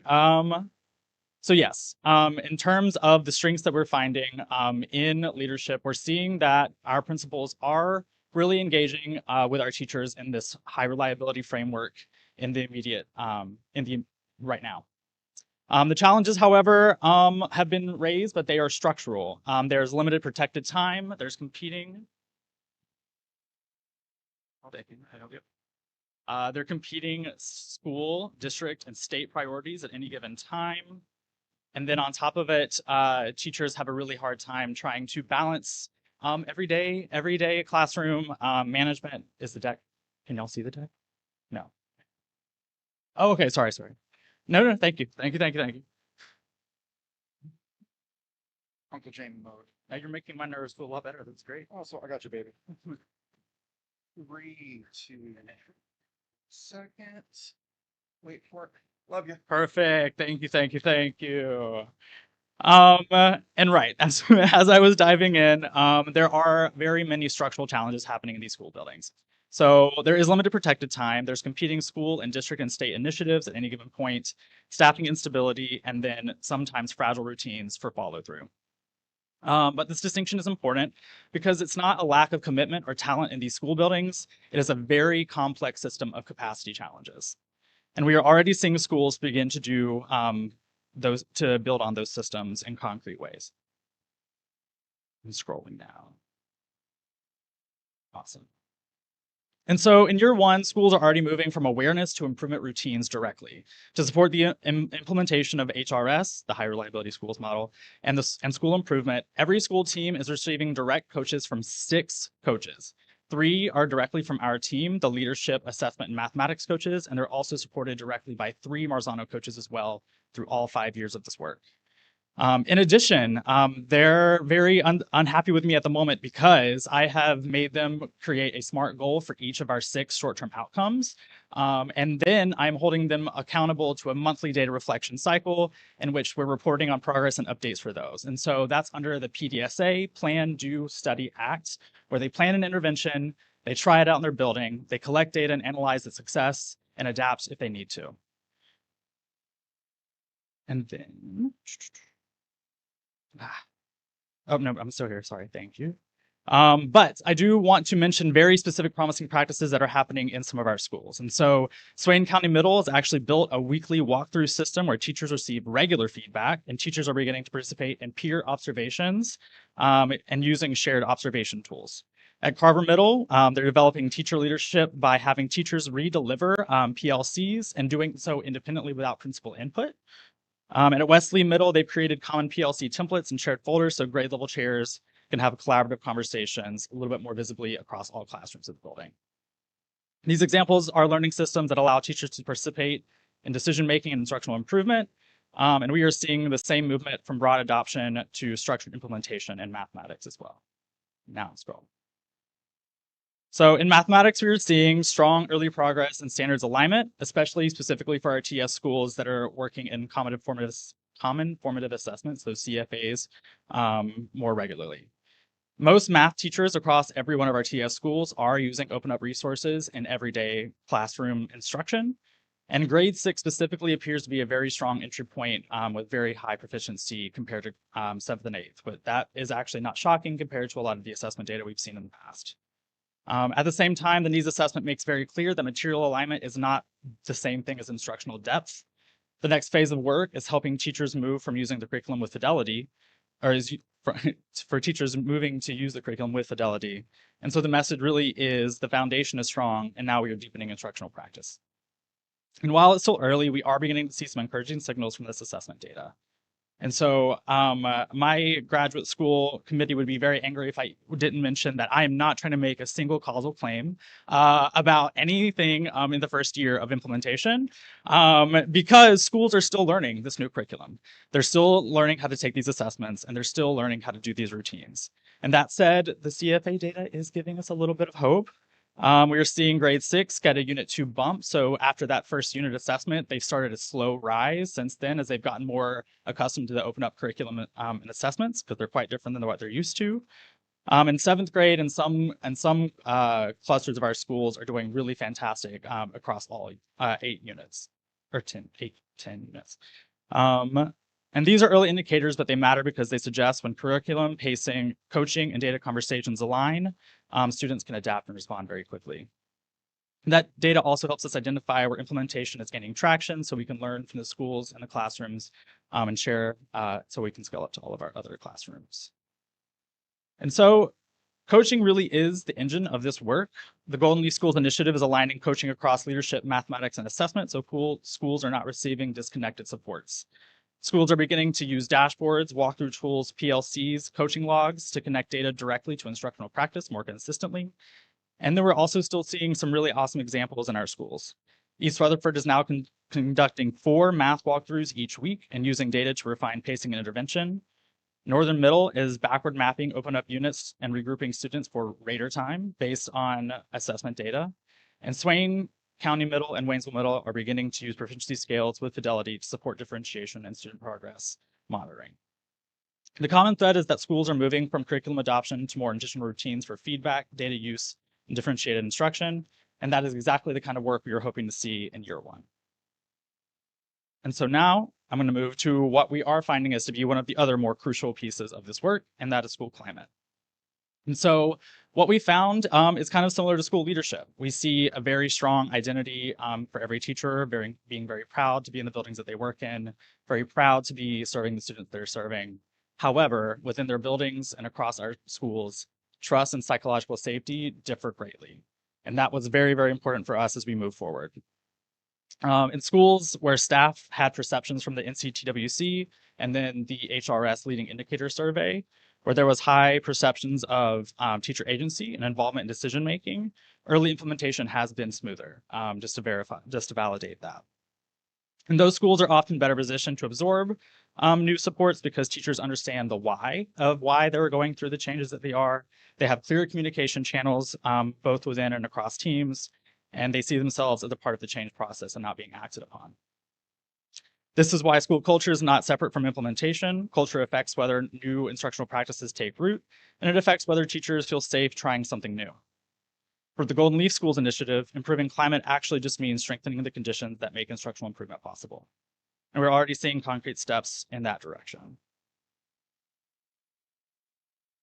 And so what stands out is that many schools are not starting from scratch.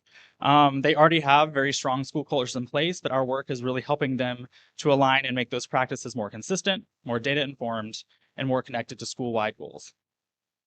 I want to also highlight again another group of schools where San Lee Middle has monthly student and staff recognition, celebrations, potlucks, and engagement activities that are already a part of the school's culture. And our team is currently focusing on adding consistency across settings and the time of day so everyone can be celebrated in the school. Wesley Middle, where open campus model is being described as success by faculty and students, they have an hour every day before school starts where students can opt in and have a hangout time, or they can opt into intervention blocks. And that amount of time has actually led to a decreased amount of write-ups in the past school year. At East Alexander Middle, where above the line framework, PBIS rewards, class meetings, attendance incentives, and educators handbook data reviews are supporting more consistent behavior system across the entire school. And these practices show that culture work is not a standalone initiative, and it's being integrated into leadership routines, behavior systems, attendance work, and teacher feedback loops. And so the final bucket, and the one that is most interesting and the most unknown for us, is that math and career alignment.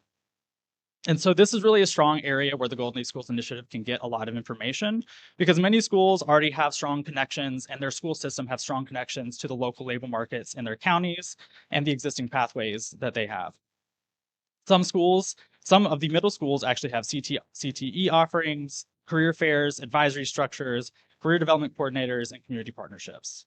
And the primary gap is not that the career work is absent, it's just that we're not measuring its connection to math directly and how frequently students are interacting with it, which is very important specifically at the middle school level because a lot of the long-term outcomes that we're looking at in this initiative are far beyond the scope of the five-year scope of this work. So that is graduation, post-secondary enrollment, and we're only going to have roughly 2 to 3 cohorts who will actually be entering college age for that as well. And so this is the time for us to know when students feel that connection to math because this is going to build the foundation for what they're working towards the future.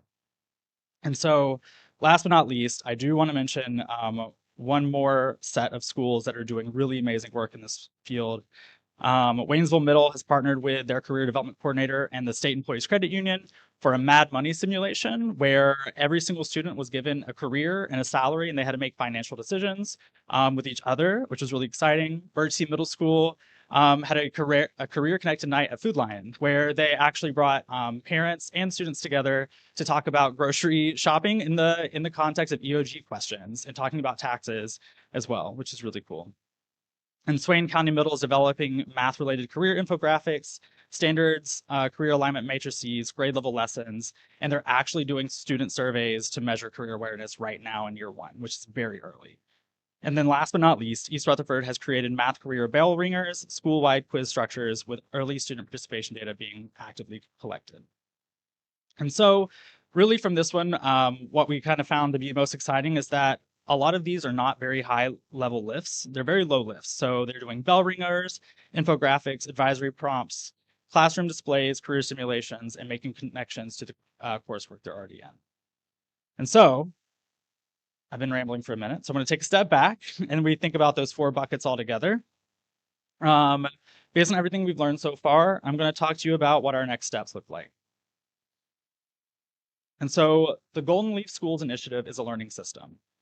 The Golden Leaf is designed as a learning system with 3 very specific measurement components. That first one is the needs assessment, and that's what we're talking about today, where we establish a baseline in each individual school to know where we can actually target our supports as we move forward. Implementation measurement is a little bit more beyond what we usually think about. It's absolutely us taking stock of how our schools, our leaders, and our students are interacting with our programs. But at the same time, the biggest piece of us as a learning system is we are constantly collecting feedback from our schools and from our leaders to know what we can do to make their job easier based on what we're asking them to do constantly. And then finally, we get to look forward to an impact analysis in the future. Again, I don't want to make any causal claims, so those first 3 years are very descriptive, but hopefully by year 4 and 5, we can start to introduce student level data and quasi-experimental methods as well. And so, what we're learning. So 5 early lessons are really standing out at this point. That coaching intensity really matters. First, make more progress when coaching is tied directly to PLCs, walkthroughs, and data review. Second, leadership stability shapes implementation fidelity. 3, grade 7 appears to be an important leverage point for strengthening middle grades math implementation. 4th, system alignment predicts culture stability. Schools with clear routines and communication are better adept and positioned to sustain this change. And 5th, and finally, differentiation needs deeper support.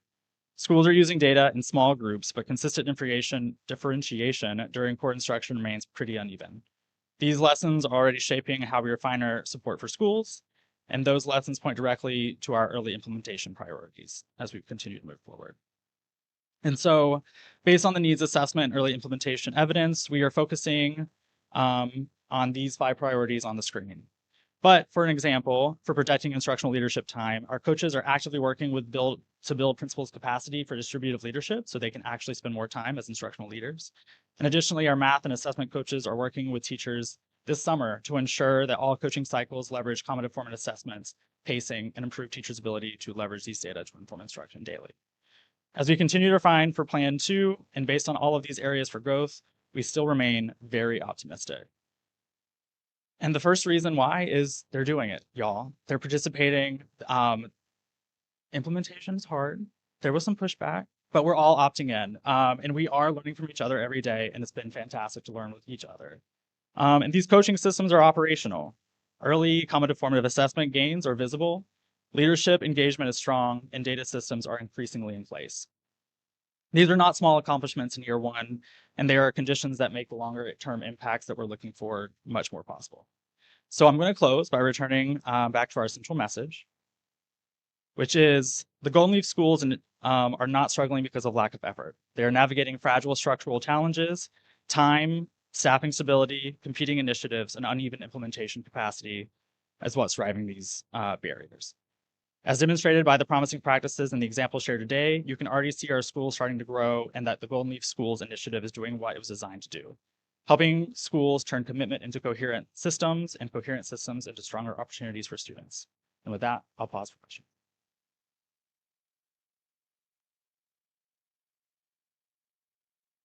I have one question. We talked about in the needs assessment, there was a focus on climate, like trust and psychological safety, and how it differs across schools, but it seemed that focus was on teachers. In the needs assessment, is there student and parent data as part of the assessment? So the answer is yes. So I kind of mentioned those 2 surveys. One is the North Carolina Teacher Working Conditions Survey. Obviously, it was dated in 2024 when I did this report back in January. There's 150 pages that y'all can read if you want more info. Sorry, repeat that question one more time. My goodness. In the needs assessment, we know where teachers are. Yes. Is student input and parent input part of the needs assessment process? Absolutely. Sorry, thank you. So the high reliability schools leading indicators, they have a survey that Marzano Resources puts out that actually collects from specifically teachers, principals, students, and parents separately. And so they were cross-validated to make those claims. Yeah, absolutely. Yes, ma'am. Absolutely. So a few minutes ago, you made the statement about some pushback on goal setting. Mhm. What's going on there? Pushback on goal setting specifically. So I am more or less trying to be the accountability system for their school improvement plans that they're doing, right? So part of this work that we're doing to also iterate and get better in the next school year is we're actually aligning the school improvement plans that they're required to submit directly to our framework as well. And so the individual 6 goals that they're trying to do, they see them as supplemental, right? They see them as something extra that they're doing. Oh. But my goal and what I've been sort of successful at in this year is saying, like, please no, the interventions you're doing already, I want you to see how they align. I don't want you to see them as separate pieces. And so that's been a lot of the pushback is it seems like it's an overwhelming task. And it is. I'm not saying it's not. However, trying to streamline and communicate that has been one of the biggest growth points for us this year. And do you feel like they're effective in writing? Are they knowledgeable about goal writing? Oh my gosh, absolutely. And one of the biggest things that I feel very strongly about is when we try to come to these schools with interventions, I do not want to do a one size fits all situation. That's why I gave them the full capacity to write their SMART goals, right? I gave them like, you have to do something that builds district and school capacity for leadership, but they could have chosen any direction to go in. And so they wrote SMART goals in the correct way that SMART goals are written, and they are very aligned. And so my challenge is now keeping up with 80 very different goals for the next 5 years.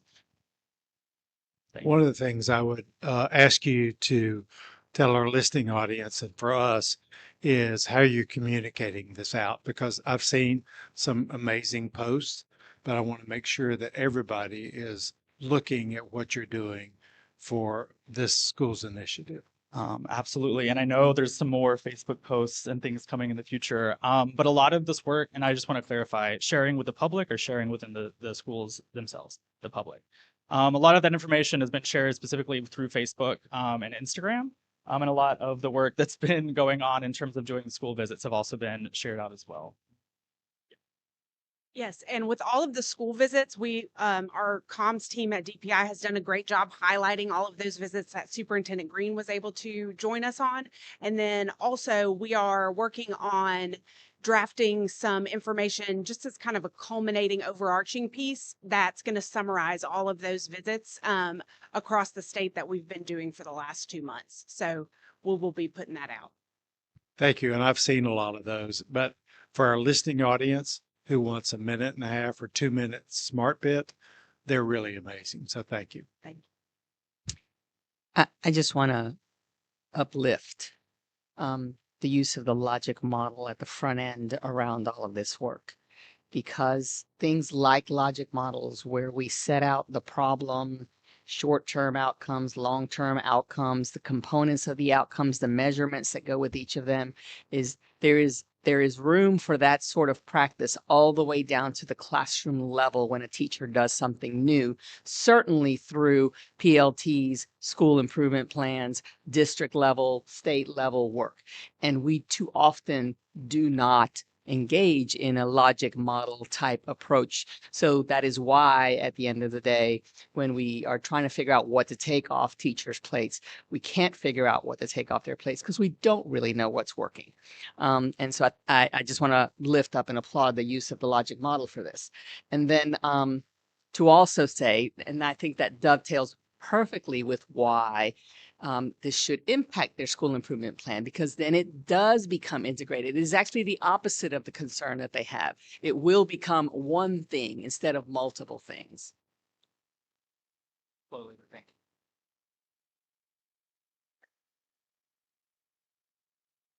you. Any other questions? Thank you so much. Thank you all so much.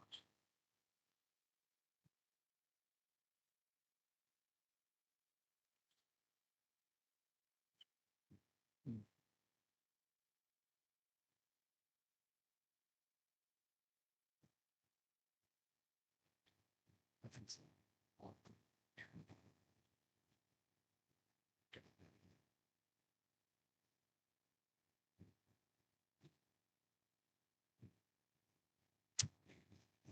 All right.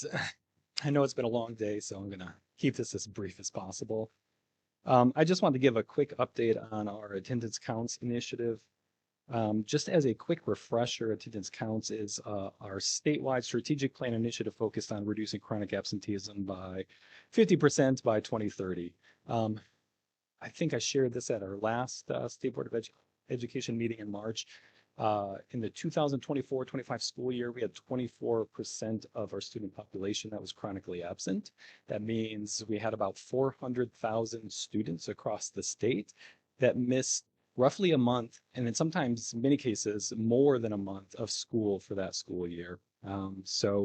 One of the things that we're doing through this initiative, it's really not just about raising awareness of the issue, because many schools and districts are already aware of the issue. It's about supporting schools and districts through practical tools, through data, through research, through guidance. But most importantly, it's supporting schools and districts through examples of schools that are already making significant progress in reducing chronic absenteeism.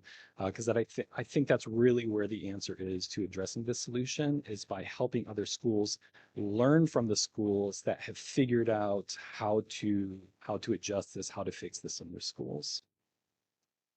Oh, forgive me, a shameless plug for our website. So with all of our resources on it, you can find the tools and the resources and the research and some of the things that we're building. And more importantly, in the coming months, you'll be able to find many school spotlights, district spotlights highlighting the great work that schools and districts are doing. Really quickly, we started this work by doing what researchers do, which is a literature review of the academic literature to try to figure out what's going on with this issue and what the research says about it. This literature review, we've posted that on our website. We also have on our website the attendance playbook by Future Ed and Attendance Work. That is an incredibly valuable resource. And these two resources really serve as the foundation for all the work that we're doing moving forward. We also created planning guides for families, for schools and districts, for school and district leaders that are really designed to help translate that research into practical guidance. For example, our school and district leader guides, we provide templates and tiered strategies for creating a 90-day action plan. This fall, we'll be working with a subset of schools to help develop those action plans based on what we're seeing in the schools that are doing exceptional at reducing chronic absenteeism. We also, of course, we have an attendance robot. Our attendance guide, this is our AI-powered research guide. It's really meant to help practitioners quickly find relevant evidence and adapt it to decisions that they make at the local level. The guide isn't just a generic off-the-shelf version of ChatGPT or Claude or other things. It's actually trained on the research that I highlighted earlier, as well as North Carolina specific documentation and resources to help ensure that the responses are evidence-based and relevant and accurate for a North Carolina context. I have played with it quite a bit. It's surprisingly insightful. And I'm hoping to see how schools and districts react to this too, and if they find it useful. And if they don't find it useful, we just do something else. I think the research reviews and those planning guides that we put together are useful, but again, I think the answer to really solving chronic absenteeism and addressing this problem, I think the answer already exists in our North Carolina schools. And that's really the point of the attendance bright spots work. The bright spot schools that I highlighted at, I believe, the March State Board of Education meeting, we just used a really simple rule for that. We just highlighted schools and districts that have reduced chronic absenteeism by 50% from their peak in 2022. That's nice and easy because it's easy to explain to people, it's easy to share, and it's also easy for schools and districts to replicate. But there's some issues with it. When we just look at raw reductions in chronic absenteeism, we often overlook schools that are making significant progress in reducing chronic absenteeism. If you look at that map, I know it's kind of small over there, it's on the right, but based on that simple rule, we're just using a percent reduction, you'll see some pretty, forgive me, a lot of empty space in the north and southeastern parts of the state. And that's what happens when we're using a simple rule. So what we did was we recently developed a more refined bright spots model. And this is to help identify schools that reduce chronic absenteeism more than we would have expected them to based on their given context. So we look at things like school size, we look at things at school type, we looked at grade spans, we looked at percent beginning teachers in the school as an indicator. And this new model, I tried to, I don't know if this is easy or hard or difficult to understand, but that chart on the right is sort of an illustration of that model. So on that scatter plot, each dot is a school in North Carolina. So there's thousands of dots there. That diagonal line that goes across, schools that are really close to that line are doing about what we kind of expected based on what the model sort of predicts where they would be with chronic absenteeism. Schools that are below that diagonal line, those are schools that are sort of beating the odds. Those are schools that are reducing chronic absenteeism above and beyond what we would have expected them to. And those schools, the little dots that are highlighted in a darker shade of blue and purple, those are schools that have made significantly large gains in reducing chronic absenteeism well above and beyond what would have been expected. So that being said, one of the reasons why I think it's important to keep that like percent reduction because it's easy to understand. But one of the reasons we're shifting a little bit to a model for identification of bright spot schools is that because I really think it helps make hidden schools like that gap that we saw in the Northeast and the Southeast helps make schools that are making very significant progress in those areas, helps make them visible, and helps us identify those schools. So I'll just give you an example. Under that 50% reduction rule, those bright spot schools that were on that map, only 1% of them were actually high poverty schools. When we adjusted for context, for school size, for percent EDS for their students, now we have 13% of those bright spot schools are high poverty schools that are making very significant gains in reducing chronic absenteeism. That's important because I think it helps, I think those schools have some very specific and important lessons that they can teach other schools across the state. So quick summary of the findings. So overall, the updated model, we identified 310 bright spot schools across 62 counties and 75 school districts. The median reduction in chronic absenteeism was around 20 percentage points with an average reduction of about 55% from the 21-22 peak. Really quickly too, on our website, you can also access a web app that we built to help schools and districts find schools with similar characteristics to theirs and see which schools nearby them and that share similar characteristics have made significant gains. And when that school typology work is finished that Carolina Demography is doing, we can add a filter to that dashboard as well for them to just remove all the schools and just spotlight those that are similar to theirs to try to help them find those schools, connect with those schools, and learn what they're doing. And that's actually what we're going to be doing very soon. But first, I wanted to highlight I had the privilege first, Dr. Marr and I attended the Northeast RESA quarterly meeting, and we had a chance to share some of the chronic absenteeism work and some of the work around NC check-ins. But I also got a chance to meet Superintendent Pratt in Hertford County, and he invited me to Hertford County Schools 2 weeks ago to just share some of the work that we're doing, but also to learn some of the things that we're doing. There were 2 schools there that have made just truly exceptional progress in reducing chronic absenteeism. And it was so nice to be in the schools and visit with the school leaders and hear about specifically what they have been doing. It's truly remarkable. Finally, just last thing I want to note is identifying these schools is an important step, but it's just the first step. And it's only the first step of many. What we want to do next, and fortunately, I'm kind of excited to share that the Brady Education Foundation, we submitted a proposal to them last fall, a grant proposal to basically provide some funding to support this work. And what that's going to allow us to do is we're going to be conducting a 12-month feasibility study in northeastern North Carolina that's centered on that positive deviance framework that I shared a year ago. So this is a very long overdue update to that presentation.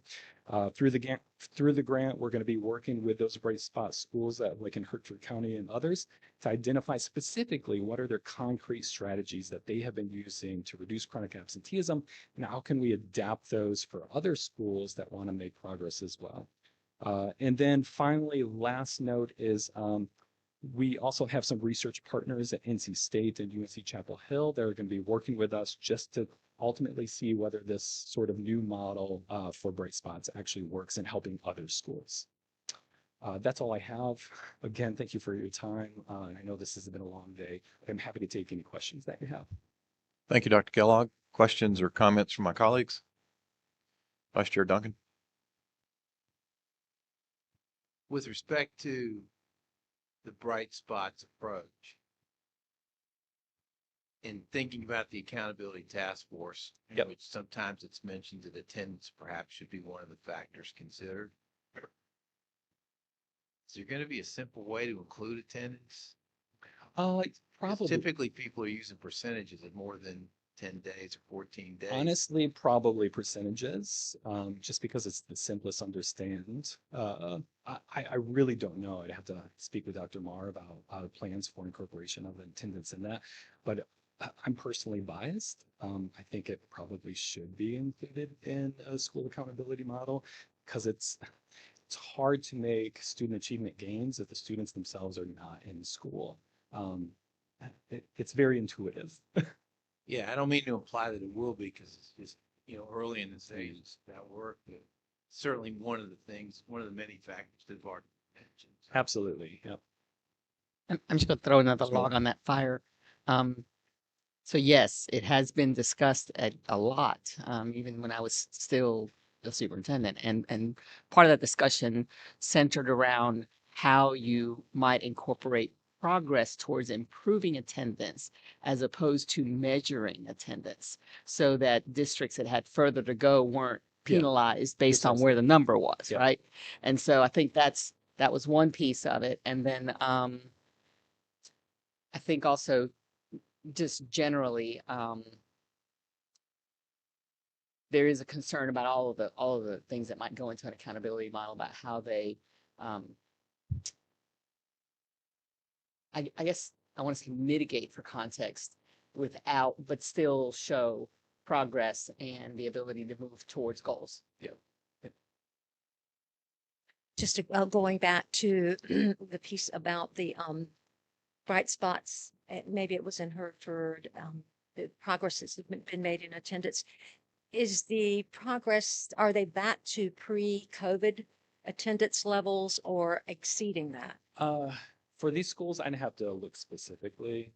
I'd have to dig up that information, but I can speak generally to North Carolina as a whole, and we're not there yet. So we've got a long ways to go to get back to pre-pandemic levels with chronic absenteeism.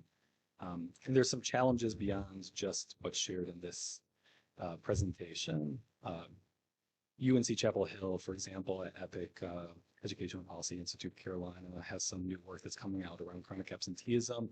Some good qualitative work where they're actually digging into schools and asking parents about why precisely there are some issues with chronic absenteeism. And I don't want to steal their thunder, so I won't share any of those findings, but it's interesting and something I would not have expected, semi-unintuitive.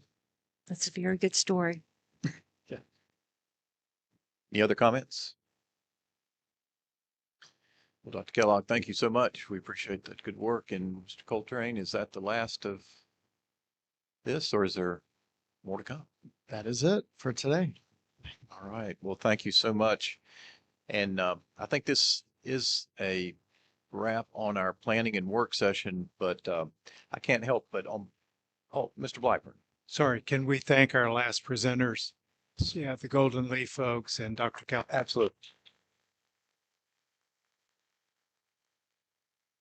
And in that spirit, on behalf of my colleagues on the board and our superintendent, I'm just delighted to thank everyone who participated in this planning and work session. This has been a remarkable, informative, and frankly inspirational 2 days here in Duplin County. We have learned a lot. We've seen a lot of success that's happening across North Carolina, and it just energizes us all to do more for our students. So we've learned that there are a lot of opportunities, and we're going to make the most of them. So thank you so much. Join me in thanking everyone who put this plan together.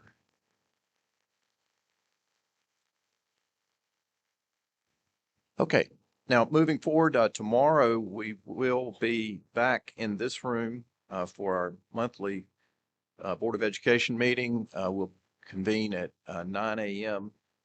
and on the agenda that's posted in eBoards. And this time I would request a motion to go into closed session.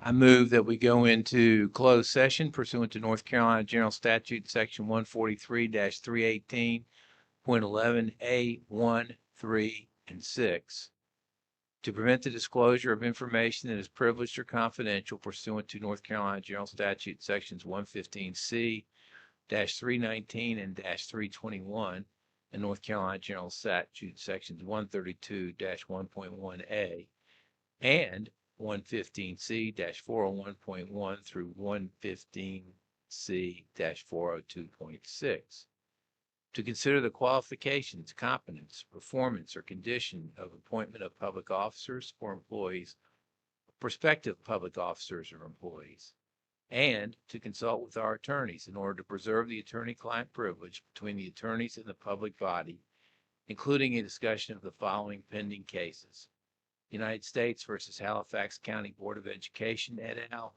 And In Re Schools and Libraries Universal Service Support Program. Motion by Vice Chair Duncan. Is there a second? Second. Second by Mr. Keenan. Mr. Paparia? Dr. Oxendine, Ms. Chemnitz. Yes. Mr. Keenan, Mr. Hall, Dr. Mason, Yes. Mr. Blackburn, Yes. Ms. Moore, Treasurer Briner, Lieutenant Governor Hunt, Vice Chair Duncan, Yes. Chair Davis. Yes. Motion carries. Before we move into closed session, I'd like to extend an invitation to everyone that's in the room and here at the clubhouse with us to join us at 6 o'clock down on the first floor for a celebration of Duplin County students. It will be well worth attending, I can guarantee. We will not be returning for closed session, returning to open session following closed session, but as I mentioned before, we will meet tomorrow in this room, 9 a.m. for our official meeting. So our motion carries. We'll now move to closed session. Hope you have a good evening.